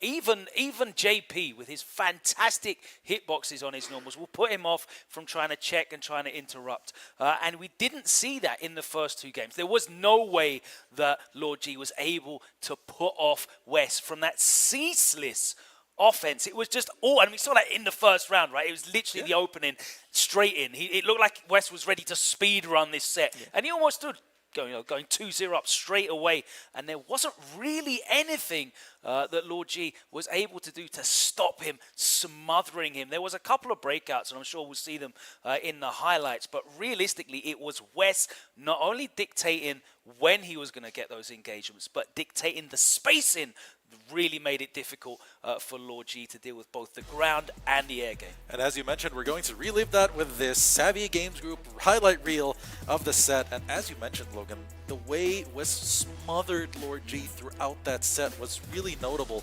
But also, what about some of the clutch decisions that he came up with during this set? We can even think about the way he ended the very last sequence with his trademark usage of SA2. Yeah, I mean, he used that level 2 a number of times, 3 times throughout the set, and the first 2 times he used it, he didn't really get much off it, did he? But that third and final time, when it mattered, he was able to open him up. Yeah, he's definitely like, after getting acquainted with him, like Gamers 8 back then, I could see that this is the kind of jury who goes for level 2s, because there are 2 kinds of juries, right? The level 3 players and the level 2 players. Right. West is a level 2 player. He tried a couple of times, of course it can't be all the time, successful, but that final moment was amazing, just for the one thing that he decided to combo into a drive impact to burn the opponent out, to completely remove defensive options, and to force Lord G to block and to make the right choice. That was the perfect play at the end.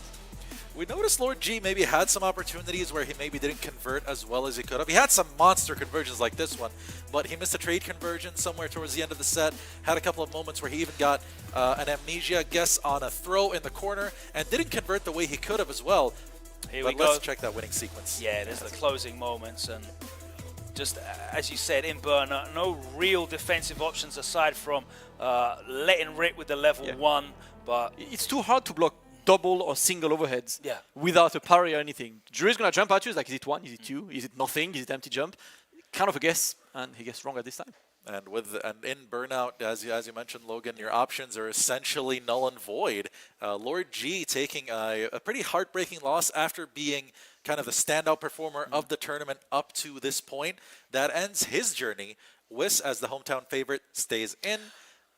And he's still got other matches to worry about. But I guess you have to ask about that as well. Did this arena environment, the fact that he was playing against the hometown favorite here in West, who audibly had the crowd behind him, did that also play into maybe causing some of those execution errors, maybe making him play a little bit more scared in those first 2 games and ended up being too far behind to be able to stop West?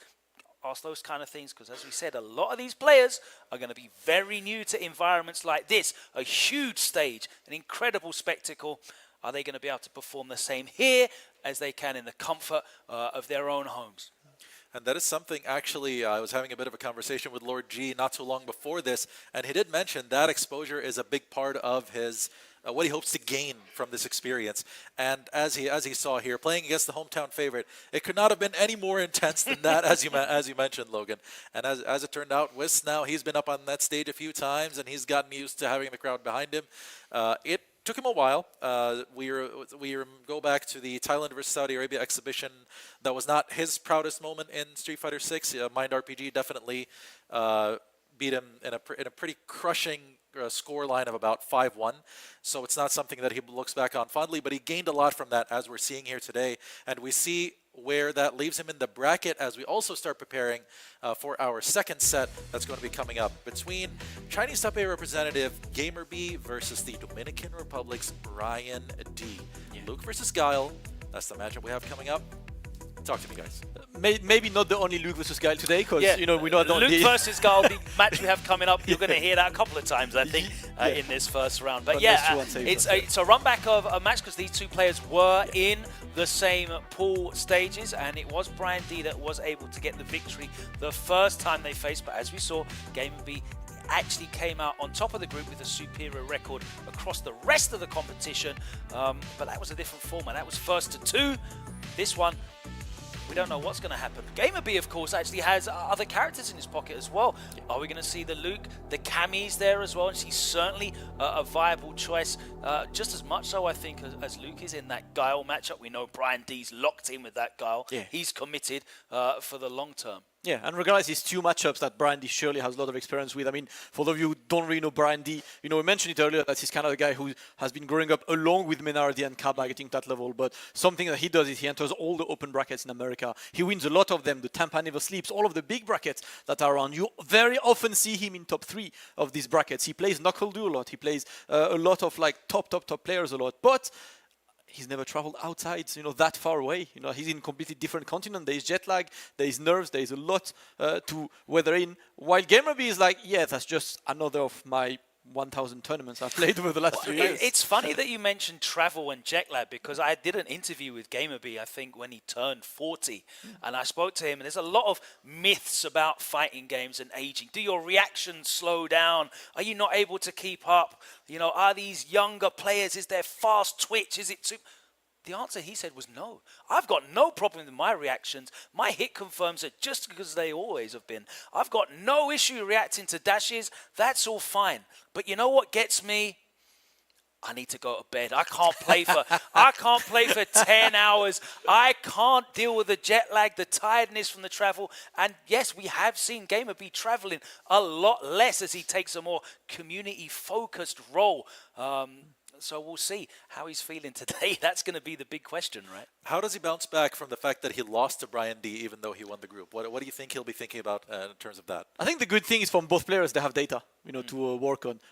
Maybe try the other character. It's the first 2-3. You can actually try the other character on the first game and decide if you keep Cammy, if you keep Luke for the entire one. If he plays Cammy right now and wins the first game, maybe he'll stay with Cammy until the end. He has at least like one more game to experiment. Might be time to experiment, but also that Gamer B with his absolute truckload of experience, losing a game, knowing that he might meet the guy tomorrow, he's definitely been doing homework. I think all the pressure's on Brian D, to be honest with you. This is an opportunity that he has not really had before. Gamer B, he's been international so many times. Brian D, not going to have that room to experiment. The pressure's on him. It's single elimination. Can't wait for this one. And that's the challenge for Brian D against the vast experience of Gamer B to try to run it back and win a second time as we go to the stage with Baran Atig for our second set. And big shout out goes to our amazing talents. You guys are phenomenal. Well, Atiq and viewers around the world, now to the next match taking place right here at GEG 2023 for Street Fighter 6, and it's going to be an amazing one. ولا ايش رايك يا عتيق؟ صحيح المباراة الأولى اللي كانت معنا ما كانت طبيعية، صحيح ما قصروا المنتخب الكويت، لكن الآن عندنا المنتخب السعودي انتقل معنا إلى نصف النهائيات، ومبارياتنا هذه برضو راح تحدد من اللي راح يواجه المنتخب السعودي، فعندنا الآن مباراة برضو جدا مهمة، خصوصا أنها كانت ملحمية وقت المجموعات. You got that right. Well, Atiq, now I guess we're ready for the next match. You ready? Yes, I'm ready. واشوف في واحد يفحط ورانا لكن Yes, I guess we're all ready here, even with the action happening here on stage. So, ladies and gentlemen, and now for this coming match, representing the Chinese Taipei, let's hear it for Gamer B!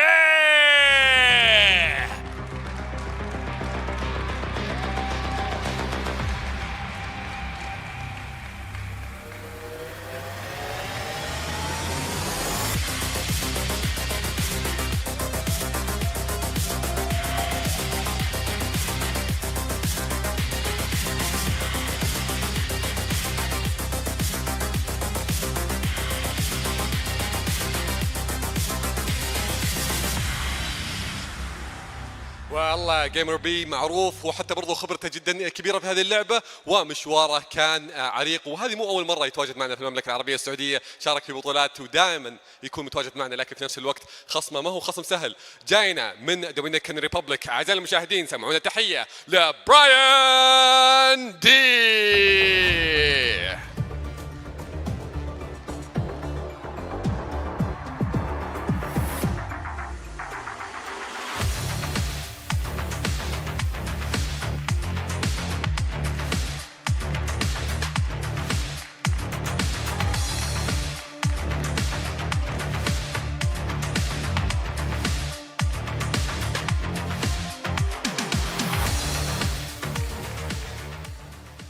Well, ladies and gentlemen, I guess we're gonna see a fired up match taking place right here. والله عتيق ايش رايك في الموضوع ذي؟ It's gonna be a crazy one. اكيد حتى برضو عندنا براين دي من اللاعيبه الصاعدين معنا وفي نفس الوقت عندنا جيمر بي من اللعيبه اللي عندهم خبره كبيره في هذه اللعبه فبنشوف كلاش في بالجنريشنز اللي جالسين نشوفها الان في هذه المباراه فما راح تكون طبيعيه فعشان كذا اعزائي المشاهدين راح ننتقل على طول الى المعلقين ونبدا في المباراه.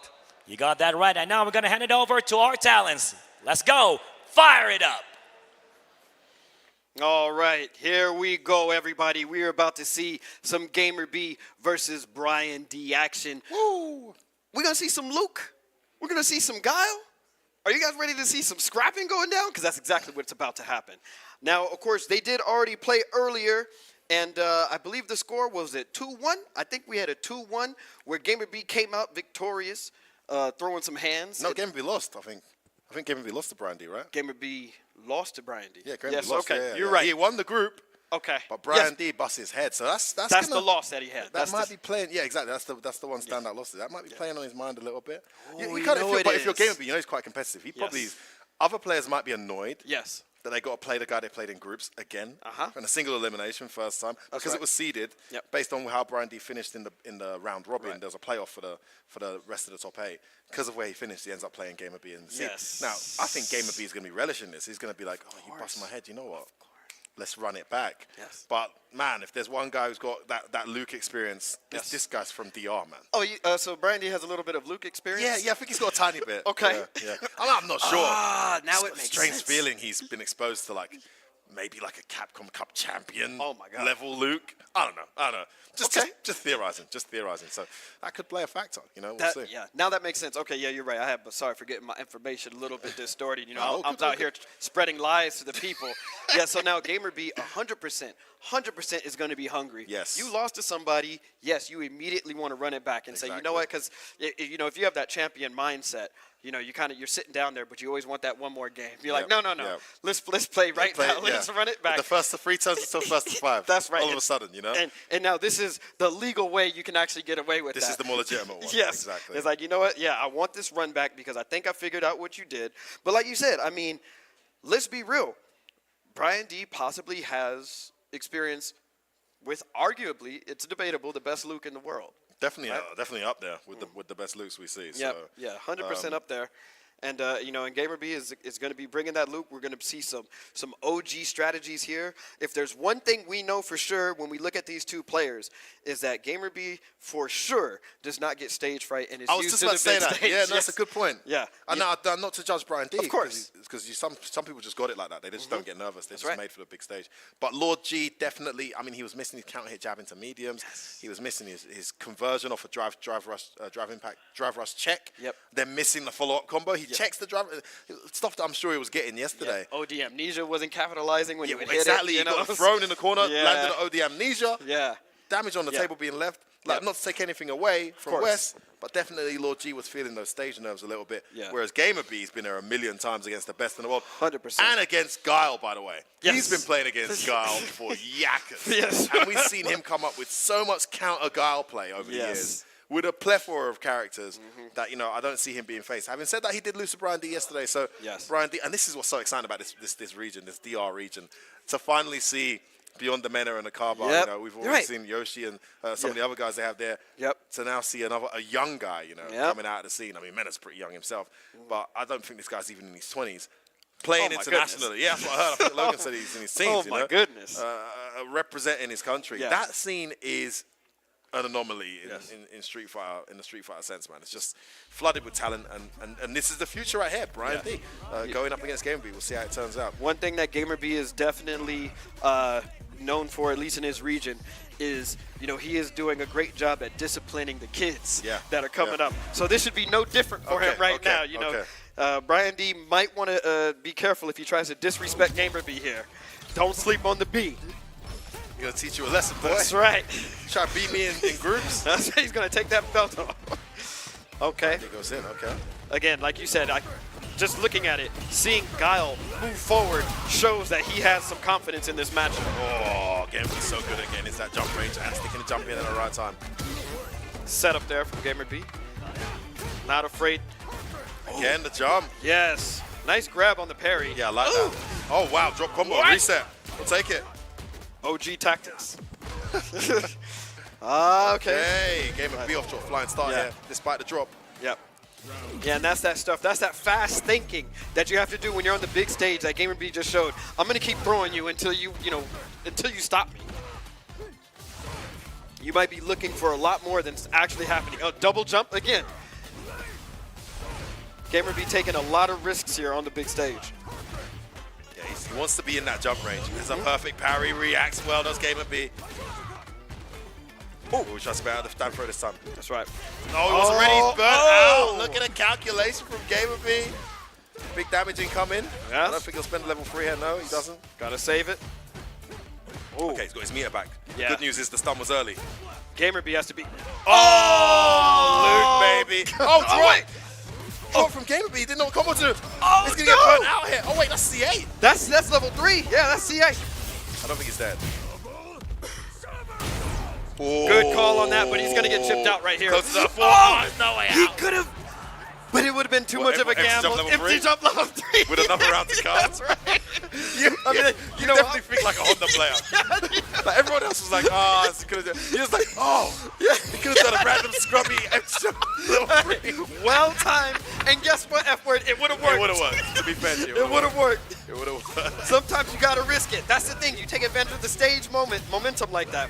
But yeah, now GamerB, Now, yeah, he's got Brian D's off to a flying start in his final round. Great GamerB's not even blocking. Oh, you go in, goes in. Oh, wait, okay. Good reaction. Good reaction. He was glowing green, so I think he was gonna do anything. Yeah, no, he waited to see the drop. Okay. Respect. And you got a burnout. Okay, this is massive. Can he make a comeback? Yeah, he definitely can. There's the Oki. Oh, he takes the throw. Guile's backing up. Oh, wow. Push. No. Oh, gets hit again. Brian D's in the corner. What's He's he in gonna big do? trouble here. Tries to jump in. ODDP. He spends the meter. No, what was that? What was that? Even Brian D's face is like, I'll take it. That's right. I'll take it. Yep. Okay. GamerB with a couple of chokes. He also had the level 3 Yes. for the game. Yes. Yeah, he could have. Round and he dropped it. Now we just see him whiff a throw randomly. So wait, we were talking about who is the tournament pressure going to be on here? Yeah. Maybe I'm taking it back. Yeah. That jump heavy punch is completely busted, right? That Luke's jump, that jump heavy is kind of nasty. We've seen it just beat things. That crouch heavy just getting absolutely stuffed. Yeah, it is. He's in that jump range again. I like that. Look at that, Guile. Or Brian D here, not charging, said, I'm going to walk with you. I don't need my charge. We can scrap. We can scrap. Yeah, that's what he's doing. Let's go. Oh, he burnt himself out. I hate being burnt out against Guile. It's the worst. Yeah, it really is.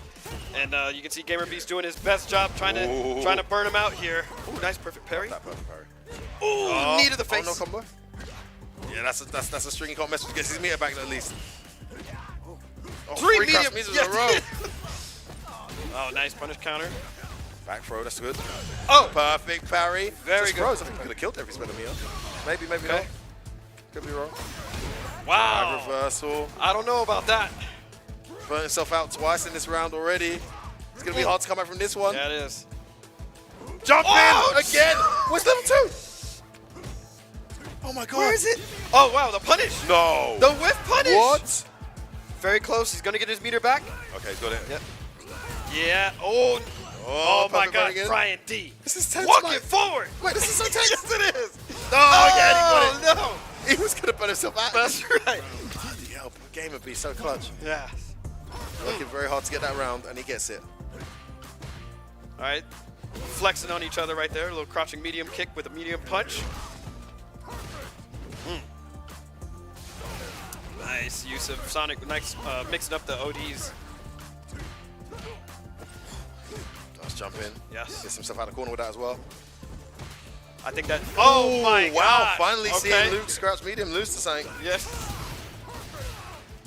Beautiful space in there. Yeah. From Brian D. He's got a massive life lead now, Mike. Yeah, he does. This is, you know, and if you're Gamer B, you got to make sure if you're going to use that CA, it's got to do, you know, a significant amount here. Yeah, I mean, you're not going to use it unless you kill because there's another round to go here. Yep. Don't close out. Oh, that's it. That jump heavy. Ooh. Yeah. Oh, you're dead. No, You're not dead. the life. That was Nice a bait. force of reaction, Yeah, right? exactly. Habit. Punish your muscle memory. Yes, that's such a good thing to do. Ooh. Okay. Doesn't use the extra bar. Well, no, he's doing EX anti here, not just the normal. The damage. Oh, big. He's almost burnt out again. Yeah. It's a terrible situation. Oh, Gamer B, no. there's the burnout. Yeah, hop. It's a button. Yeah, Gamer B is not in the best situation, but it is doable. He's halfway back. He's actually done well. Didn't lose too much health there in burnout. Yeah. And he's going to get his meter now. Yeah. Oh, nice counter hit. Oh, he almost tried something sneaky there. Brian D, that is. Yeah, he had something up his sleeve. Gamer B's onto it. Oh, big with that grab Again. medium again. He's got a load out dead. Oh, he didn't get the link. Wow. Some drops We're from seeing Gamer B some here. tournament nerves Oh, here. there it is. Oh, the low. wow. That is going to conclude this round here. Wow, Brian D storms into a 2-0 lead here. Insane. And the Dominican Republic. He has got to Looking think very about strong this. here. This is single elimination. Gamer B has to dig deep. But right now, Brian D is looking very confident. Not flustered whatsoever. I can just imagine Carver at home watching this right now.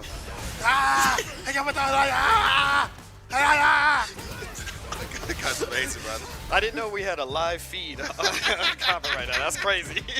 You can hear his voice I going can as hear the it, day yeah. goes on, you know? I can feel it. Oh my god, that jump heavy again! Woo. Nice. DP. Okay. All right, now he's playing some Luke. He's bullying Guile right now. This is what Luke is good at. Luke can be a great bully character. Much better start to the round as well. Can he close it out though? Jump. Oh, he tried to walk Heavy underneath. punch. No. So good. He actually just let go of his down charge just so he didn't know what to anti-air with. Yeah. He just decided to walk forward. Yep. He couldn't flash kick. That jump heavy is crazy. That jump round now is good trade. Yeah, they're both amazing. Yeah. But the heavy punch is just... Yeah. Man, the Gamer B's just getting in. Yeah, he is. Okay, wake up, jab connects. Oh, wow. Okay. Brian D walking back, trying to bait something out, but got clipped by Gamer B's crouch heavy. What a whiff punish. That was nasty. He's almost burnt him out again here, Gamer B's got to be careful. Oh, man, just risking it all. Again, no fear of being anti-air. Jump. There's the low again. EXO, he knows he's still alive. He's burnt out. One hit. You got to use it if you get the hit. Yeah, he can kill her again if he gets no. God. Oh, he's not going to get it out. Upside down kick, Mike, and it is match point. Oh, Brian my D, God. Gamer B heading out of this tournament. Oh, punched in the mouth. Oh, my goodness. anti-air. Delay jump out gets him out of that situation. Oh my goodness, please! Come on! Lord, he's gonna spend it. Yeah, spend it. Why not? Everybody got hit by that jump heavy. We're going to Memphis! That's where you're going. You heard him. Oh, okay. No anti-air there. Man, every time Luke jumps now, I'm clinched up. Yeah, it's very scary. Oh, what a check! Wow. It's far from over though. Look at the meter. Yeah. For Brian D. Yeah. One opening, Oh! another jump in. He's in the corner. Uh-oh. Brian D slowly approaching, Yeah. backs off. Gets the brooms going again and again. Oh, man. Gamer B's got to be careful there. Set point. Anti-air medium. You can't get desperate in this moment. Why are you? Oh, what's going on? Level one. Oh, yes. Oh, OD's enough. All right. I don't know what I'm talking about. That jump was crazy, but so far, you know, Gamer B has just had so much success with these jump Yes, big time. It wasn't exactly an angle that's difficult to go to anti-air either. It was right back in front of him. But Brian D just froze up.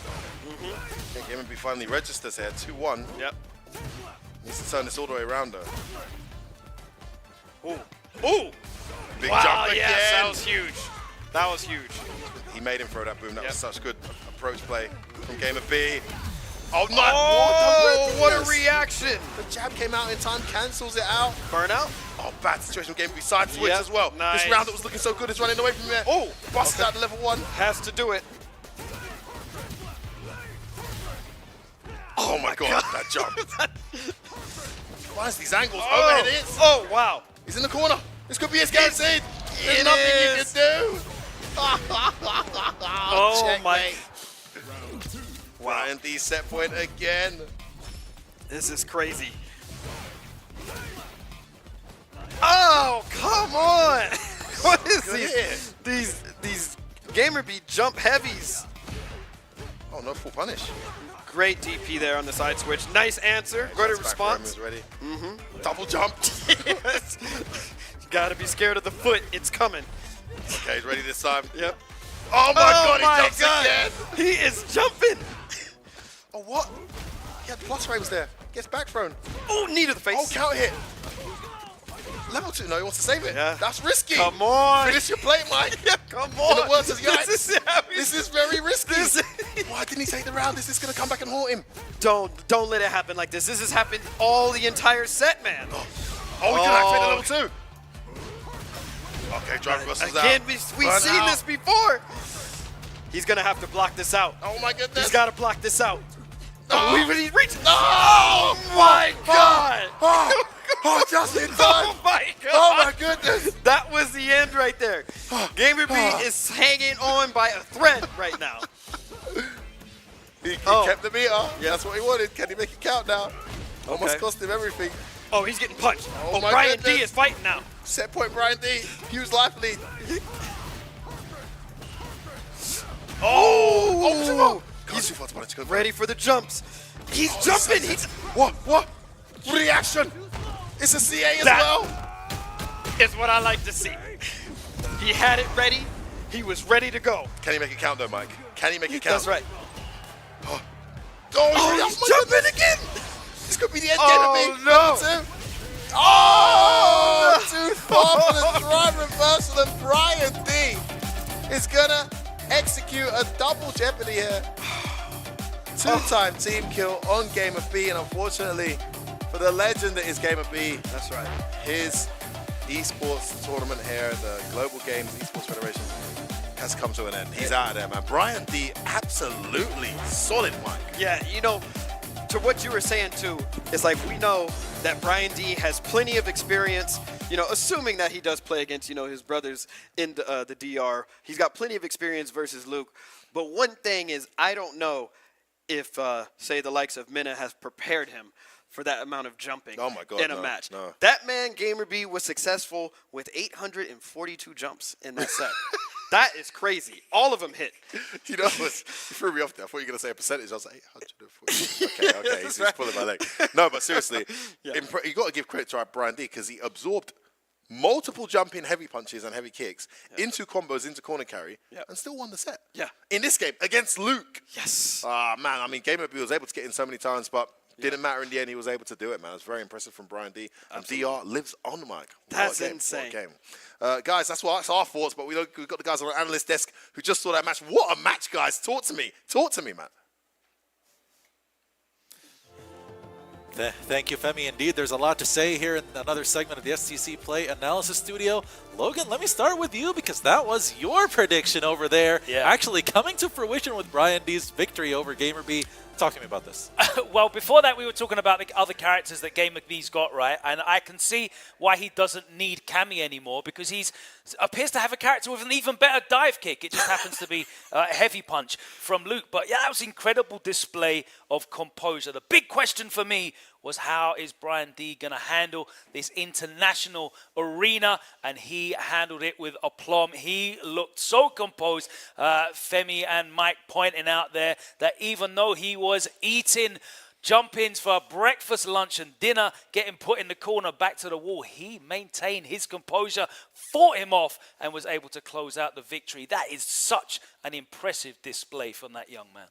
Yeah, definitely. And there's something I wanted to focus on every time we see Guile. Yeah. Sonic Boom is like the trademark of Guile's gameplay. He throws Sonic Booms. It's how you navigate around Sonic Boom, and I'm really interested to see like how players go for it. You've seen a lot of jumps. A lot of the jumps he got hit, that was not jumps over Sonic Booms. It was just preemptive jumps that he could not anti-air because the jump is kind of ridiculous. In terms of Sonic Boom, I took like a fun game of counting all the Sonic Boom he threw for the entire set. There was a total of 82 Sonic Booms thrown. 82. All right? And the thing that mainly happened in there is that a lot of these Sonic Booms, the entire 12 Sonic Booms that were jumped with no anti-airs, because GamerB only jumps a Sonic Boom at a range where Brian D cannot anti-air. He only anti-aired it once out of the entire set. The thing that completely changed the set is that what Brian D did is he started to Sonic Boom from a closer distance and ended up with 17 Sonic Boom on hits and 22 Sonic Boom on block that GamerB did not have time to parry. He started to play that more aggressive Sonic Boom kind of play style, to be a bit closer, and the only thing that could have changed a bit is you could see GamerB at the end starting to go for critical art, starting to go for more EX fireballs, more things to cancel the Sonic Booms, and that's when the momentum started to shift, but Brian D closed it in the end, playing a more aggressive than defensive Sonic Boom play style. Yeah, I think it's really important to point out some of those options that GamerB was using throughout the whole set, actually.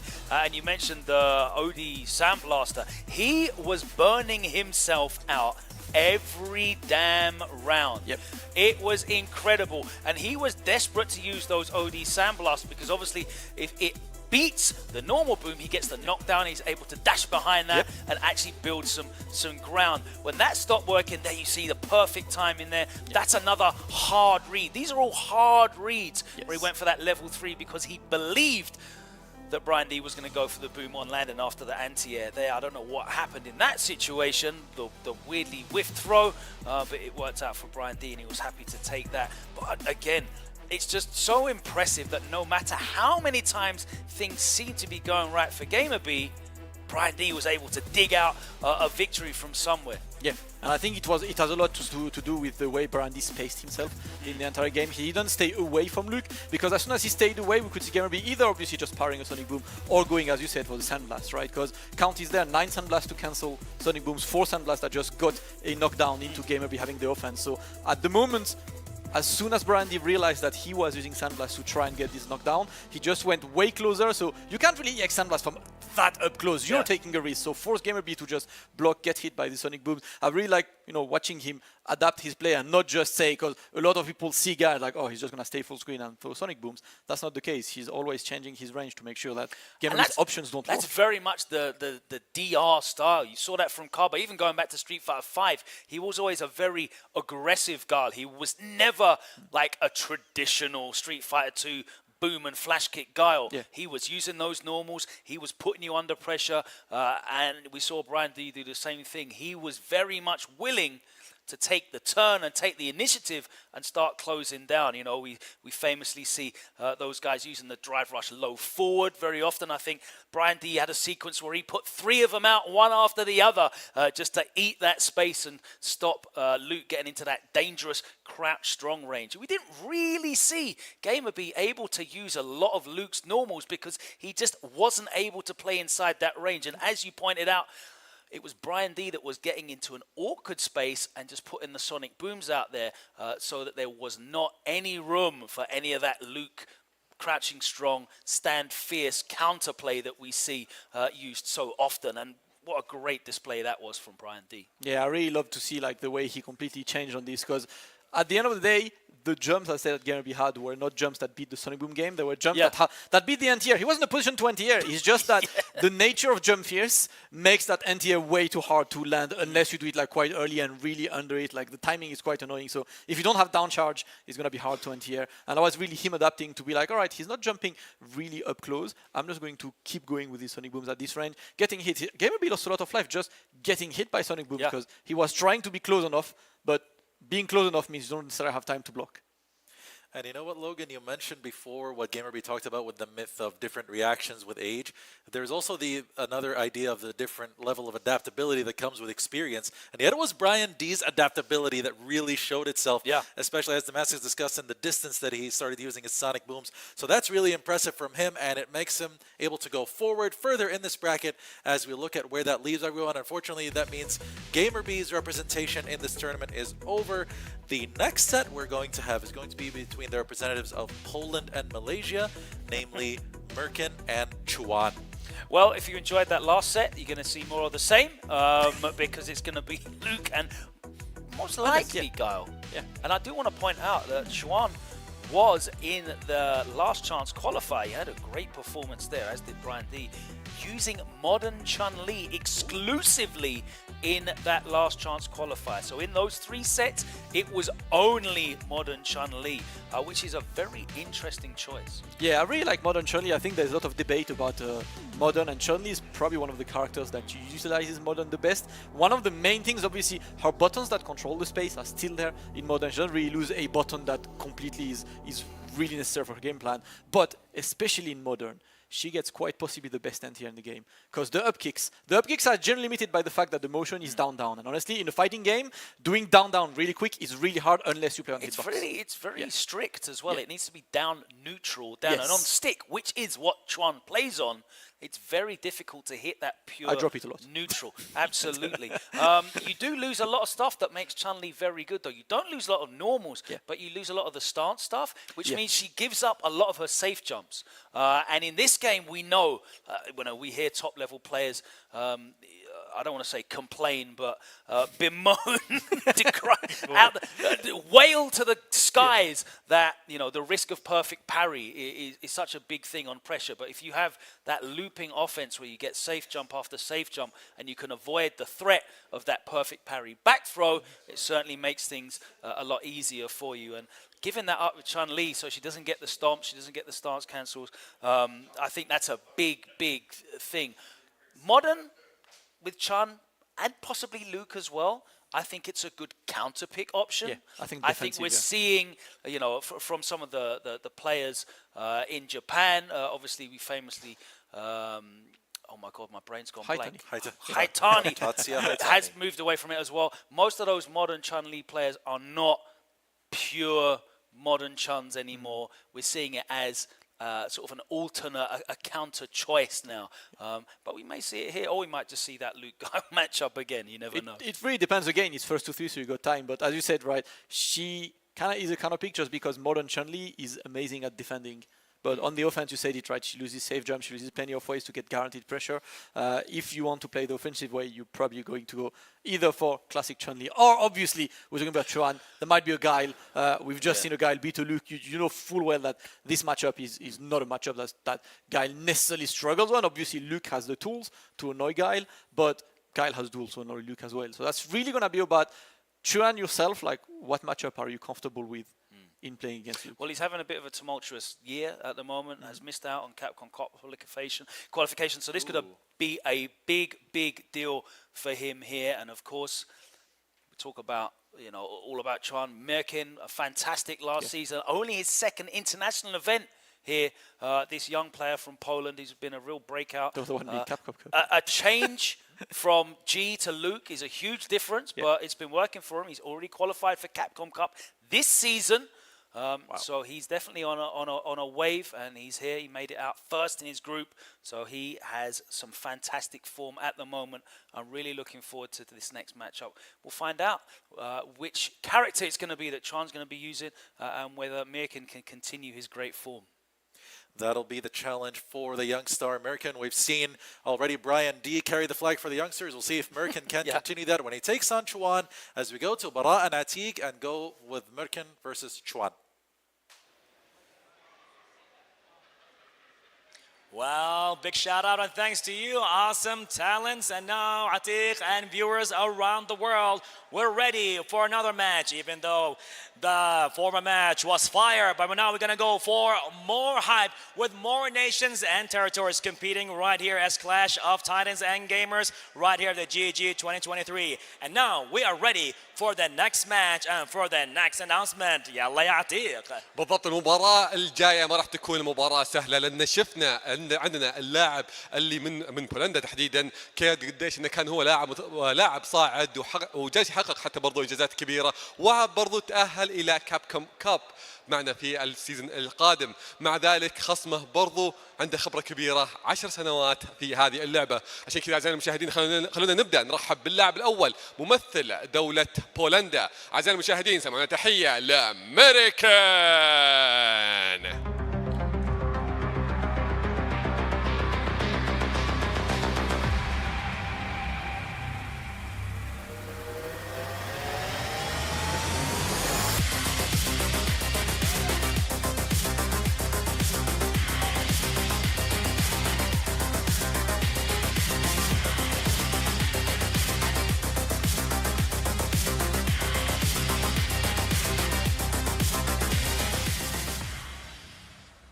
And now, ladies and gentlemen, for his competitor, representing Malaysia, let's hear for Armtron!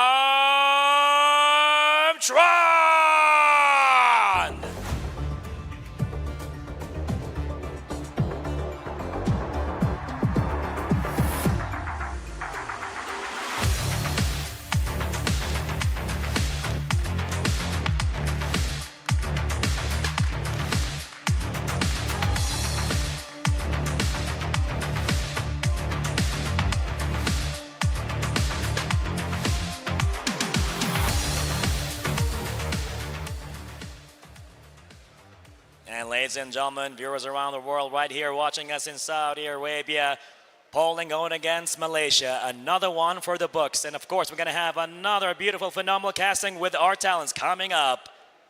بالضبط عندنا المباراة الحالية اللي راح تبدأ شخصيات حتى برضو زي ما ذكروا قبل شوي اخواننا في الاستوديو التحليلي ممكن نشوف تشان لي ولوك في هذه المباراة ممكن ماتش اب يكون شوي صعب لكن كلنا راح نعرفها في المباراة عشان كذا خلينا ننتقل على الاستوديو خلينا ننتقل مع المعلقين ونبدأ في هالمباراة.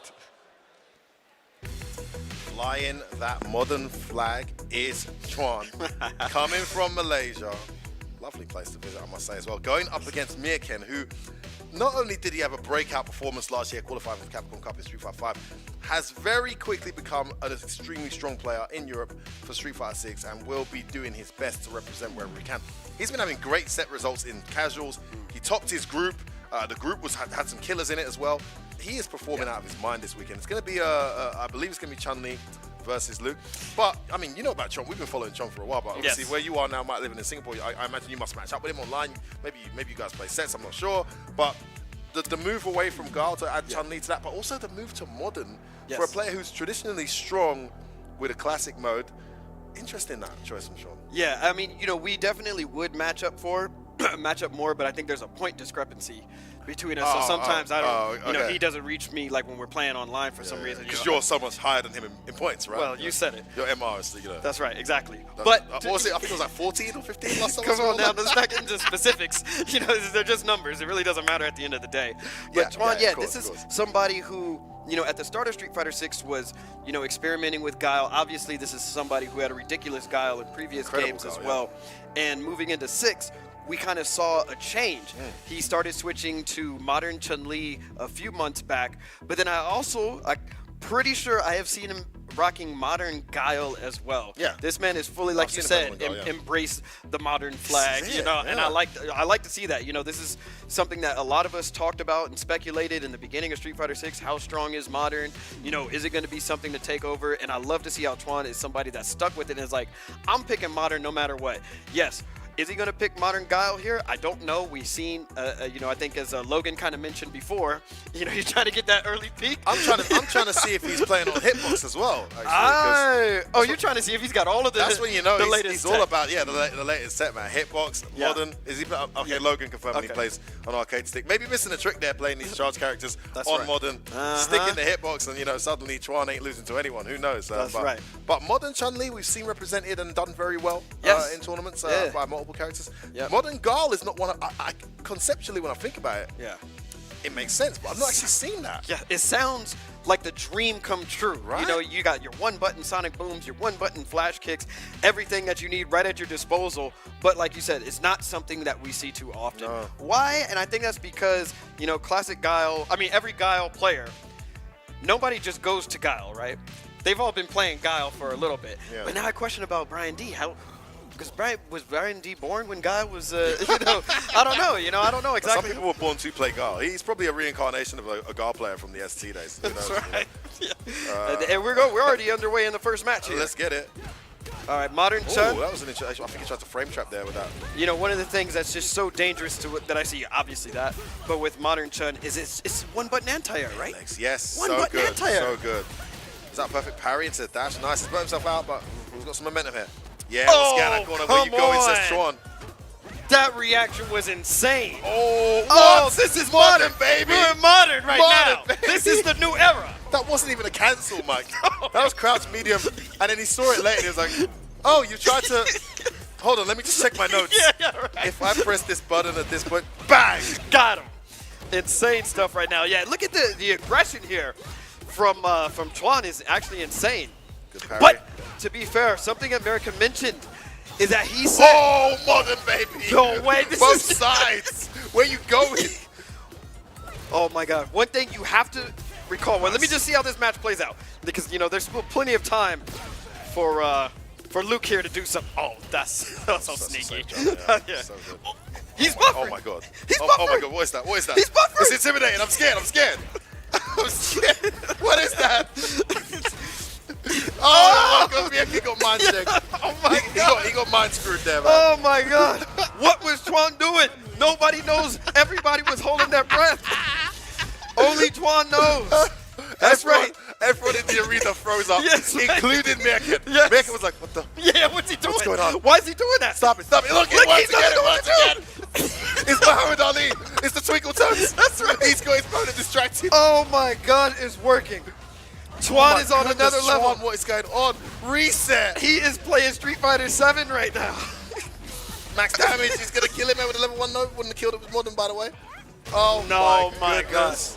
Wow. F-word, please pay attention to something that American said earlier. What? What's that? He said he is a player that needs to be down before he really kicks it in. He usually has to. Yeah, he usually finds himself down before he starts performing. So right now he's taking these punches. He's playing the rope-a-dope game, like you mentioned with Ali. You reckon he's rope-a-doping? Yeah, he is rope-a-doping right now. He's taking these hits, but let's see what happens. Oh my God, he can't get anything going. He's in the corner again, Mike. It's been one-way traffic so far. That's right. This modern movement is so different. Is this modern movement? What's up? This is modern movement. He was in burnout and he got nothing for it. Oh my God, he's messing him up. Mirkin is frozen. Yes. That's Yep.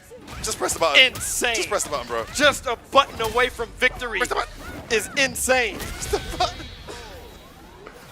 Your Chuan is on some next flex. We should have known when he came out and did that Vogue pose. Yeah, right. When he came out and he just like, bang, I'm here, baby. Yeah, What's up? His handle is not Chuan. His handle is I am Chuan. That's me. Okay, now look. Now this is when American is supposed to light up and we're supposed to see a different player. Okay, He says, I need to be down before I can get up. He's down. He's very down. He's down. 2-0 down and heading out of the tournament after a great performance to top his group. And it's kind of crazy, right? Because we saw him playing a lot of casual sets, and he did very well. Very well. But of all the casual sets, how many of them were modern Chun-Li players? You don't really have much opportunity to practice specifically against this character. How many of them could do the Muhammad Ali twinkle toes? Yeah, that's right. Okay, big jump in. Okay. Gonna side switch, no? Just gonna take it down. Just gonna jump over there. Nice meet Elo. Okay, this is insane. Okay, that's his how first is round. how That's is his this first round. possible? That's How his is he first doing it? He said he needs time. He needs to be losing. Yes, he needs to be losing before he wakes up. This is insane. It's happening. Wow. Okay, whoa, it's the early days, Mike. Early Okay, days, all right, let me calm down. One round. All right, you're right. Okay, no, I'm with you. It's happening. What's going on, bro? Safe jump the thing. Oh, nice string. How can you be so consistent with comebacks? Oh, she's dead. This is the What is comeback going kid. on? Who is this guy? He's the comeback kid for real. This isn't the same Mirkin. He's in Riyadh right now. I see him. He's right there. God. Wow, that was free. This is insane. Look, he even knows. He knows. What's he thinking? What's he trying to do? He's counting frames. He's counting frames. No. Is he figuring out changing characters? Oh, he could be. Oh my. He's thinking one game goal. No, it's gonna go Chun-Li. Okay. Yeah, I mean, like, the thing is Chuan didn't do anything wrong. He's just not aware of this ridiculous power up. Well, his drive rush just got checked. You're Two right. got checked. That's a big change for me. Oh yeah, it's So easy one anti-air button every anti-air. time. Oh, jump again, baby. You've been watching them Gamer B tapes. That's right. Dash, dash, dash. Success. Oh, big whiff. Well punished. Oh, nice throw. He burns himself out so quickly, but it's working. Yeah, it's really working. And you know, this. Oh my God, he can't get there. Try to approach. This is guess for set point. Oh, wake up reversal. Oh! Oh my no. No, more than this. No. Needed one button with punish. And this man is one round away from advancing here in the tournament. Global Esports Games 2023. Man, Mirkin needs to turn this around. Needs to do it quickly. Nice confirm on the target combo. Gonna dash in. Wake up, instant air legs. Oh man, so crazy. Nice, perfect Gonna parry. drive, oh, yeah, drive rush back. Ooh, very good. Almost burns her out here. Can he make this count? He's got to nice be careful. walk away there from Meerkat to regain some. Oh, big whiff, not punished. Gets Oh, hit wow. low again. Like you said, medium. burns himself out, no problem. Chun-Li can still fight. Oh my No. god. Oh, no. Okay, Okay, all right. okay. I was about to lose it. Yeah. Big punish is coming in. And again. Oh! Boom. Oh! Okay, doesn't spend it all. Just gonna spend that. Yeah. Okay, wouldn't have killed. If he'd have gone Freeze for the a full bar, get some meter back. Good decisions all around. thing. Great situation there for Meerkat. No wake up reversal. Gotta take this guess. Yep. Oh, it's gonna count. There it is. Meerkat, baby. It's still set point one. It's still set Okay, point one. still set point one. Yes. Still in this. But that was a great comeback from Meerkat. This is insane. The perfect parry on the drive Yes. impact. Massive turning point.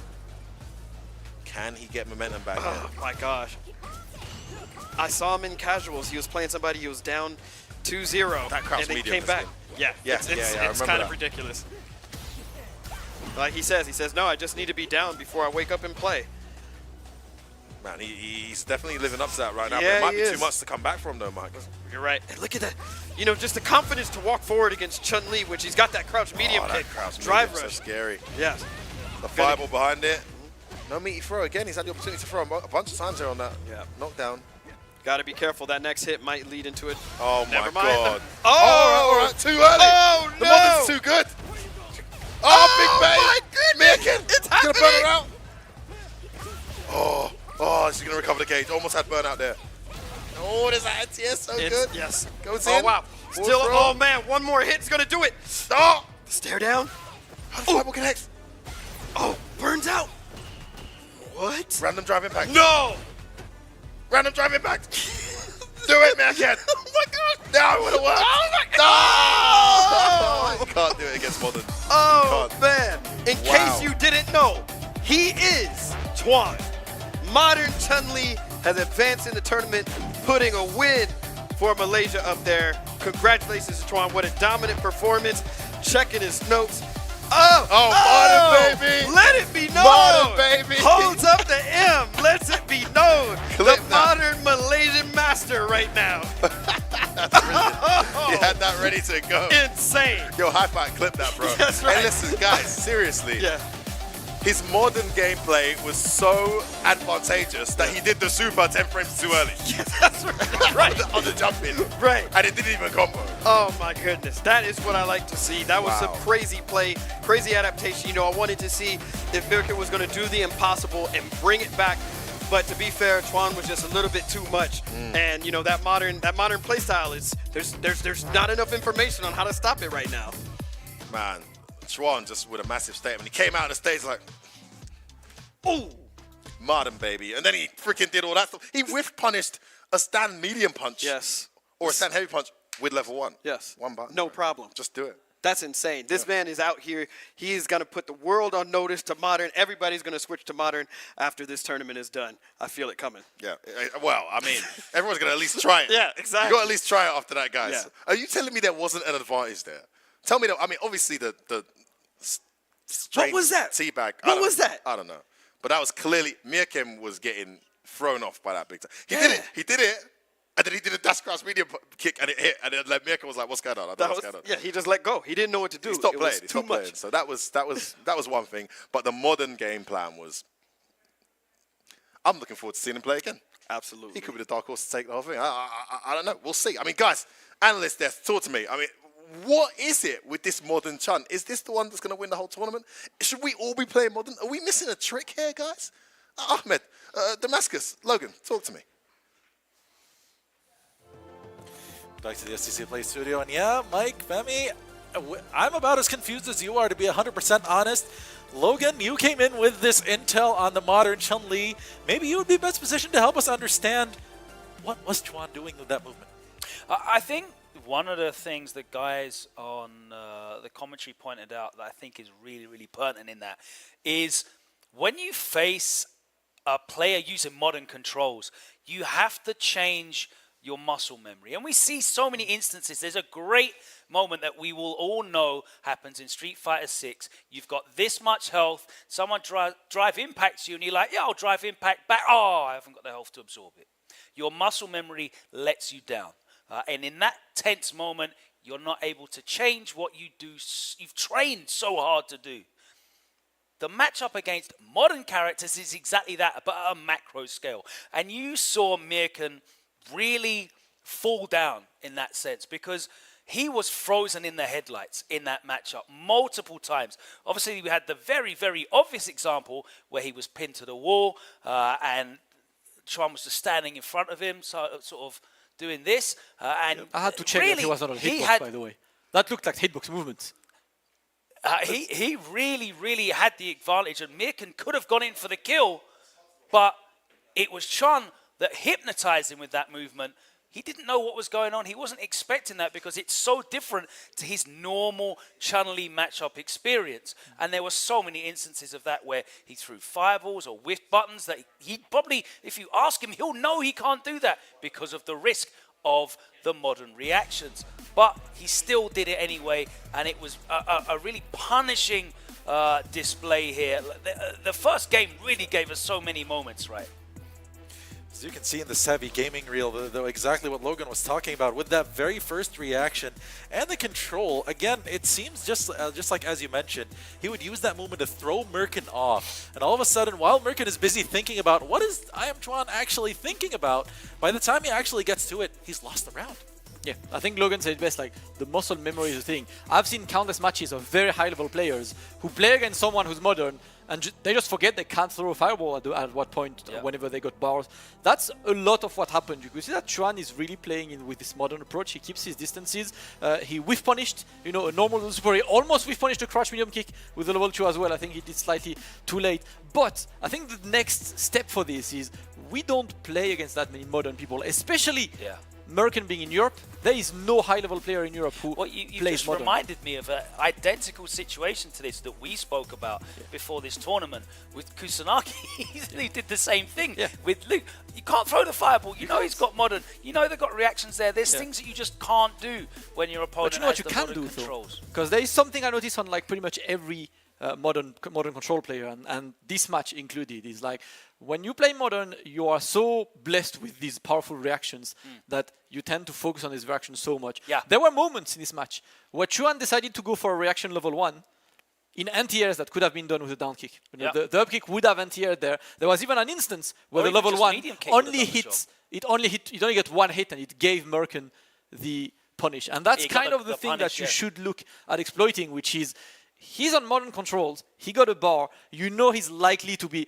You know what? I know how I'm putting the bar to use. Whiff a button, I'll whiff punish. Do that thing. I will try to make him use the bar. Try to make him waste the bar. Because what happened there is that not only did he do the wrong anti-air with a level 1, he then was burned out with 0 bars after Mirkan's level 3. And Mirkan had a free way to enter and to get the opening and win. So that's kind of the thing you could potentially play with. And it was actually, that's a really important point, because the incident you're talking about where he got the drive rush behind and got the punish, the combo he did was awful. And then he baited out an EX Tensho up kicks, and he didn't get the back roundhouse punish. He just got a normal roundhouse into something. So it really underlines that Mirkan was not playing as his usual self. He was flustered. He wasn't, adapting to the modern control threats. He wasn't changing his play style to take advantage of Chuan using those modern calls. But also, he was dropping things. He wasn't making the right combo route decisions. He was leaving big damage on the table.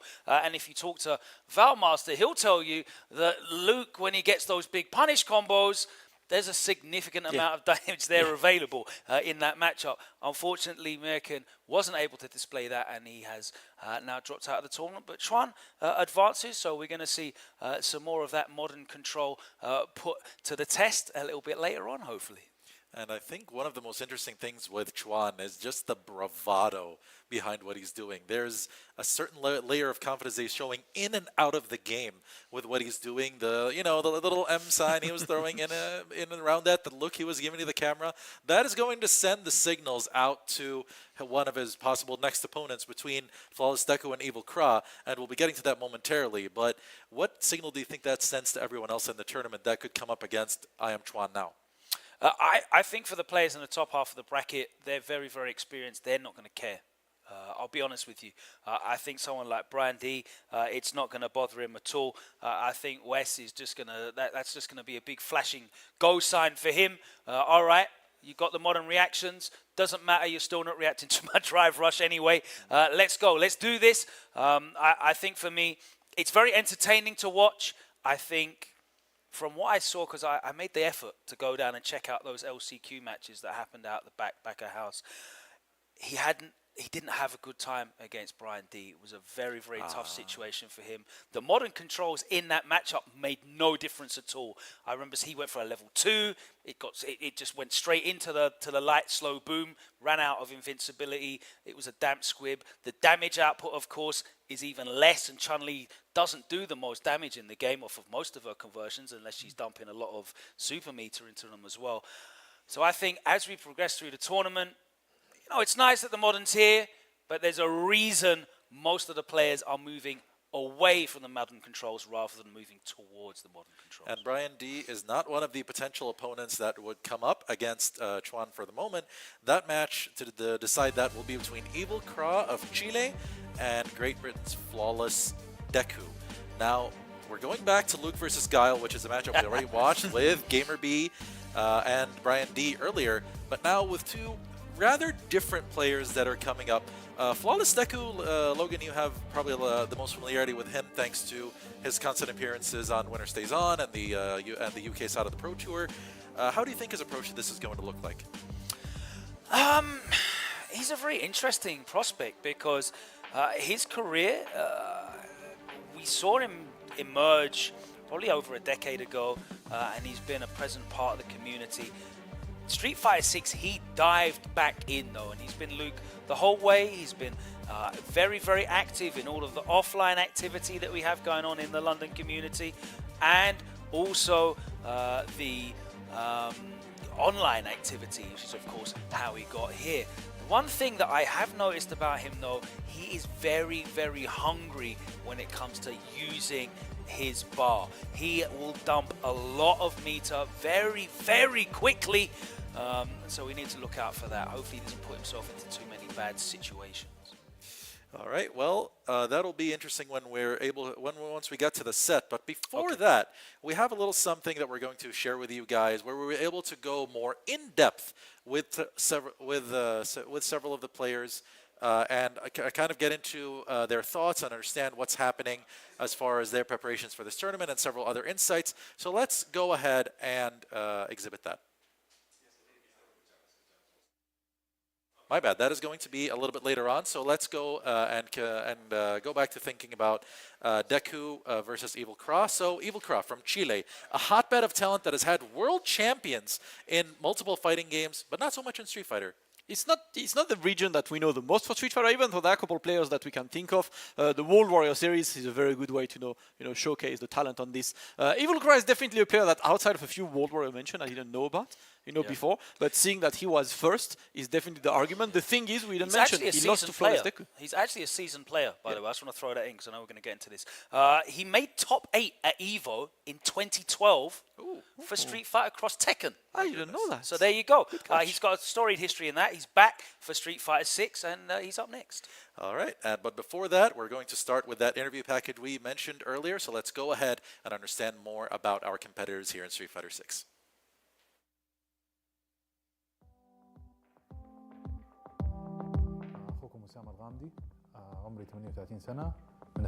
I'm Travis Styles from Australia, and I'm 29 years old, sadly. I'm Chuan from Malaysia. This year I'm 37 years old. اسمي عبد الله سيف العرياني، أمثل دولة الإمارات العربية المتحدة، عمري 31 سنة.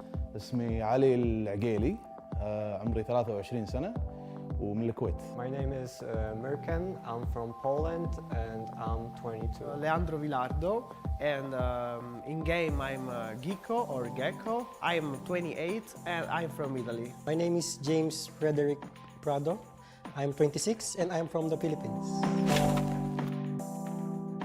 لعبتي الأساسية ستريت فايتر 6. Street Fighter 6. Street Fighter 6. ستريت فايتر 6. Currently my main game is Street Fighter 6. Street Fighter 6. Street Fighter 6 right now. Before it was Street Fighter 5. Street Fighter 6. I started playing in my freshman year. It was 2013. And I started playing Street Fighter 4. And yeah, I played Street Fighter because I was getting kind of tired and bored waiting for my next classes during my university years. I started playing Street Fighter when I was 16. ممكن أول جزء لعبته ستريت فايتر أنا ما أذكر إيش كان رقمه بس كان على السيجا أيام زمان كنا نلعبها هذوك يعني ومن بعدها يلا مشينا فيها إلى الجزء السادس.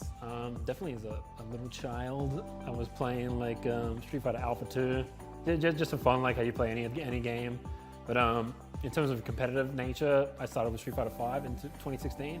I started from 4 years old, which is 33 years old ago because my house was the arcade center. والله من زمان صراحة من ستريت فايتر 2 بس كنا موجودة في البيت عندنا ونطقطق يعني ويا الأهل ويا الإخوان وبعدها عاد حبيت اللعبة أنا من يوم صغير هذه لعبتي المفضلة. I played Street Fighter 2 years ago. والله أنا لعبتها 2016 بس كان غصب يعني من إخواني كانوا يلعبون اللعبة وصراحة انجبرت عليها يعني ما كان شيء حابة يعني.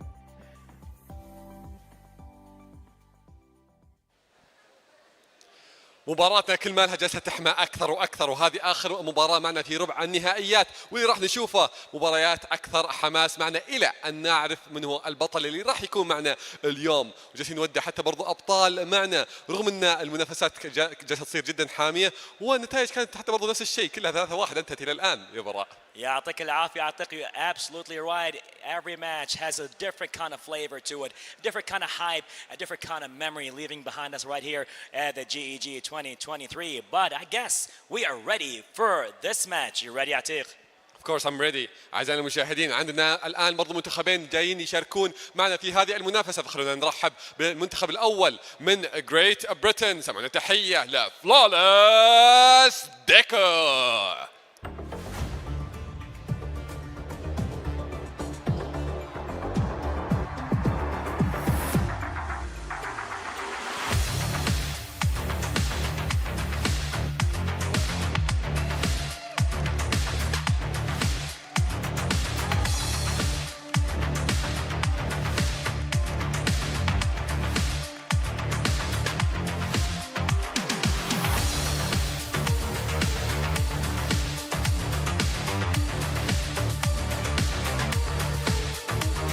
اللاعب هذا تحديدا كان مشارك في بطولات من ايام ستريت فايتر 4 لكن رجع الان معنا في ستريت فايتر 6 وراح نشوف امكانياته الحين شلون الرعب اللي حرفيا خلينا نشتاق له وجانا الان في هذه المنافسه يا براء. Thank you very much, Atiq. And now, ladies and gentlemen, for his competitor, make some noise. And let's hear for his competitor from Chile. Let's hear for Ivo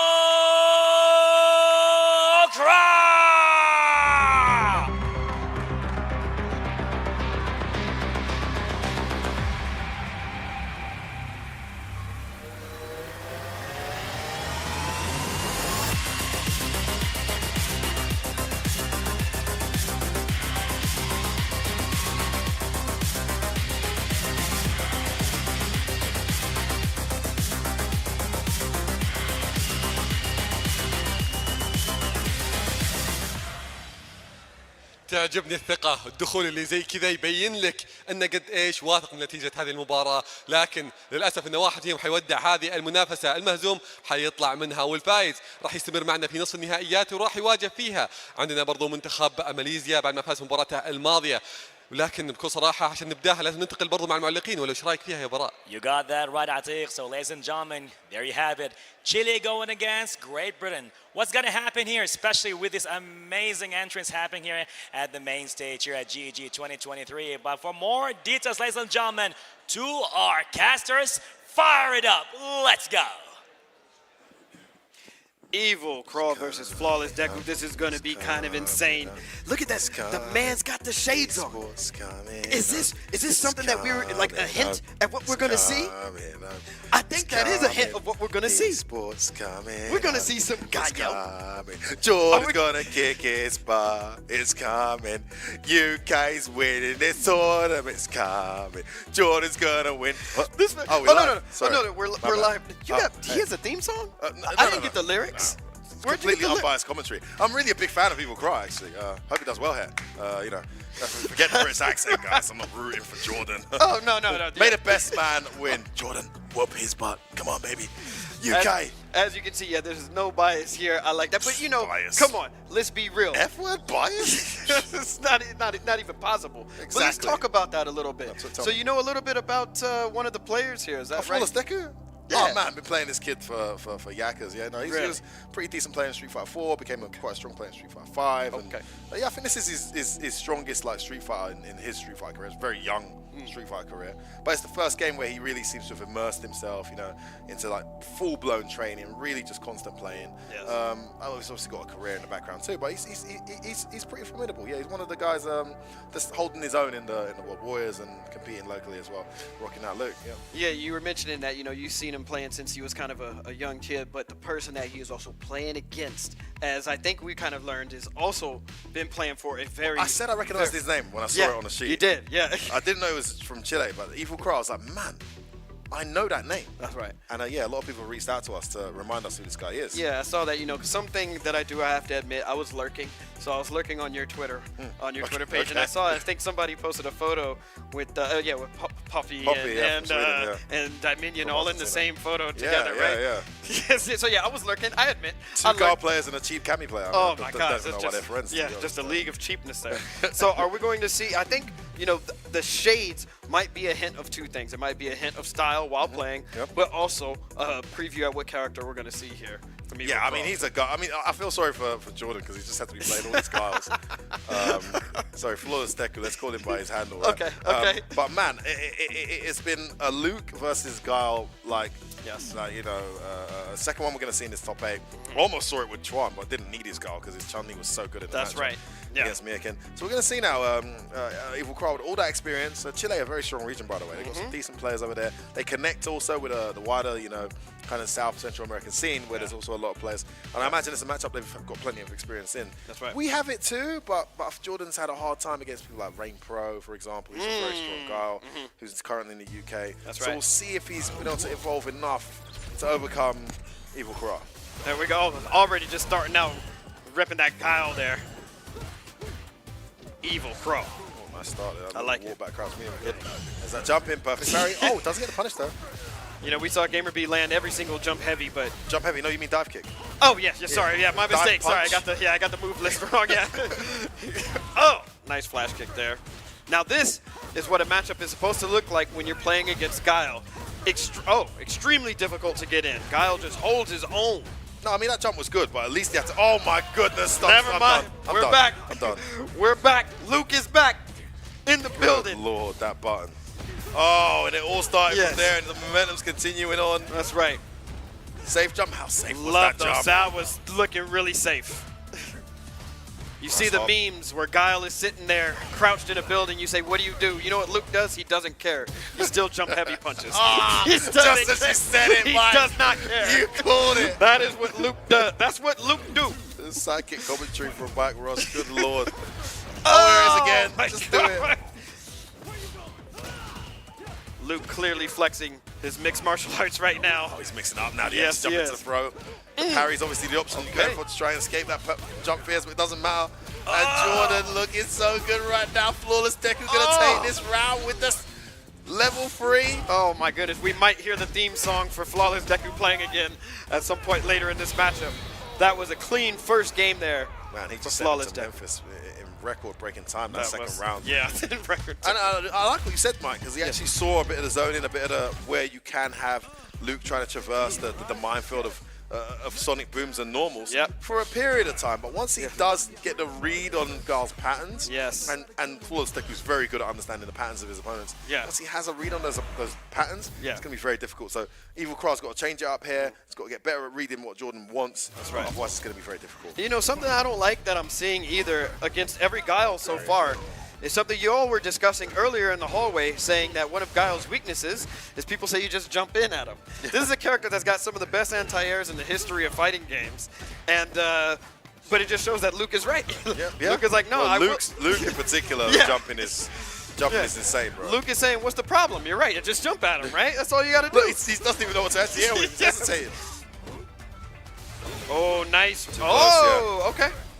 You have to do that so early. I see. Especially depends on the speed of the boom as well. Gets an opening here. Reset to the Nice. stun. Okay, can't kill here, but we'll get good damage. If you're Flawless Deku, though, you've got a whole round to bring back here. Yeah. Oh, that's good. That's a good way nice to start it. drive impact. Has he got the damage to kill here? I Level think he's one's got right to. there. I think we're gonna that's see it. Dead guy. We're gonna see No, it. Still alive. Come on. There it is. Oh, a pixel. Just Good call. about. You were right. Oh, no what was that? way. He tried to chip him. He missed it. He missed This his is great fireball. for Guile. You gotta keep throwing him. Oh, my God. Oh, finally gets it. Yes, I am. He finally gets the crouch heavy. He had no trade as well. Oh, wow. Where are you going? I like Okay, that. just Afraid walking to away. anti-air, you know? Yeah, not even trying to anti-air, just walk back now. Yep. When it's that frame where you might get counter hit or stuffed. Oh Come my on. god, oh god. They just got to chill out with the booms from Yes, jump range. exactly right. Exactly. Yeah, what I was thinking is like, okay, you have to approach this matchup differently. Your booms are no longer there unless you're Once full they're screen. in jump range, Yes. you got to see what they're on and do nothing. And that's something that's uncomfortable for guys. That's right. Yeah, you have to forget that you have booms from like this distance, 100%. from jump, heavy punch, or heavy kick range. That's a good start to the round. Dash forward, gets the punish counter. Wake up, EX though, from Flawless Deku, gets the throw as well. Has him towards the corner. That music's going hard right now. Another jump, Mike. Big It whip. is. Is he going to spend it? He's going to burn him out? No, not going to spend it. I would have done it just to burn him out. Oh, he's going to Well, get you killed. got the beaters. He's got to kill anyway. Yeah, he would have been fine. Wouldn't have Flawless burned him out. Deku. I mean, running away into a 2-0 lead here, and Evil Crow needs to find some kind of change up here in his game plan. He's just getting mauled. That's really that's all it is. He's not doing what Guile does, which is controlling the space. He's letting Luke bully him. Oh man, that works out. Yes.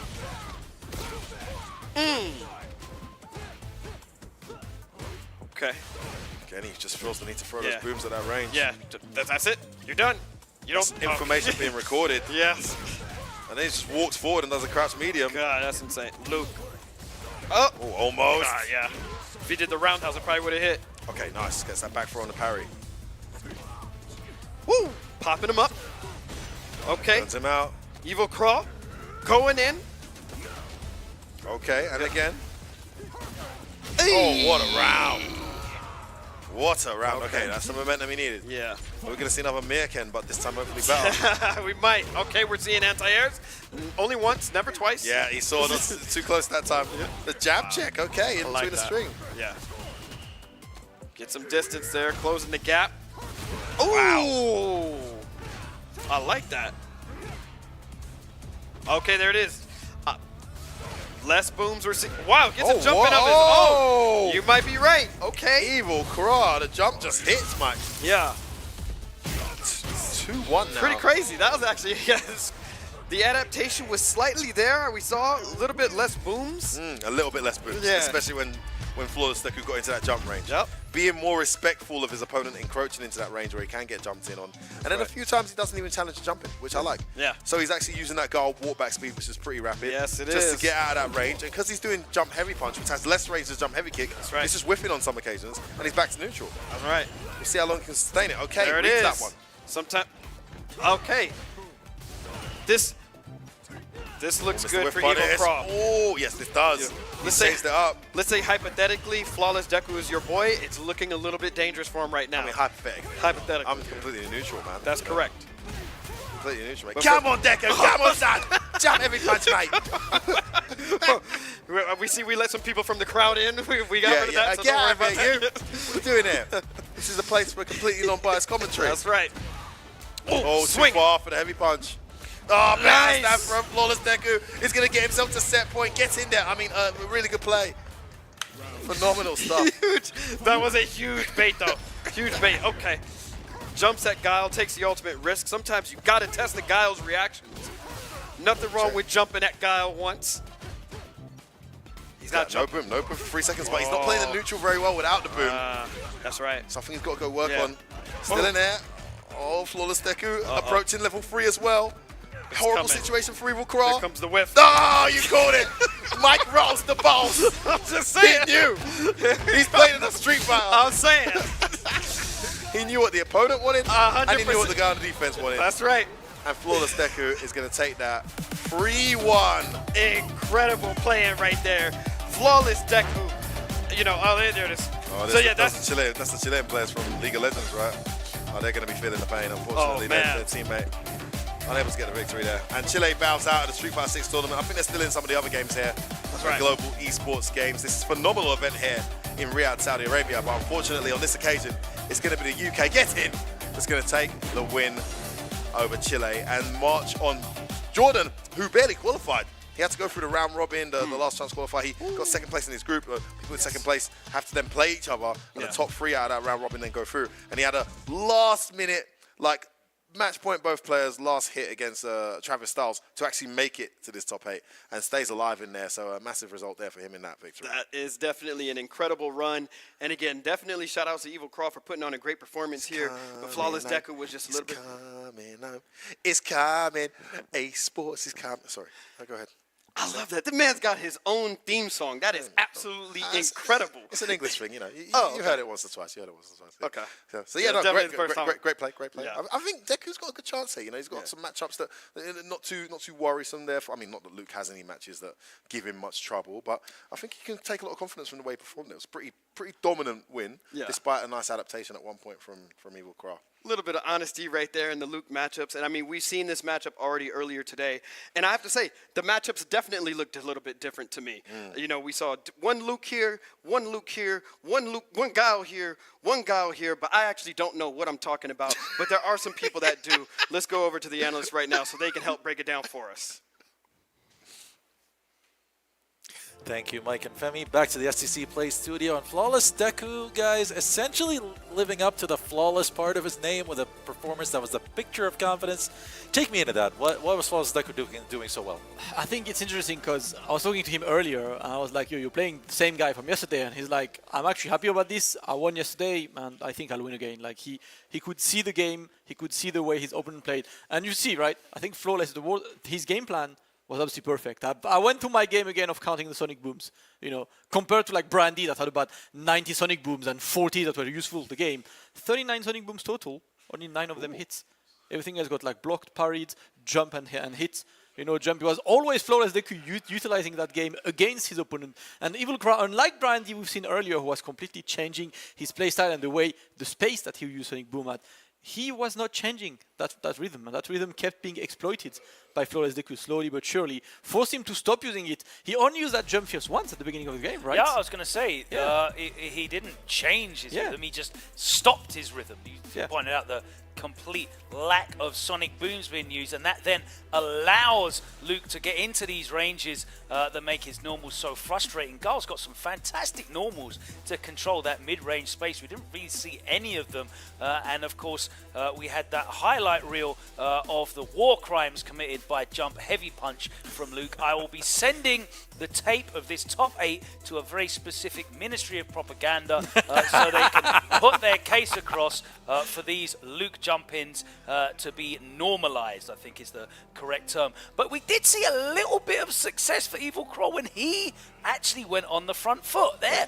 Jump in there into the level 3, keeps him in it. And it was funny because every single match has been 3-1 there. That's his one, his allocation. And you can see right there, just even as though Evil Craw started showing signs of life, Deku really was just in control of the set, start to finish. There was no point where he felt that the tempo was not in his control, where everything that was happening was being decided based on what he wanted to be happening on that screen at any point in time. Yeah, and as soon as Evil Craw changed his playstyle, it wasn't a change in his playstyle to ask more questions of Flawless Deku, it was, I'm getting blown up for doing this thing, I'm going to stop doing this thing. Which meant as the set went on, there were less and less and less and less options for Flawless Deku to worry about, and he was even more in control. Yes, he lost that one game, but it's Street Fighter 6, you can lose a round in the blink of an eye. He was at no point at any time in that set, off his rhythm, made to feel uncomfortable. It was all him the whole way through, and that was a very, very impressive performance for him. After, as the guys pointed out, a difficult run for him through the groups, and then the last chance qualifier stages, that's going to be really confidence boosting for him. And he has the benefit now of having a load of data against his next opponent, who obviously Chun went up against the Luke. He's going to have a load of stuff to watch back and check that out as well. So looking good for Flawless Deku. They did play in the last chance qualifier, didn't they? They did come up against each other. So that's going to be something he can take some heart from and look forward to the set when he faces Chuan in the next round. But as you mentioned with Evil Kra, the idea of eliminating your best option. Like you mentioned that he didn't answer the question, or rather, we can put it this way: he gave Flawless Deku the answer that Flawless Deku wanted to see. And that's really impressive, because Deku forced that situation, and that is what moves him further into this bracket. As we examine now, as we mentioned earlier, his next opponent will be I Am Chuan from Malaysia, and that'll be the run back from the last chance qualifier. The match on the other side of the bracket, extremely intriguing, between Wiss of Saudi Arabia and the Dominican Republic's representative. Do you know what Brian I've noticed? D. I've just noticed something incredible. Not a single one of those 4 players remaining in this top 8 won their group. Wow, that is an incredible realization when you look at it. It's all the last chance qualifiers and Wiss as the representative of the host country getting a place in the top 8. That is exceptional to realize, especially with how strong some of those players came on during that. We go back to remembering Lord G and his 14-0 record in the group stage, and then it just all went to bits in the first round of the elimination. It really highlights that it's just a different situation. This first to 3, so many different styles can be applied there. It's a different ball game. They say playoff football is a different game. Playoff Street Fighter, it's single elimination. It's in this big arena, this fantastic setting. It's very, very different, and these players are stepping up. And that's exactly what both Wiss and Brian D will do up next. So now we're going to see a matchup we haven't had a chance to examine yet, which is Jury versus Guile, with the notorious caveat of Jury being against a zoner, one of the things that she does not enjoy fighting. But we've seen Wiss come out really strong out of the blocks against Lord G's JP. How would he approach this one now against Brian D? It's something I really like about Wes is he's a hard worker. He's a lab monster. He'll go to the lab, he'll figure out specific situations, he'll figure out these little specific interactions. But there's going to be at least one key, obviously. We talk a lot about Fireball game. The drive rush game from Jury is the one that can help her get close. The thing is, Guile is pretty decent at stopping drive rushes. I think that a really good projectile game is something that gives Jury a bit of trouble in terms of navigating. She has got some tools to get around it, but they certainly take focus away from her becoming the initiator, and then she starts having to go around an obstacle course. But we saw Wes have no problem getting around the obstacle course against Lord G's JP.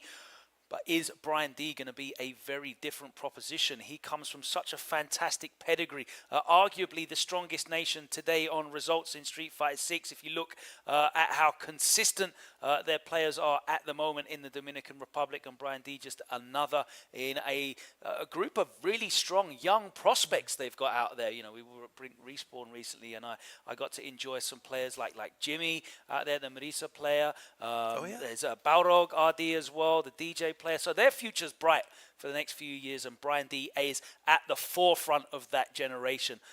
So that's, for me, why he was my pick to take the whole thing, and I'm looking pretty good at the moment. You're looking pretty good at the moment. It makes sense anyway, seeing his level. I think over a lot of the players who are here, Brian D is the one who is grinding so much. We said it earlier, he enters 2 brackets per week, if not more. He wins a lot of them. He gets exposed to the highest level of play. The greatest players in the world, Yes, he gets to play Punk, he gets to play Knuckle-Do, he gets to obviously Menardi, Kaba, and all the guys from Dominican Republic. He has a truckload of experience. But the thing is, it's same for West now with the current state of Street Fighter, with the current state of Middle East, with the Evo champion from the Middle East, with having Big Bird and Angry Bird available, to train with. We've seen Lord G, the Hamoud, Abu, there are plenty of players who are super talented in the region as well. So experience is also on West's side. The thing is, these two have never met before in the game, and that's going to be the question. How can you adapt to the playstyle that West goes for? We've seen West going for level 2 a lot. Are you used to a jury using level 2? That's going to be one of the big questions. Two players that love to rush down, two players with very different backgrounds, with very similar playstyles. Only one of them can come out victorious. West versus Brian D. Let's take it to Baran Atiq and kick it off. And ladies and gentlemen, it's going to be a beautiful one taking place right here for this next match. Things are going to go leveled up from here and onwards for the semifinals. It's going to be a crazy one. والموضوع عندك الحين يا عتيق. بالضبط شفنا اللاعبين شلون لعبوا بشكل جدا ممتاز في المرحله الماضيه. براين دي وفي نفس الوقت عندنا ويس كلهم ابدعوا ومتعوا معنا في المباراه الماضيه، لكن الحين هذه مباراه مختلفه لان الفائز فيها راح يروح على طول معنا الى النهائيات. عشان كذا اعزائنا المشاهدين اعزائنا الحضور سمعونا احلى واقوى تحيه لممثل منتخب المملكه العربيه السعوديه لاعب ويس.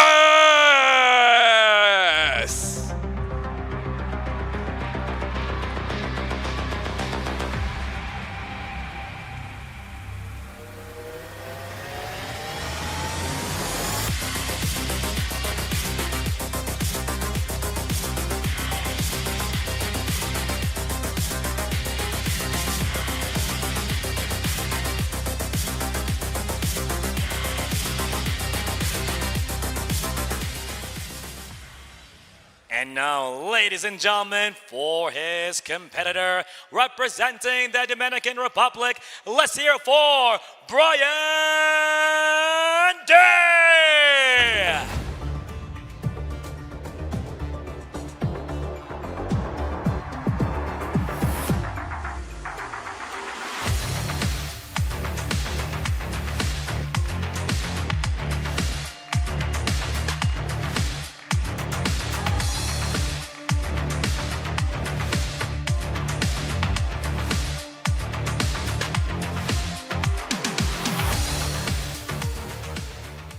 Wow. Level up. Fired up. West going against Brian D. It's gonna be another one for the books, right, gentlemen, right here. Of course, with more details, we'll be with our casters. صحيح، وكل مبارياتنا الى الان كلها تنتهي ب3-1.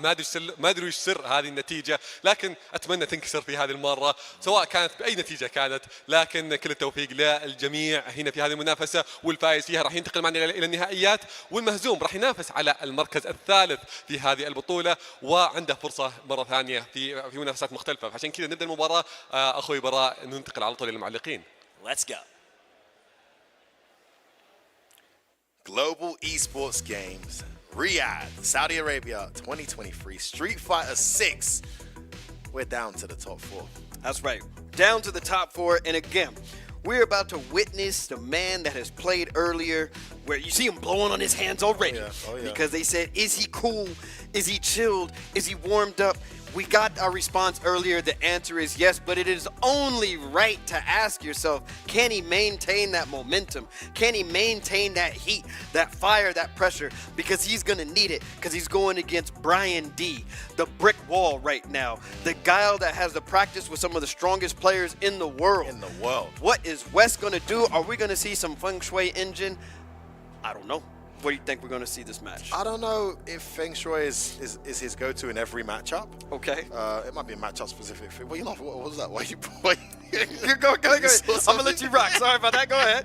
I'm gonna let you rock. Let me relax. No, I don't know if it's the go-to in every match. Hey, Mike, seriously, what you got? I'm excited right now, man. We're gonna see a crazy match. I've been waiting to see this jury cook since the first match where he came out there. Yeah. And had such a great match against Lord G. I believe you. I'm being real. There's no troll. That's me, guys. I'm back in professional mode. Yeah, you got Although this. we're having a great time, though. This is, I mean, seriously, why is this combo not happening before? I don't know, man. You know what I'm saying? This guy's so easy to parlay with. Anyway, as I was saying, Wes, for him, this is very exciting. Yeah. Because think about the region you're from, like here in the Middle East, there's some really standout players. And in this day, in this modern era, we're very fortunate to have Big Bird and Angry Bird in the UAE who are world beaters. You know, we're talking Evo champion, Kumite champion, can beat anyone in the world on their day, right? But for Wes, he's trying to get to that level, right? And he is the best in this region.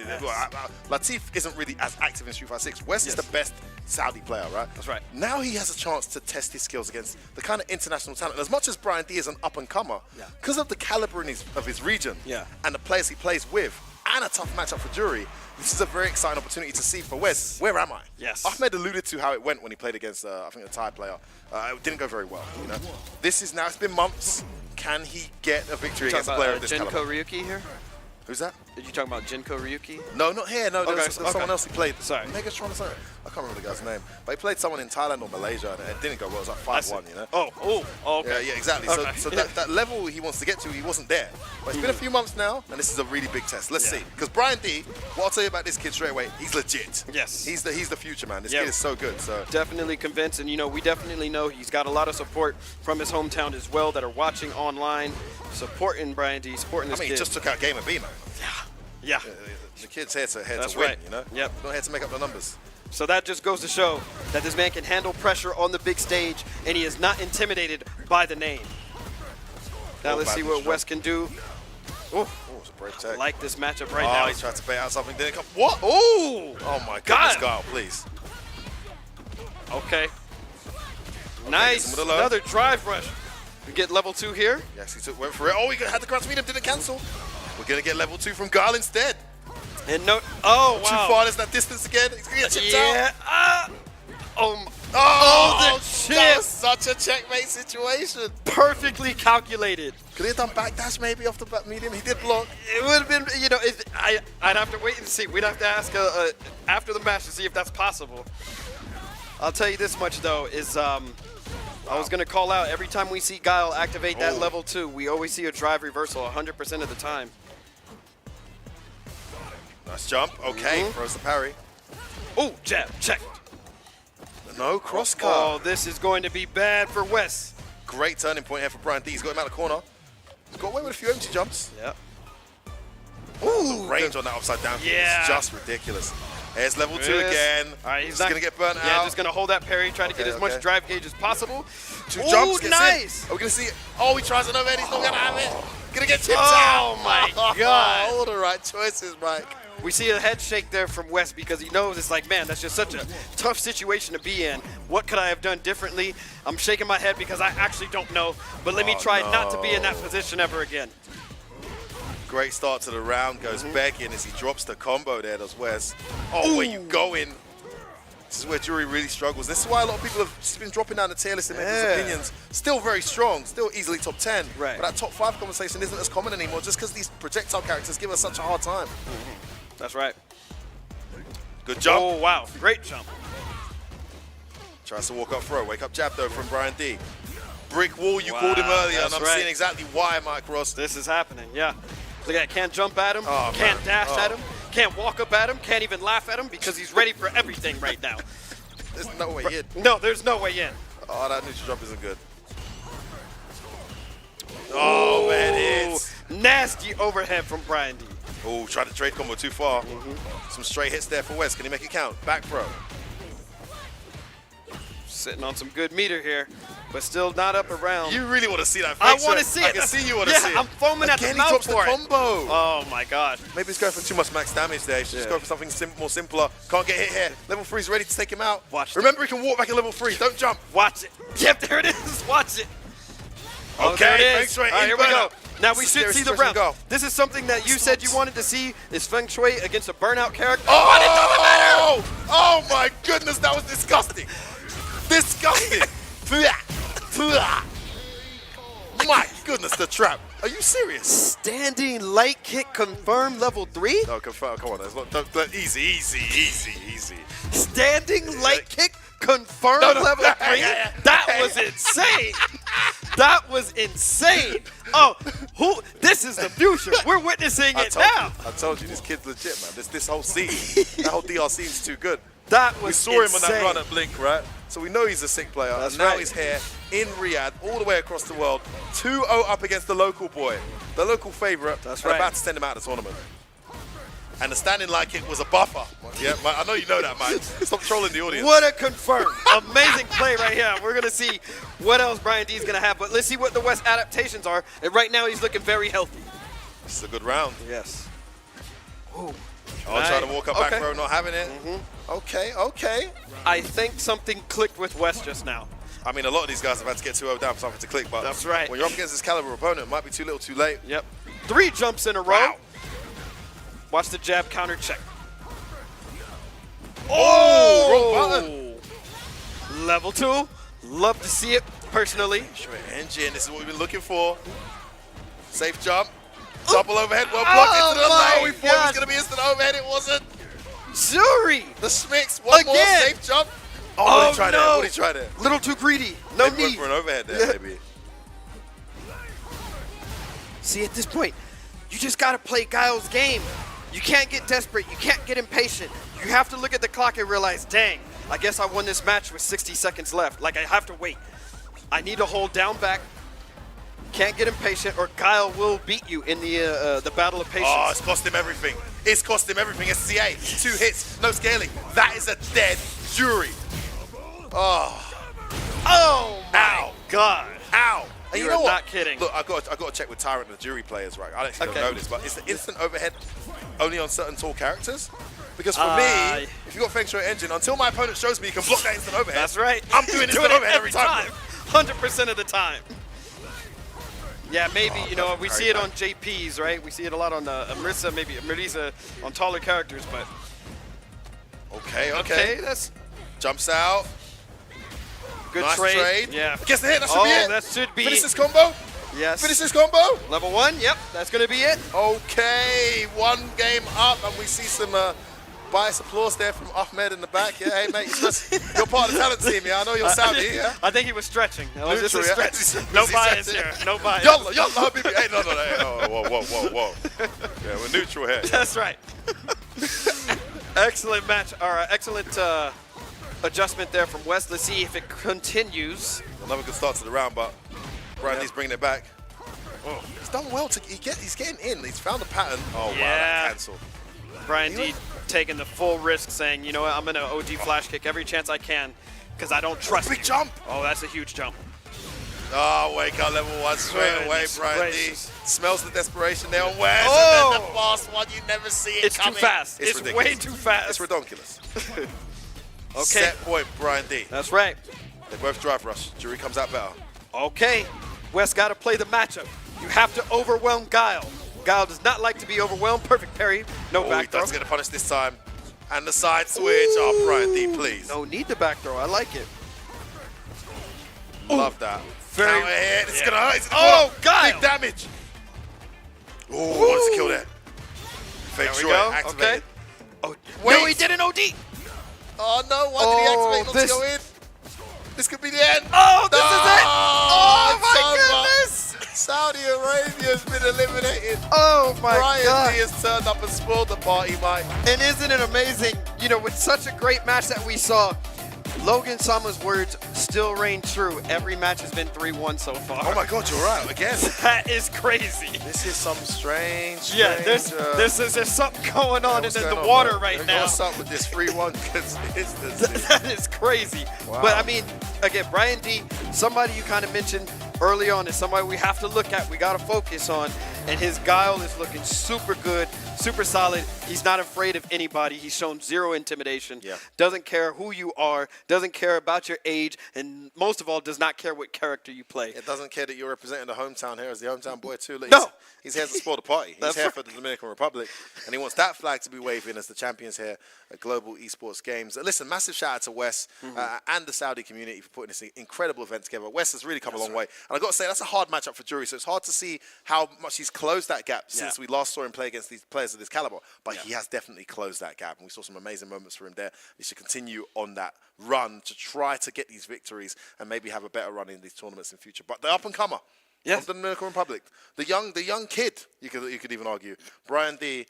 Is that grand final? I think it's just booked his place in grand finals. I think he did. Yes, I think he just secured his spot right now. And Wow. you know, how many players that they got hitting out there that are just absolutely dominating. No surprise to Dominican Republic, but to us out here, there's a lot of people that are seeing Brian D play for the first time, and definitely showcasing one of the strongest players. Incredible play there from Brian D.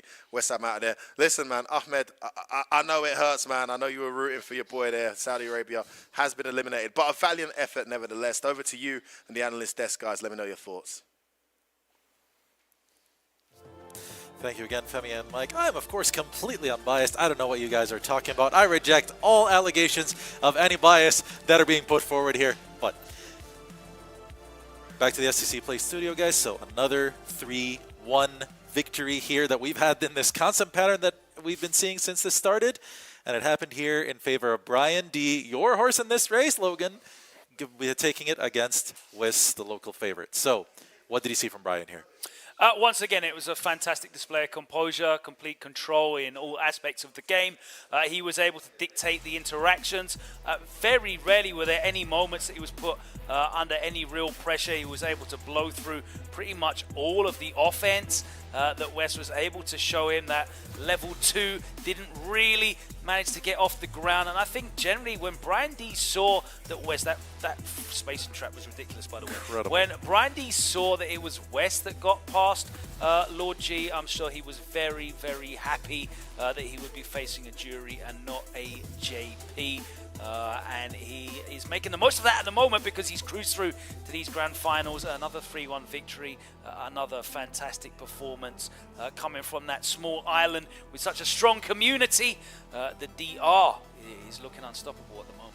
I've been, always enjoying to see more and more players from DR, coming out and showing that they're actually world class, because that player was ridiculous. We highlighted earlier the ability for Brian D to adapt, to Gamer B, and that was pretty much the case, once again, because I think one of the recurring things that happen in this one is West is much more offensive. West likes to rush down. West jumps a lot. And the match started with West like jumping over 2 to 3 Sonic booms. Then West just goes back to full screen and neutral jumps a lot. As an answer. The answer from Brian D after this was simply either let it whiff and keep controlling the game, or actually drive rush behind, get a 10 medium kick anti-air, keep the pressure on. And that's a the lot of time he doubles up as well on the Yeah. damage, because you end up landing on the boom if you try and jump and it's mistimed. So you get that medium kick, drive rush, and the boom damage. You're doubling down on that, and that all adds up, of course. Yeah, and it's really interesting to see the way he navigates, because he navigates the fields depending on how the opponent navigates, right? We had a different approach earlier with Gamer B. We have that approach with West that was much more, rush heavy, obviously. Completely eliminated that drive rush threat. I have not seen West drive rushing his way towards victory at all in this set.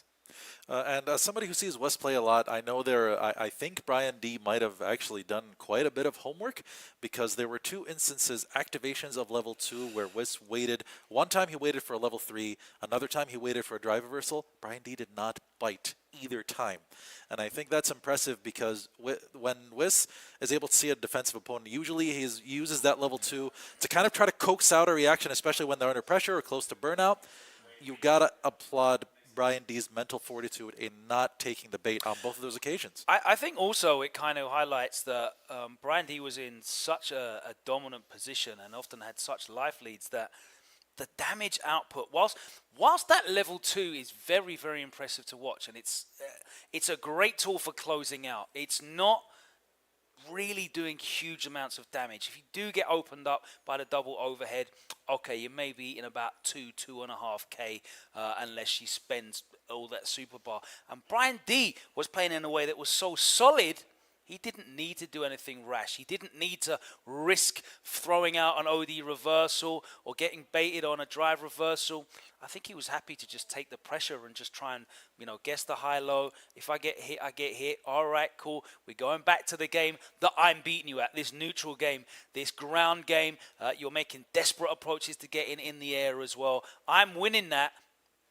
I'll let you try and get your level 2 setups on me. I'll hold those. I'm not under a situation where you're activating, and if I guess wrong, I'm dead. That's when that level 2 is very, very dangerous. And Bridie was able to, throughout the rest of the game, keep himself away from that risk. And that exceptional performance is what ends WIS is a representation of Saudi Arabia in this tournament, at least in one part of the bracket, because we'll still see him in the third place playoff that'll happen later on. So he's not completely done yet for the day, but his hopes of winning the tournament are over. Now, of course, Brian D waits in the grand final for the winner of the semifinal between I Am Chuan of Malaysia and Flawless Deku from the UK. I'm looking forward to see this one because I think I wouldn't be surprising to say that the sensation of this round one has been Chuan, like the way he plays, like he's been playing so different, the modern implementation of the game, the way he reacts and with punish, it's a complete different approach to the game. And the big question for me is, who is able to play against someone who applies such a rhythm? It's completely different, right? Chun usually, she's really good at putting pressure on you, she's really good at keeping the pressure on with the safe jumps and everything, and that's not what Chuan does. What Chuan does is, he keeps his distances, he uses the fact that he's got like amazing reactions thanks to modern easily, he gets the damage when he can, he goes back to neutral. And another thing that you can use when you're in modern, whenever you want to be on the offense, when you want to play the throw bait game, is the air legs. You can just like jump air legs off any position, you don't have to buffer anything, it just like naturally comes like a dive kick this time, and not something that you kind of need to at least have a preemptive movement to prepare the air legs. So as a player who's not used to modern, like, hold up, air legs, oh, I'm getting hit. And that changes a lot. What do you think Flawless Deku's preparations are, though, considering that they've already played in the last chance qualifier? So they've had some exposure to each other. And could Chuan consider going back to Classic Guile? I think the holding up the foam is a big sign that he's here and he's going to be running that. He ran the Modern Chun the whole way through the LCQ. We haven't seen anything but Modern Chun-Li today here on finals day. I am not expecting a change. Maybe if he goes 2-0 down, then we might see the goal come out. But honestly, I'm expecting to see him run it the whole way through. And there's no real reason for him to change. As you said, he beat him already in the last chance qualifier round robin. I think that was quite a convincing 2-0 as well.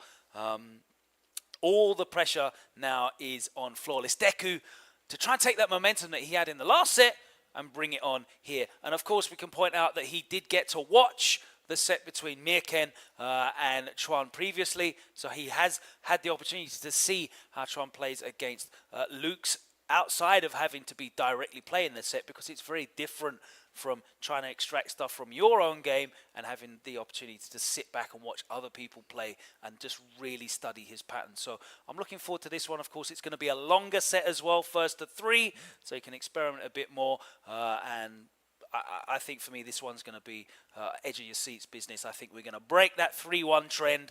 This one might go to a final game. About time. That's probably the strongest prediction given, considering what's been happening in this top bracket so far, and the players will have to be the ones to prove it right or wrong. Flawless Deku versus I Am Chuan. Let's take it to Bara and Atig on the stage and get this action going. We will see if we're going to break the 3-1 curse now. أعزائنا المشاهدين جالسين نشوف الآن مباريات جدا ممتعة، وعرفنا من اللي ينتقل معنا إلى النهائيات. عندنا براين دي، لكن المنتخب السعودي مع اللاعب ويس الآن بينافس برضه على المركز الثالث. لكن قبل هذا كله عندنا مباراة برضه راح تحدد من اللي راح يلعب في النهائيات ومين بيلعب في المركز الثالث، ففيها تفاصيل أكثر برضه يا براء. You got that right, عطيك يعطيك العافية. And ladies and gentlemen, up to another match taking place right here. Whoever wins will be playing against Brian D, and whoever loses will go against Wissam. And all that taking place right here at the GEG 2023, ladies and gentlemen, for the next match. Let's hear it right now, representing Malaysia with Chuan.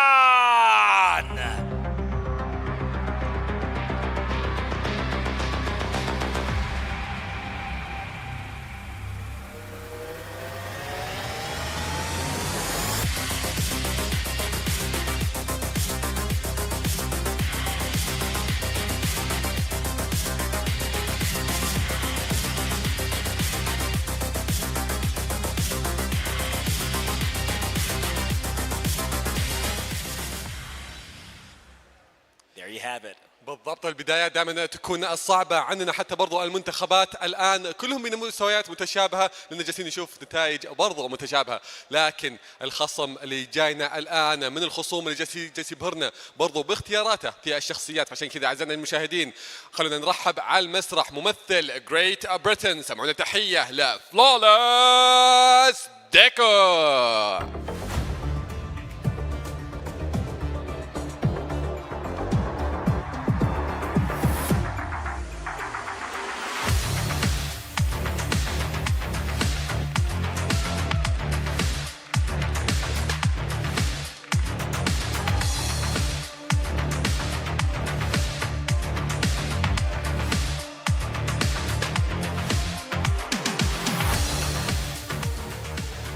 ما في مجال للاخطاء الحين خلاص الفرصه صارت اقل الان وحتى برضو راح نعرف من اللي يكمل معنا الى النهائيات ومن اللي راح ينافس برضو على المركز الثالث في مبارياتنا الحين جالسه تزيد حمايه وجالسه تزيد حتى برضو متعه اكثر واكثر في مبارياتنا الى الان وراح نعرف في نتيجة هذه المباراة اللي جالسين نشوفها إلى الآن عندنا برضو المعلقين الجاهزين برضو فيها يا براء. صح كلامك عتيق. And ladies and gentlemen, this is it right now. We're going to see what's going to happen here with Malaysia going against Great Britain. What's going to happen right now with more details? Let's head it off with our casters.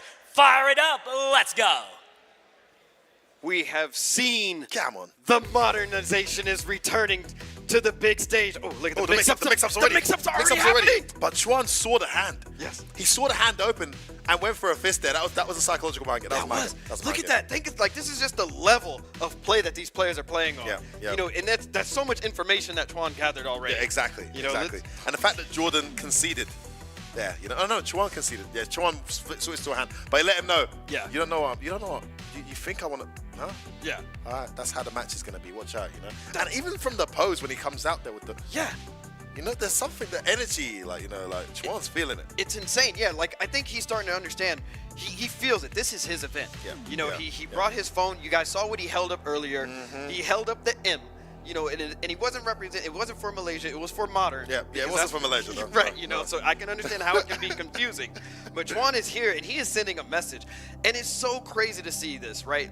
This happens commonly, I think, in a lot of tournaments lately. Yeah. Is there aren't many, and sometimes now, if at all, any modern players in the tournament. Not in the highest level. Not in the highest level. There's a very small number of them at the highest level. And even the ones that we saw representing early with the modern, you know, play. We're seeing Shuto now, you know, go to classics for certain matchups. That's right. You know? So to see someone play two characters exclusively modern with a 10-year history where he's played traditional buttons so long.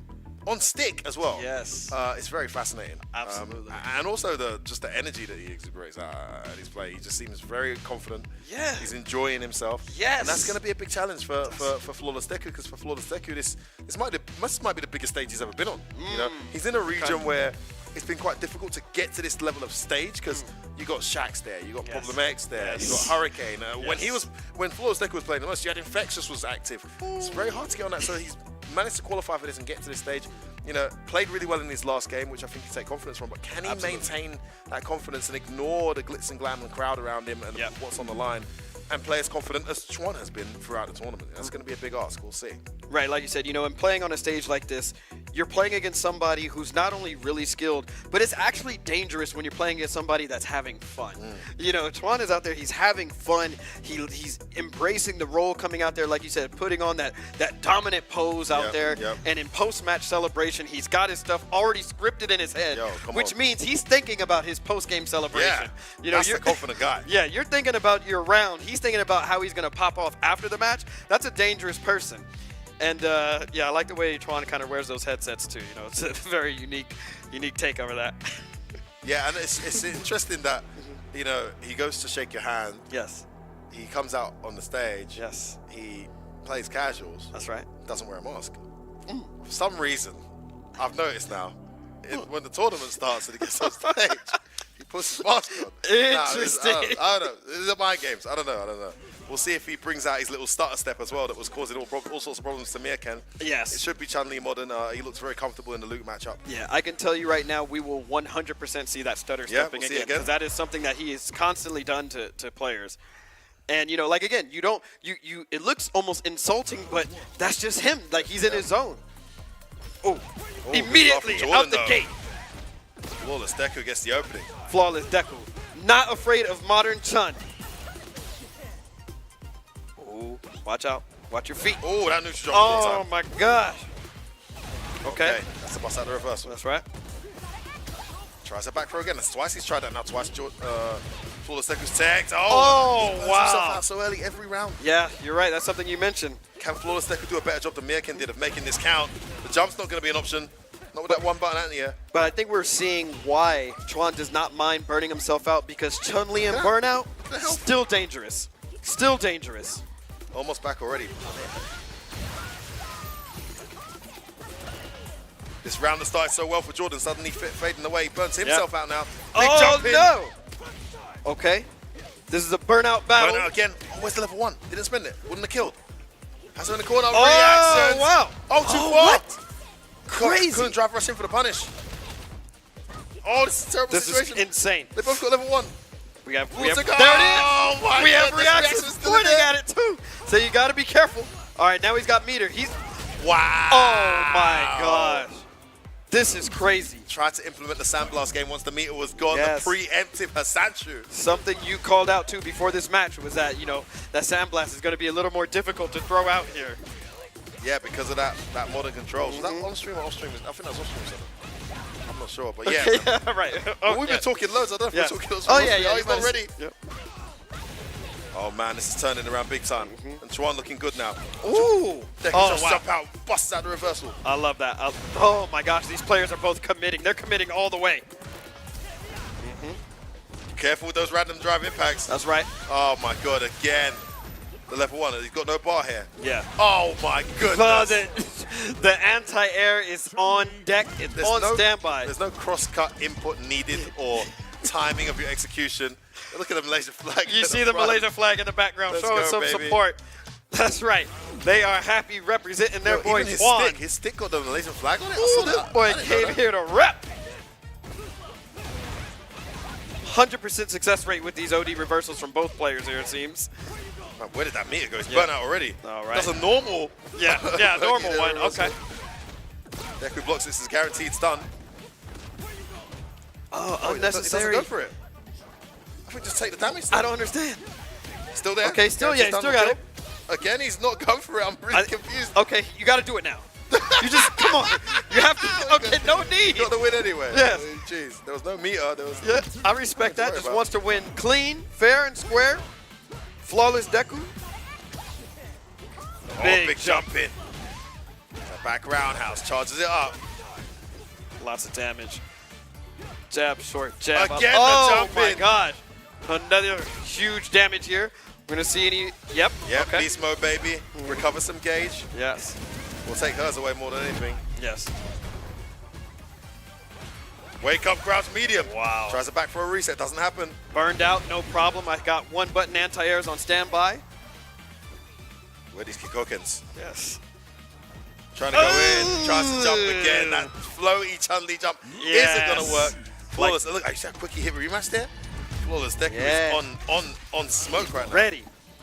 Again, so far, every match we've seen in this tournament has been a 3-1 result. Right now, we're already at 1-1. This is something that we haven't really seen either. So close already in the Seen set. a lot of 2-0s and comeback. Yep. Comeback attempts fail. That's right. Throws right at that drive rush. Suppressor. The Big jump jump. after the string, it keeps working. Man, Luke have been having a lot of success this tournament with the jump ins. Oh, baits out that reversal. Okay. Again? No, just right. I would have respected it. Well, Chuan did, so it would have cost him. That's right. Yeah. Probably the round. Ooh, this is going to be some decent damage. We're going to get it. No need. Just, miss input. Burn out now.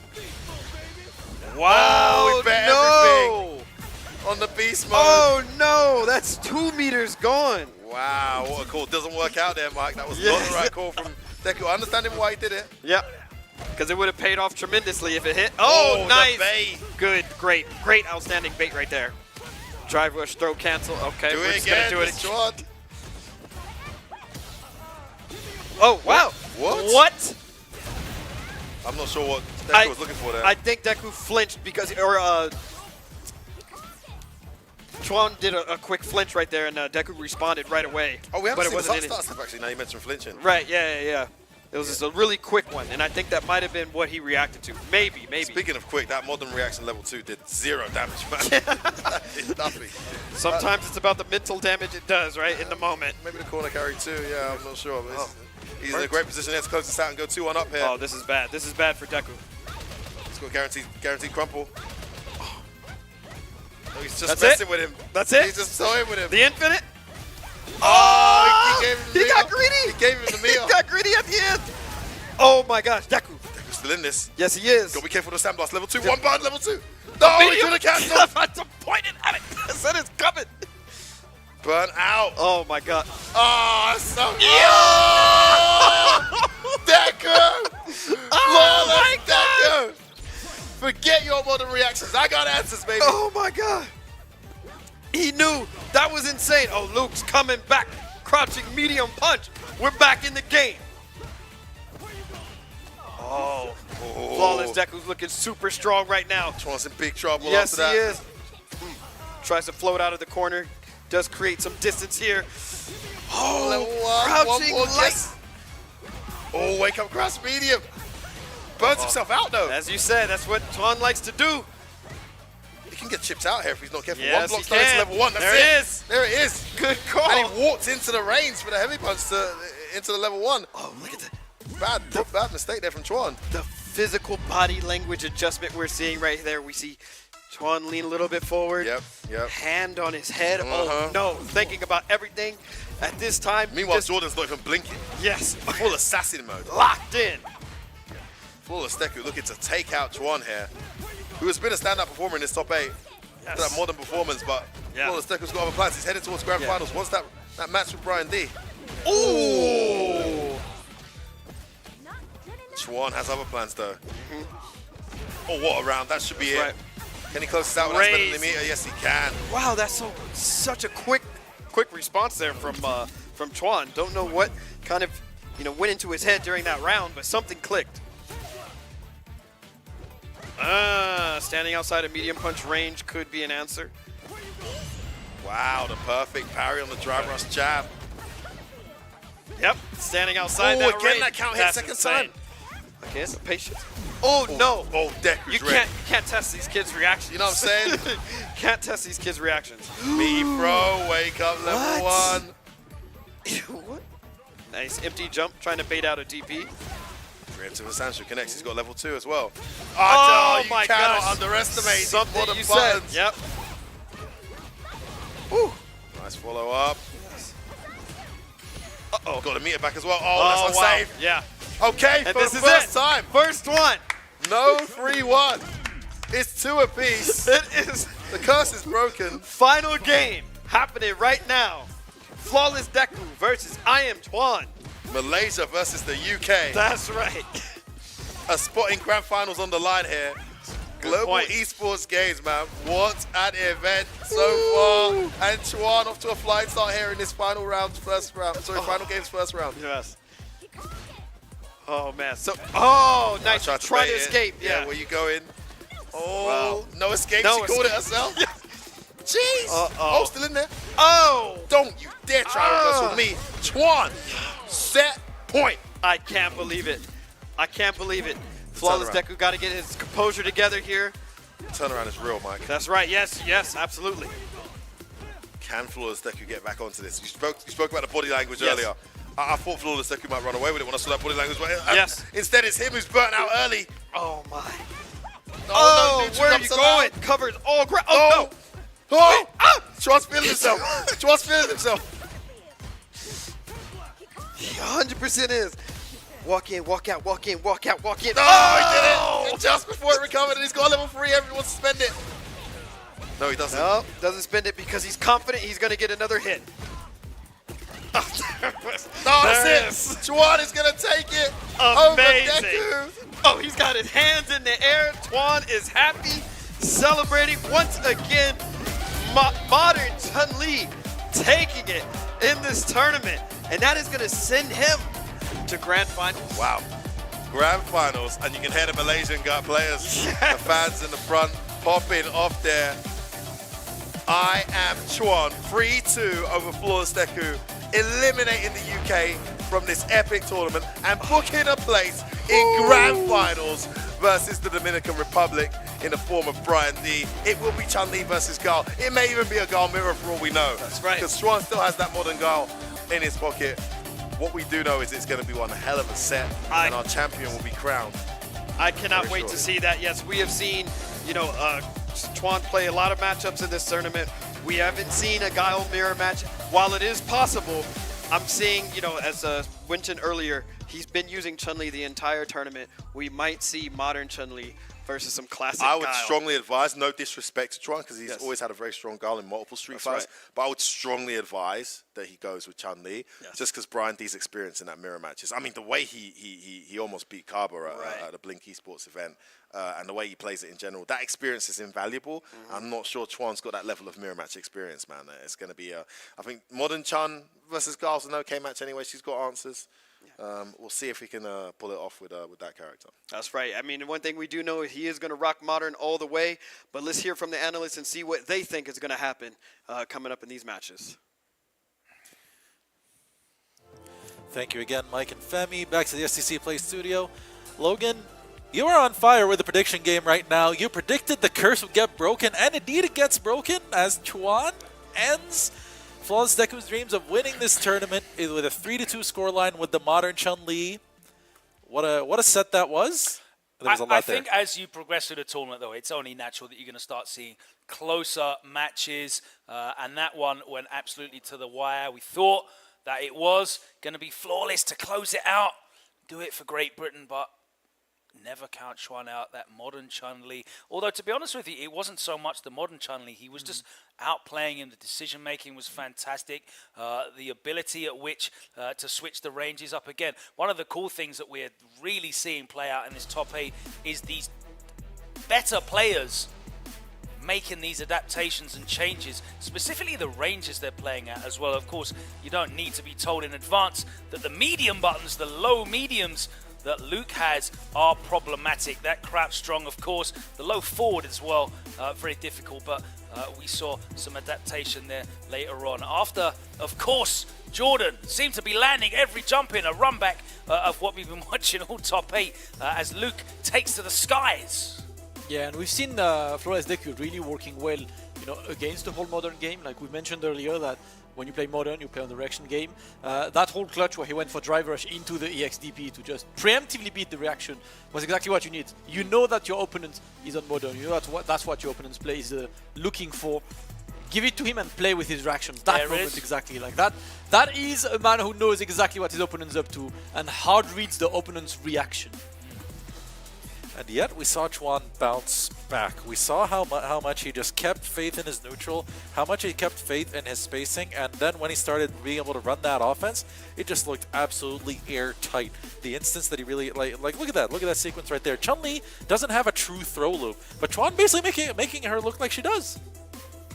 Yeah, I mean, she's just got fantastic corner pressure regardless of having the true throw loop or not. She's got so much threat with her mid-range buttons, her fireball game. She gets so many knockdowns into safe jumps as well in classic mode specifically. But she's just a very good control character, and she's very difficult when she starts dictating the pace. Now, that might be using her back walk speed to outrange some of your buttons and start with punishing you, or it might be walking into your space and encroaching with that fantastic standing light punch, the forward medium punch that she can use as well. She is very, very adept when she gets to dictate, and it was those last 2 games that really turn it around, and Chuan able to start being the one who was asking the questions when at the start of the set the dance was very much being led by Flawless Deku, but he was in second place in terms of that dance towards the end of that set.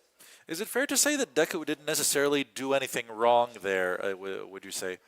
It's not about doing something wrong or anything. Like, his strategy was solid, but at the end of the day, when 2 strategies clash, it's not about one strategy being wrong. It's just about one player working over. The way Chuan plays is just, he exploited Flawless Deku's little decisions a bit better than Flawless Deku did. It could have gone either way, to be honest. Like, we've seen it, we've said it, right? First match that goes all the way to game 5. It was a really close one. I'm sure if these guys keep playing, if they do first to 5, it's going to be 5-4. If they do first to 10, it's going to be 10-9. Like, that's how close it was. I think one of the things that I always notice when Flawless Deku plays, and it started to happen towards the end of the set, is he's very profligate with his drive gauge. He will use a lot of meter in a lot of situations to try and force the initiation, which is a very effective strategy early on in Street Fighter 6.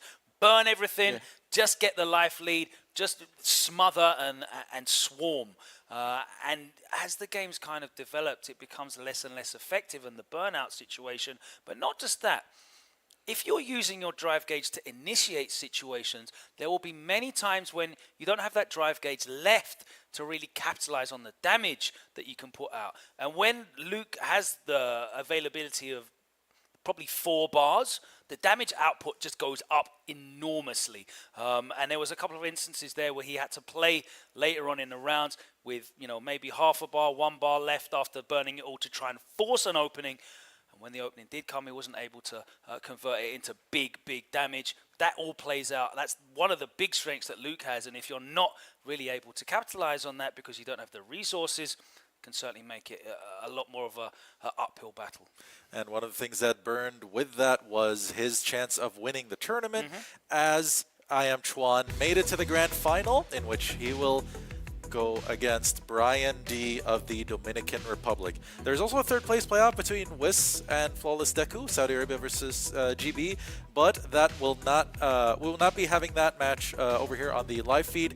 The next match we will view will be the grand final directly between I Am Chuan and Brian D. Now, as Femi and Mike alluded to, Chuan does have the Guile potentially ready, but is there really any sense in going with that for this grand final? I think like that was mentioned before, right?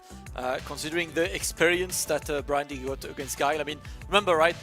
We saw it. Brian D enters every American bracket. Who wins most American brackets? Knuckle. Who is his fellow countryman who he plays every day? Kaba. Like this is the matchup where he thrives in this matchup. He plays this matchup day in, day out against people who most likely potentially have a better guy than Chuan, than to be with Chuan focusing on the Chun-Li. That being said, how many modern Chun-Lis does Brian D play? I don't know of a high-level modern Chun-Li, in the scene out there that is not based in Asia. So that surprise factor is already there. We mentioned how different your approach needs to be if you play against someone who's modern, if you play against someone who's applying a game plan that's not usual, and especially when you are a fireball-based character and your opponent could potentially have a one-button answer to your fireballs. This changes a lot. So it feels like the natural pick obviously is Chun-Li. And I said before, we've seen Chuan just going to show the M, to be like, yeah, I'm here to represent modern. It would kind of be anticlimactic if he goes back to classic at the end. And we've also seen how, you mentioned in terms of changing the usage of your tools, Brian's usage of sonic booms has been impeccable throughout this. But the challenge he's facing with the modern Chun with Chuan is completely different to anything he's come up against before. How does he adapt? I'll be honest with you, I don't think that modern really makes a big difference in terms of Guile's projectiles. Guile's projectiles are very, very different to other characters in the game. Chun-Li obviously has access to that level 2. Fantastic counter projectile super. But if you start using the off-speed, the light booms, the projectile invincibility will run out and she'll just get hit out of it, and that's 3 bars down the drain. And it's very difficult to stop yourself reacting when you're looking for it.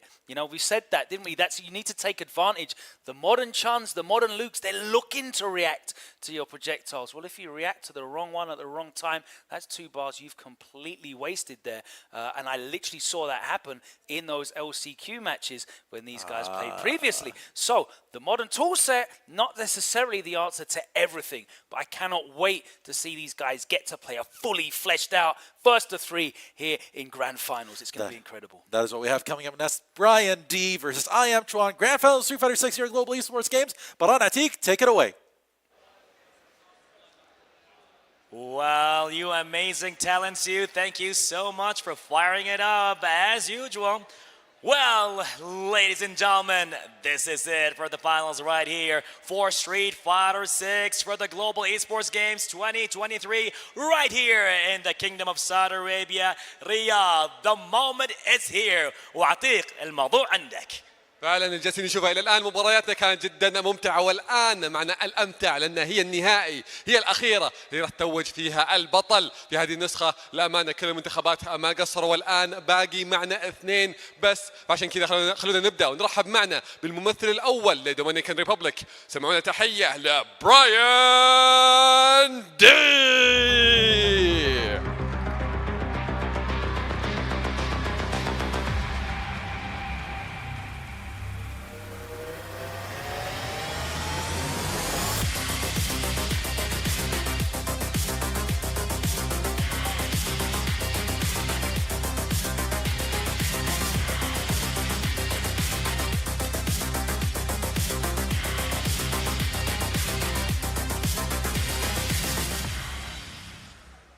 And ladies and gentlemen, viewers around the world, for the moment right now, for his competitor representing Malaysia, let's hear it for Chuan!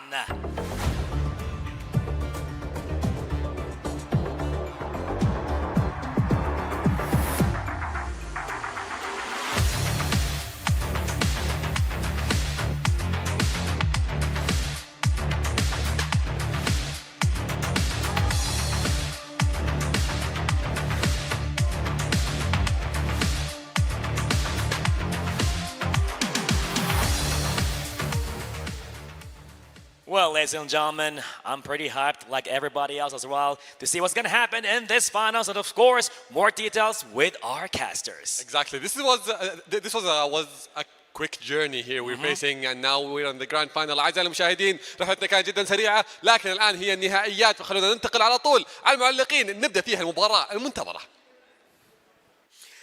This is it. This is the moment we have been waiting for. We are drawn now to the grand finals match here. Woo. Brian D versus I Am Chuan.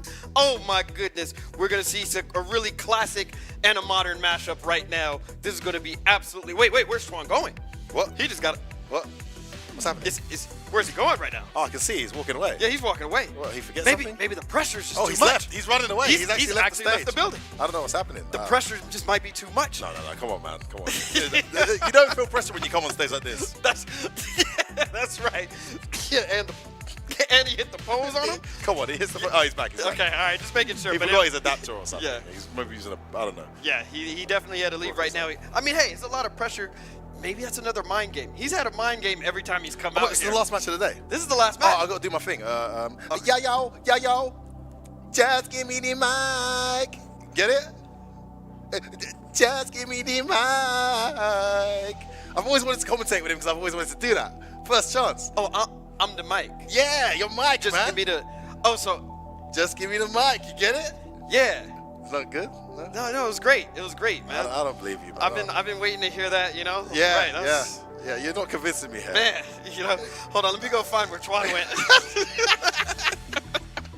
hey, worth a try.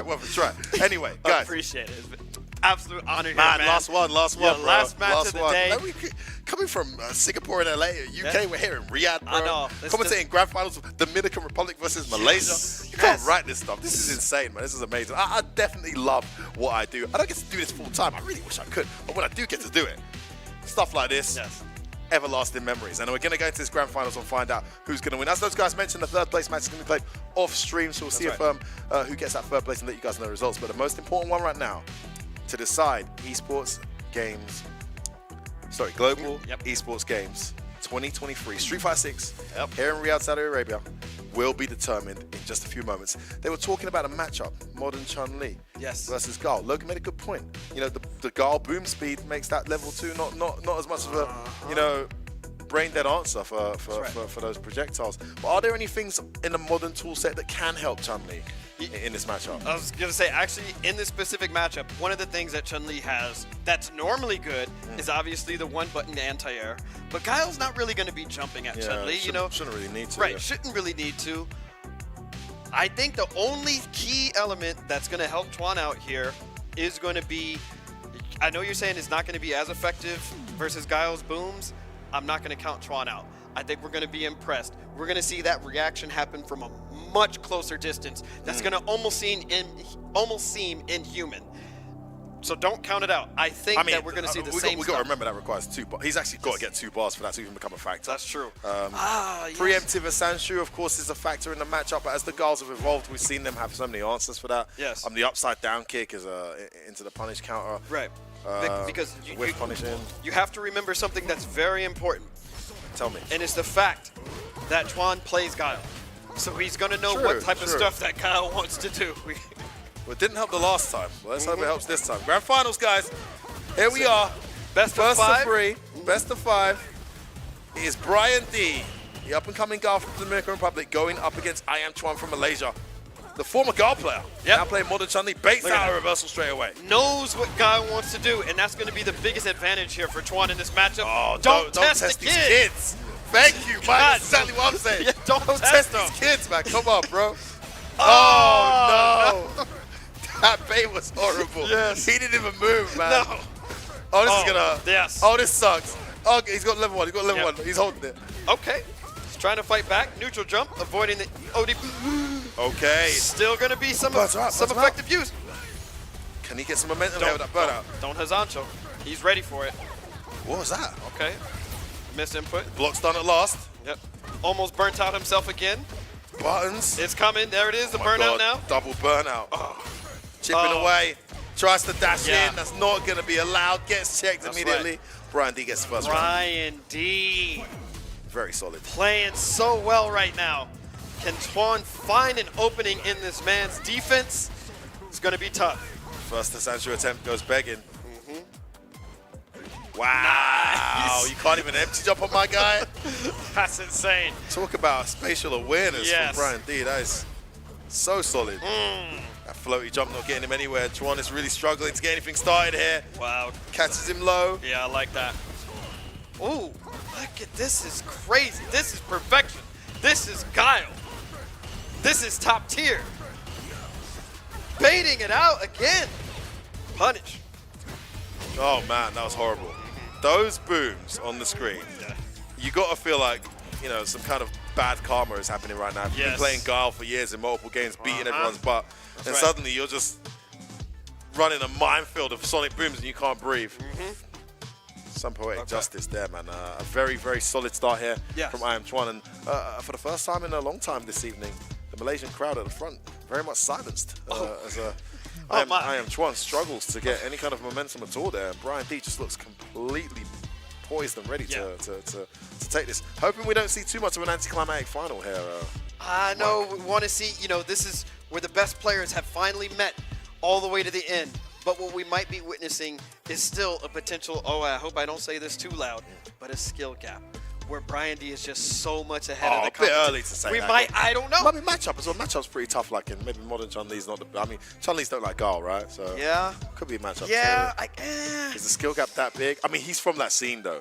That's true. Yeah, that scene's cooking. Yeah, that scene is To be definitely fair. on something else right Even now. in 5, there was a bunch of players that people didn't know about, like that were just like, already on the next top, level, you know? top So, echelon. Exactly. But just maybe didn't get to travel as much. Exactly. Yeah. So you know he's from a very strong Street Fighter scene. So you could be right, but Chuan's been doing his thing. Remember the CPTs in the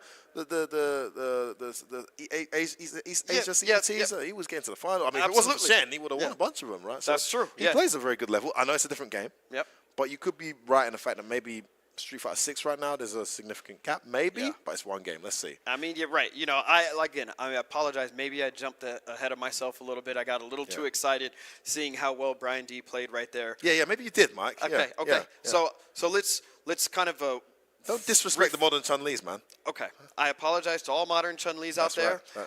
But you need to apologize to Malaysia too. You're insulting a nation right now. Yeah, come on, this is a Malaysian representative. Malaysia, I apologize if Okay, I said if I spoke anything out of terms. I didn't mean to offend. I'm sorry for what I've said about I Am Chuan's modern Chun-Li. But perhaps listen, please wait, just please listen. Oh, he's gonna dig. Please listen. Maybe it's time that Chuan go back to his roots and try to show this young kid who the real Guile is. Wow. And maybe he's going to show him what a modern Guile can do versus a classic Guile. I don't see it. He won't pick Guile. Modern Guile might be the answer. To be here. fair, that looked so bad that at the start of the set, I was like, don't pick Guile. Like, you're going to get, like, he knows too much. But that looked so bad. Yeah. If he picks Guile now, I'll be like, okay, you know what? Yeah. Let's give it a go. But See man, what this could be so epic because everybody wants to know, what does Modern Guile do? What can I Modern don't think Guile Modern do? Guile does anything. The thing about Modern Guile, look, it's exciting that there's a Modern Guile player at this level. Yeah. But what's strange about playing Modern for Guile is he has 2 special moves. Yes. Right? Yeah. And they're easy to do. It's like you hold the direction and you press the direction. It's not like that. It's not, you're not doing a quarter circle or you know, a half circle. It's like really easy to do. Like, you know, so I don't know. Yeah, and I I mean, don't you got the supers, you got the level 1s reactions, I guess, level 2s. Yeah. But no. All right. So fine. Okay, I guess we're probably going to end up sticking with modern Chun-Li, I guess, versus classic Guile. But I don't know. They're taking a quick break right now. This is obviously better for Chuan. Yeah, he needs a moment. You want to slow Brian D down Exactly, because he exactly. did such a dominating round. But I don't know. I don't know what kind of adjustments you make. Guile is hard to deal with, no matter what character you're going to do.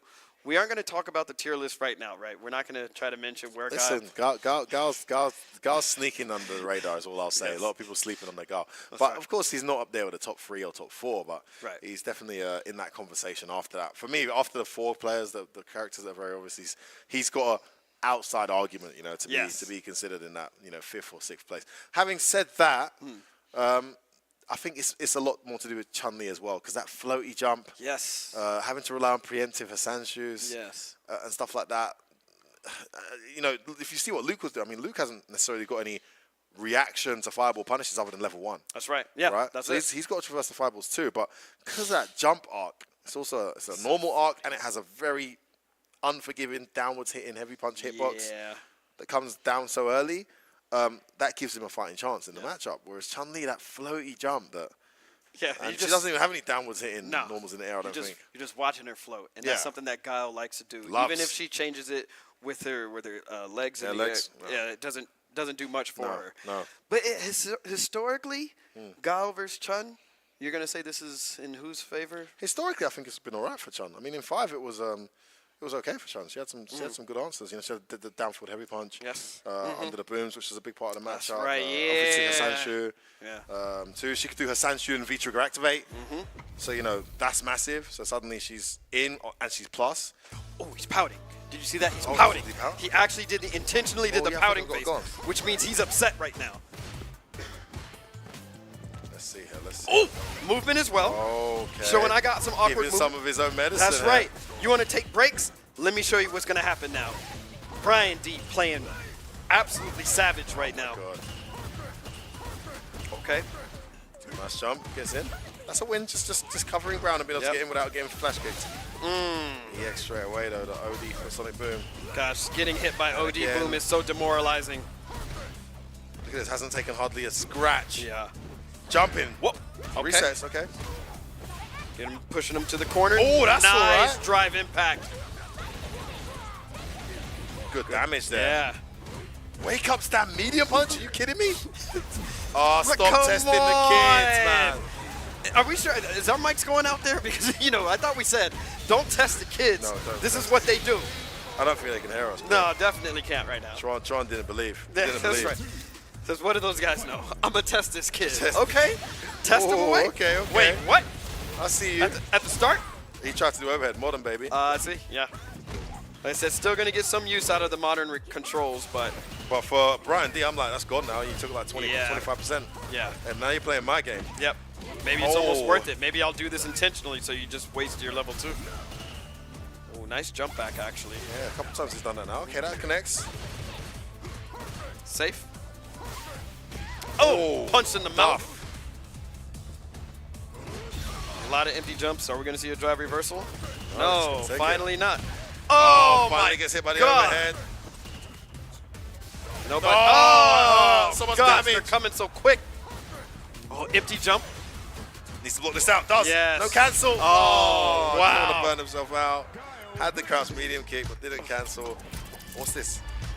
What's going on? I'm not sure what's going on. Tron This Tron is complaining about something. This is now 2 games in a row now where immediately after the match he is voicing his opinion on something with the setup. This grand finals is running away Yeah. from 2-0 down now. Yeah. Ooh. Chuan needs a massive turnaround here. Brian D honestly doesn't even look like he's broken a sweat. All due respect to Chuan. Brian D looks very comfortable. What's he doing? Saying something looks off, it looks. Something in his with opinion. The screen, maybe? The position of the screen? I don't know. We see 0 words coming from Brian D. I don't think he sees. He's chilling. He's chilling. Yeah. We see a little frown on his face, probably meaning, I don't see any. Yeah, I don't see the issue. Yeah, but there's something. I'm just cooking. That's right. I'm just cooking, man. You need to just accept I'm cooking you, bro. I'm holding.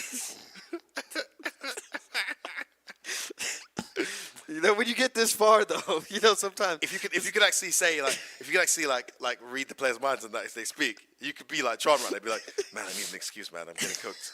The screen is tilted slightly to the right, which is affecting my brain hemisphere.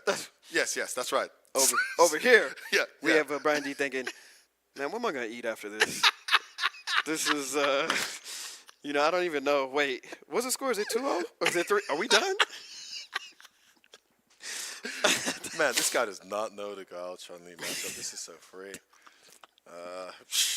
Anyway, saying some stuff about the screen. I guess I'll just sit here and wait. That's right. Yeah. Okay, how much more time can I waste? I'm trying to throw him off his momentum here. And also, there's a pixel on the top left side of the screen that goes orange whenever I sense shit. Oh no! Yeah, look, no, it's fine for me. Okay, what's happening?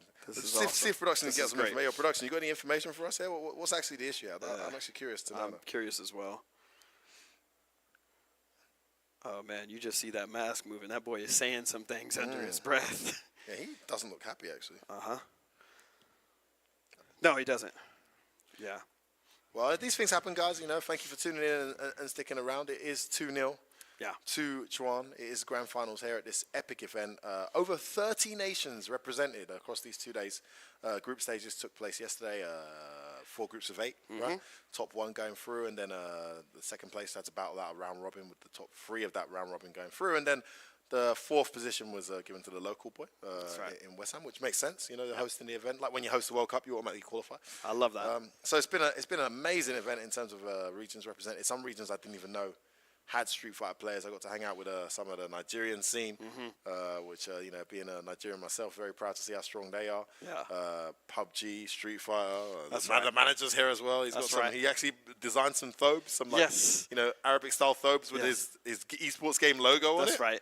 What was that? EYT Gaming? EYT Gaming, that's it. Yeah, massive shout out to those guys. So, and yeah, like I said earlier, Honduras, Peru, Argentina. What'd you say? Over 30 nations? Over 30 nations represented. Oh my gosh! Okay, it's been incredible. So and really eye-opening Yes. as well for me. I didn't even know. And with all of that happening, you know, it brings us all down to these final 2 players. Final 2 players going down from Dominican Republic and Malaysia have made it all the way to the end. It looks like the players might be ready to go. All potential issues have been sorted out. We see a quick head shake there. That head shake signifies, okay, I'm down 2 games. Let me just get a quick 3-game win streak because that's all you have to do at this point. And we're going straight into it now. Brian D up 2 games versus Chuan. Okay, first preemptive essential I've seen him actually do. Yeah. I thought he had a punish there. Could have got more there, Brian D. Could have got loads actually. God gets crouch jab into heavy punch. Ooh, nice. Do it. Oh my God, you cannot drive this back, this kid. It's not the setups. It's not. No, it definitely isn't. Oh, that hurts.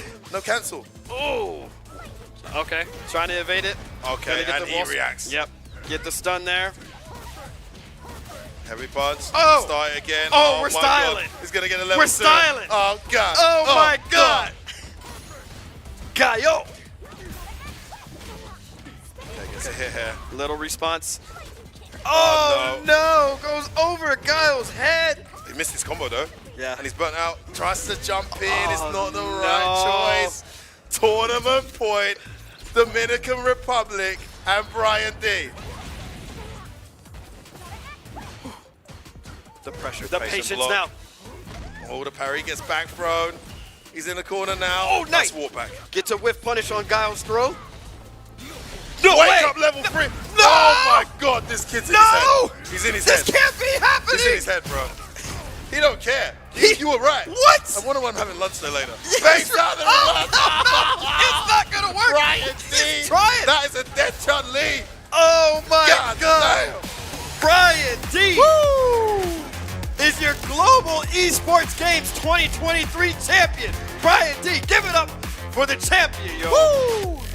The Dominican Republic has arrived on the international scene yet again with an absolutely dominant 3-0 victory. I'm not even sure he lost any rounds there against I Am Chuan. I Am Chuan has been an absolutely phenomenal attendee and performer this top 8 and this tournament in general. But when it came to that grand finals, the comfort and the domination demonstrated there by Brian D, just too much for the level that Chuan's at. And actually, I'm going to revert back to what you said earlier. With respect to Chuan, yes, maybe matchup specific experience-wise, or just the level that Brian D plays out on a weekly basis in his local scene, did look like there was a gap there, if I'm being honest. And that's nothing, not an insult to Chuan, more of a compliment to Brian D. Absolutely. Brian D, congratulations. You're an outstanding, phenomenal player. I think that was the first and only 3-0 this entire tournament here so far. Yeah. So outstanding stuff.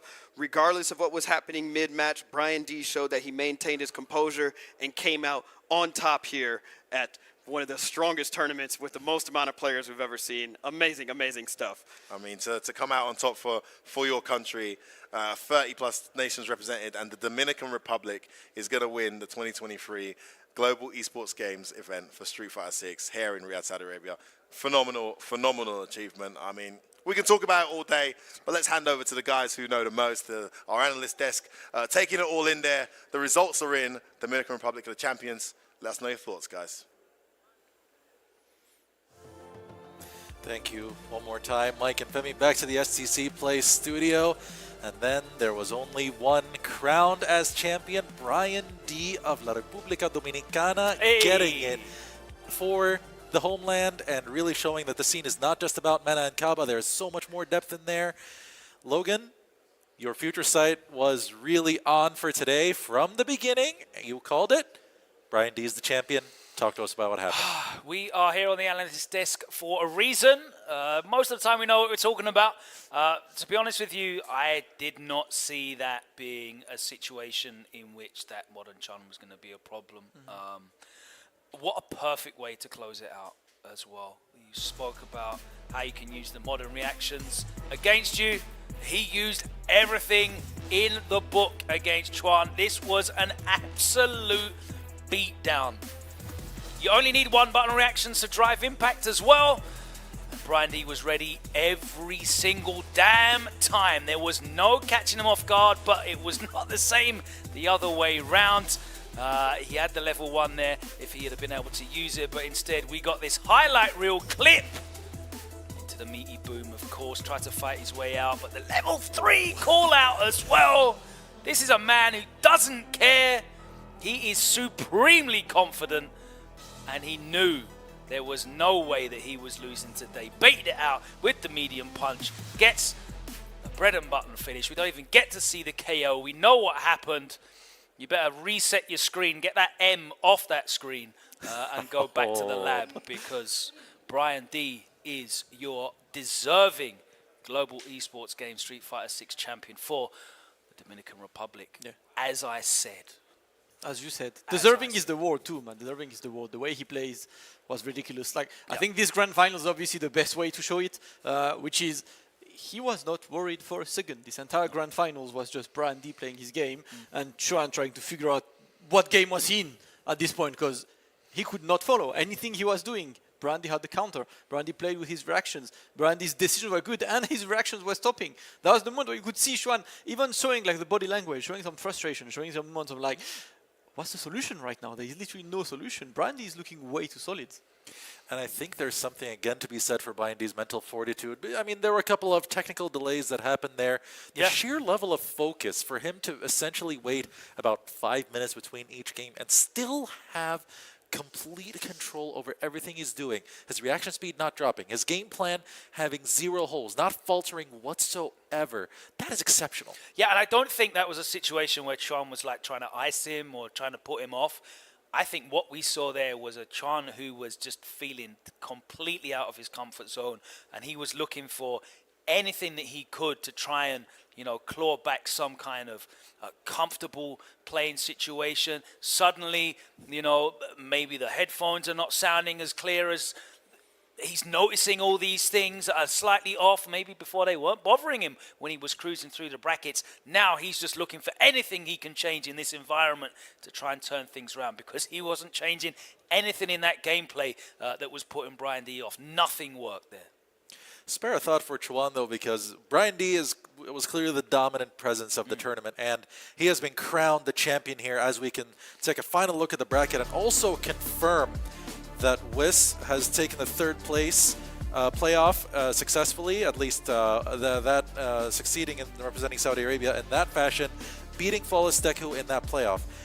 Again, going back to saying spare a thought for Chuan, because his tournament run was amazing in its own right. The way he had to push through the second chance qualifier, how many people he had to defeat, how much he bamboozled his opponents with the modern Chun, but he came up against just an unbeatable wall. I think it was very, very evident in his run. If you watch the first match against Mirkan of Poland, you could very clearly see that Mirkan was not used to playing against Modern. He was really thrown off by it. He wasn't able to play his game. He was almost hypnotized by the threat of this modern Chun-Li that he wasn't really comfortable in knowing about. Then you saw him go up against Flawless for Great Britain, and it was a much closer set because they had a bit more experience. They played each other previously in the LCQ. The novelty wasn't there anymore, and it was a much more balanced back and forth. But when he faced Brian D, there was no novelty of modern controls. There was no putting Brian D off his game plan. It was just clear, plain sailing, and I think that's exactly what we saw in that match playing out. So. Yeah, definitely. Like, we've seen the difference of the range of opponents that he was shown, like Chuan in this case, and you can see obviously the unfamiliarity is a thing when you play against someone in modern, but the more we went and the more you could see people adapting to him. We'll definitely see him more, and I'm looking forward to see some more, modern at least, because I'm still looking for the answer. Is modern actually ridiculous, or is modern just limited? That's still a question. There's a lot to ponder about this still very young game, but we've had a long day, a lot of action, and KFC wants to bring you just a reminder of just how amazing the action has been all day. Let's go through the highlights of the day from this entire tournament here at Global Esports Games. Going back to the very first set we had between Wiz and Lord G, the smothering offense that Wiz presented between the drive rush and just holding his distance and waiting for his chances to find that offense. There was so much here that was impressive from Wiz, and what was a really good opener for the bracket that we had here. And this was the moment, right? Yeah, there's like the burnout, doing the DI to force the burnout, force him to guess, and like 37 overheads to block. Good luck blocking all of them until one of them opens you up, and GG's goodbye. It's a 1 in 6 chance. Well, and that's another set that we had here between Brian D and Gamer B. Early on, this is where Brian D really stamped his authority, and am I right in saying this was one of the closer sets that he played overall, despite a lot of what happened later on? I feel like it was still a real shutout, and Gamer B just wasn't able to do the business here. But as we move on, and you can see Mirkan from Poland just getting outclassed. I think we might see the moment where he just gets caught in the headlights, as Mirkan's at least getting some offense off here against Chuan. But in the end, Chuan was able to get the big victory, a very impressive run for him, almost perfect KO. Back again to the next set between Evil Kra and Flawless Deku, where Deku really turned on the jets and just went away with this set in a way that Evil Kra was not ready for. Then another set here, Deku again versus Chuan. We mentioned that as things went further for Chuan, as you mentioned, Logan, that things got more and more difficult for him. Deku came really close to being the one to get into that grand final. Yeah, he was 2-1 right? He had set points a number of times, but not able to close it out. And in the end, here we are, the grand finals. As Brian D finals. That was just Brian D's path to championship, man. Like, there was an obstacle in the name of Chuan, and that obstacle was just vanquished so clearly and easily. It was just way to see Brian D reach the crown. That's all. Essentially, yeah, he was styling the boom loops, the call-outs with the reversals. There were a lot of statement plays in what Brian was doing in the sense of I know exactly what you're trying to do, and even the very last play, baiting out by doing the medium punch to fake a sonic boom and just bait out that super. Absolutely exceptional play from Brian D, and a really well-deserved championship for him. I really think that what this has done for the Dominican Republic is make a big statement that there's depth there. This is an island full of real power in Street Fighter 6, and you're only going to see more of that. We're recognizing a lot of greatness here today throughout this tournament. Some of you may be aware of the Qadiyah project, the Giga project that is being worked on here in Saudi Arabia that is going to be a center for just about everything you could consider, including esports, planning to be a capital of esports in the future. You could follow Qadiyah Gaming to find out what's happening with them. But the main reason we're mentioning this is because greatness recognizes greatness. We also want Qadiyah to present to you the MVP of the day, and that is Malaysia's I Am Chuan. Yeah, I can understand choice as well. It's Chuan, like Brandy, we saw it, he was one of the favorites. We know Brandy and everything. Chuan kind of came with a lot of us were like, yeah, he's a guy player, right? And he pulled up with I the modern remember him Chun-Li. from Street Fighter 5. Yeah, Exactly, good. and he pulled I've up with seen Chun-Li, and that Chun-Li is there and and plays it's modern. And modern plays different. Chun-Li as well, and it really... Yeah, and the first two games were like, whoa, this guy is out there. Like, he really plays different, he's efficient, and that's what I like about MV, is like, he did something that completely turned the tides, that just troubled the plans from other players. He really changed the entire narrative for today. Obviously couldn't make it in grand finals, but his impact throughout his entire tournament is definitely one to And it was an incredibly entertaining run to watch. Yeah. Definitely a very charismatic character. Had definitely a pocket of the crowd behind him with his fellow Malaysians that came to represent in other games here at the Global Esports Gaming. There was just a lot that he did throughout this tournament that was really, really impressive. But Ryan D, again, just was the final wall, the ultimate wall that I Am Chuan could not overcome, but he can take heart for future tournaments and look forward to other opportunities to try to represent himself and his country as proudly as he did today. At the end of the day, it's a grind, right? Like, today you lose, you're going to go home, you're going to go and lab, I don't know, hit up whatever guys that are around, get that matchup done. I run the matchup out. Even today, just like go see Brandy, you want to play casuals, let's go, because, like, how many times are these two going to be in the same venue, under the same roof? And it's been the amazing part, of this event, which is under the same roof. We have people, like, obviously today was top 8, right? But we mentioned again the amount, the variety of nationalities that were represented, made part of, like, Nigeria, Senegal, Kenya, Peru, Chile, we've seen Evil Cry earlier. Like, so many countries are represented, and these guys were just having so much fun, just being able to play each other offline, meet each other in person. Of course, the real value of this event has absolutely been that these 33 players that have been involved across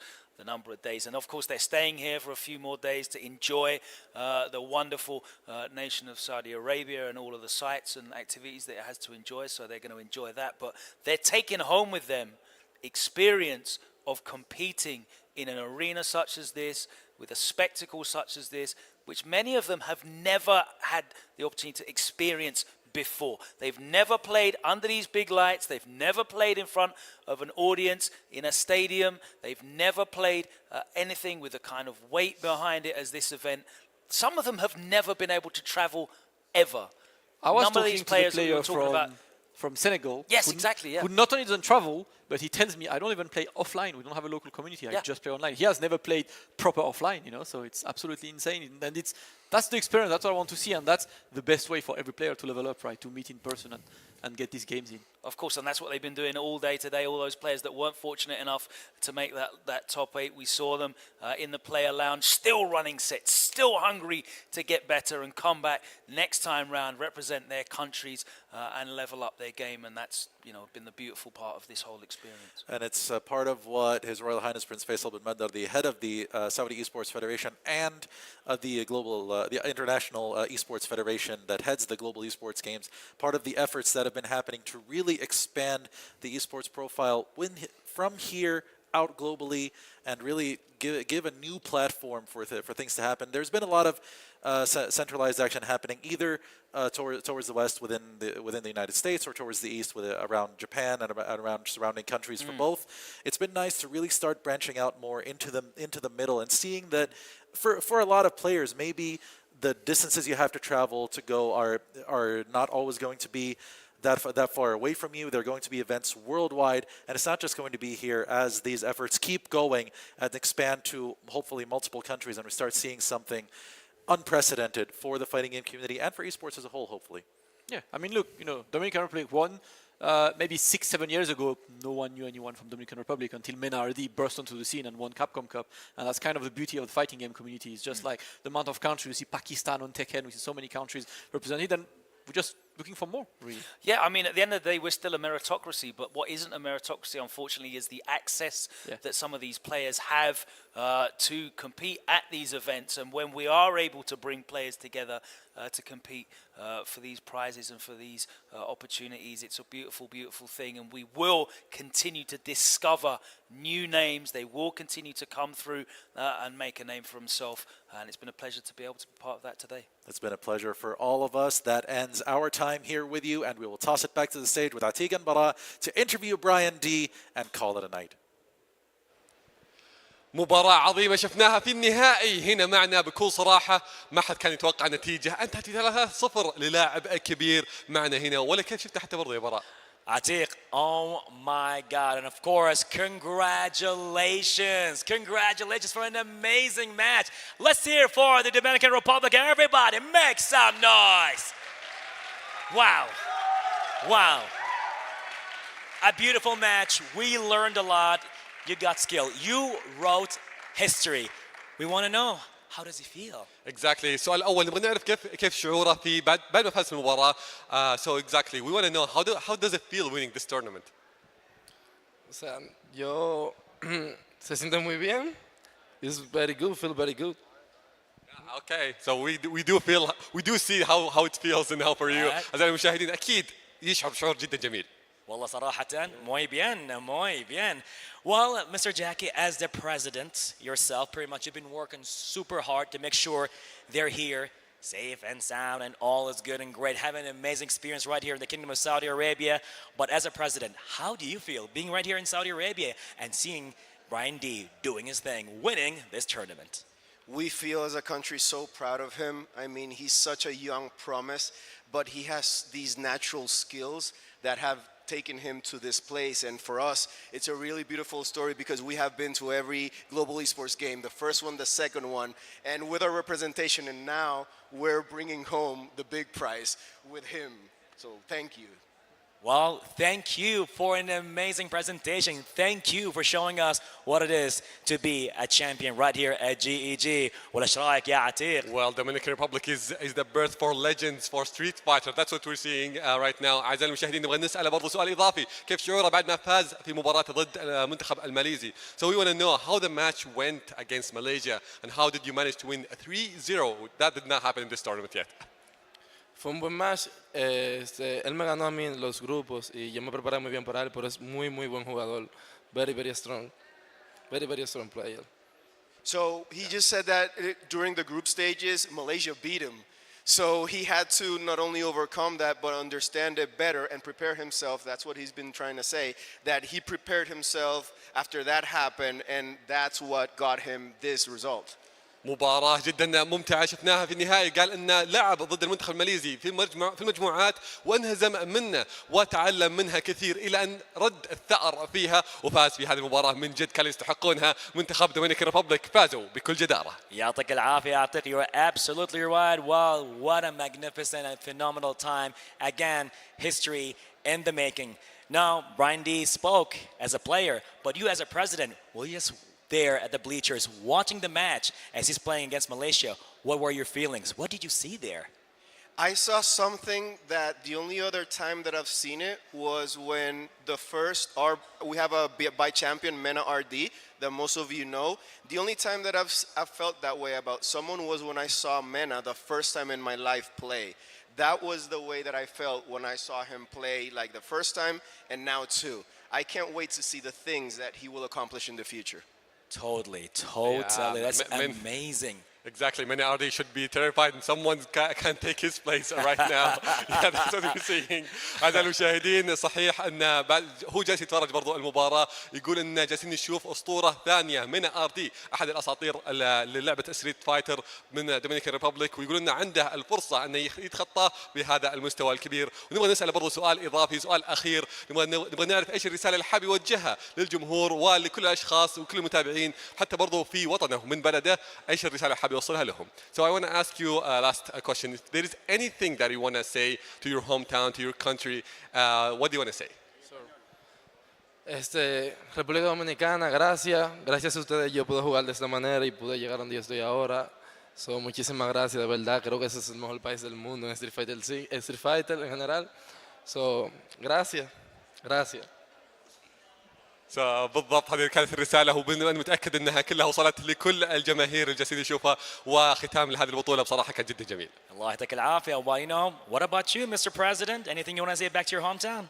I just want to thank everybody that has been a part of his journey and of the Federation's journey this year. The national selection, not only the Street Fighter player, but all the players that have always, historically, these 3 years have given it all. And obviously our sponsors that have always been there and are the ones that make it possible that Brian can be here today. Much appreciated, and gracias to you as well, and to Mr. Brian D as well. So much appreciation, congratulations for winning the match, and now we can rest assured and have a good night's sleep after all of that. Thank you so much for being part of the GEG here at the tournament, Mr. Jackie and Brian D. Thank you so much for us for being here, and we enjoyed the matches. So thank you so much. We can say Mabruk also in Arabic. Yes. Mabruk, so congratulations. Congratulations in Arabic. Mabruk. Thank you. Can you say it? Can you say it? مبروك. Exactly. مبروك. Let's go. Let's go. فأعزائي المشاهدين مرة ثانية أعطونا أقوى وأحلى تحية لبطلنا للعبة ستريت فايتر في جلوبال اي سبورت جيمز دومينيكان ريبابليك. Gracias, thank you very much. And Atiq, that's pretty much it. Brings us to the end of this day. How are you feeling? I'm feeling great. I can't wait for the next days. أعزائي المشاهدين باقي لنا أيام باقي لنا بكرة وباقي لنا بعده راح نستمتع في مبارياتنا الجاية. بكرة راح تكون معنا PUBG موبايل جوها تماما مختلف في هذه المنافسات. You got that right. And ladies and gentlemen, this is the end of this day, but not the end of our esports journey with the Global Esports Games 2023 happening right here in the Kingdom of Saudi Arabia, Riyadh. Big shout out goes to our amazing talents and everybody behind the scenes for making the show an amazing show. And of course, big shout out to you viewers with us all the way right here this journey. Thank you so much. I'm Bara Abdullah along with Atiq with you in this journey. And for now, thank you so much for watching. And don't forget to keep your game on.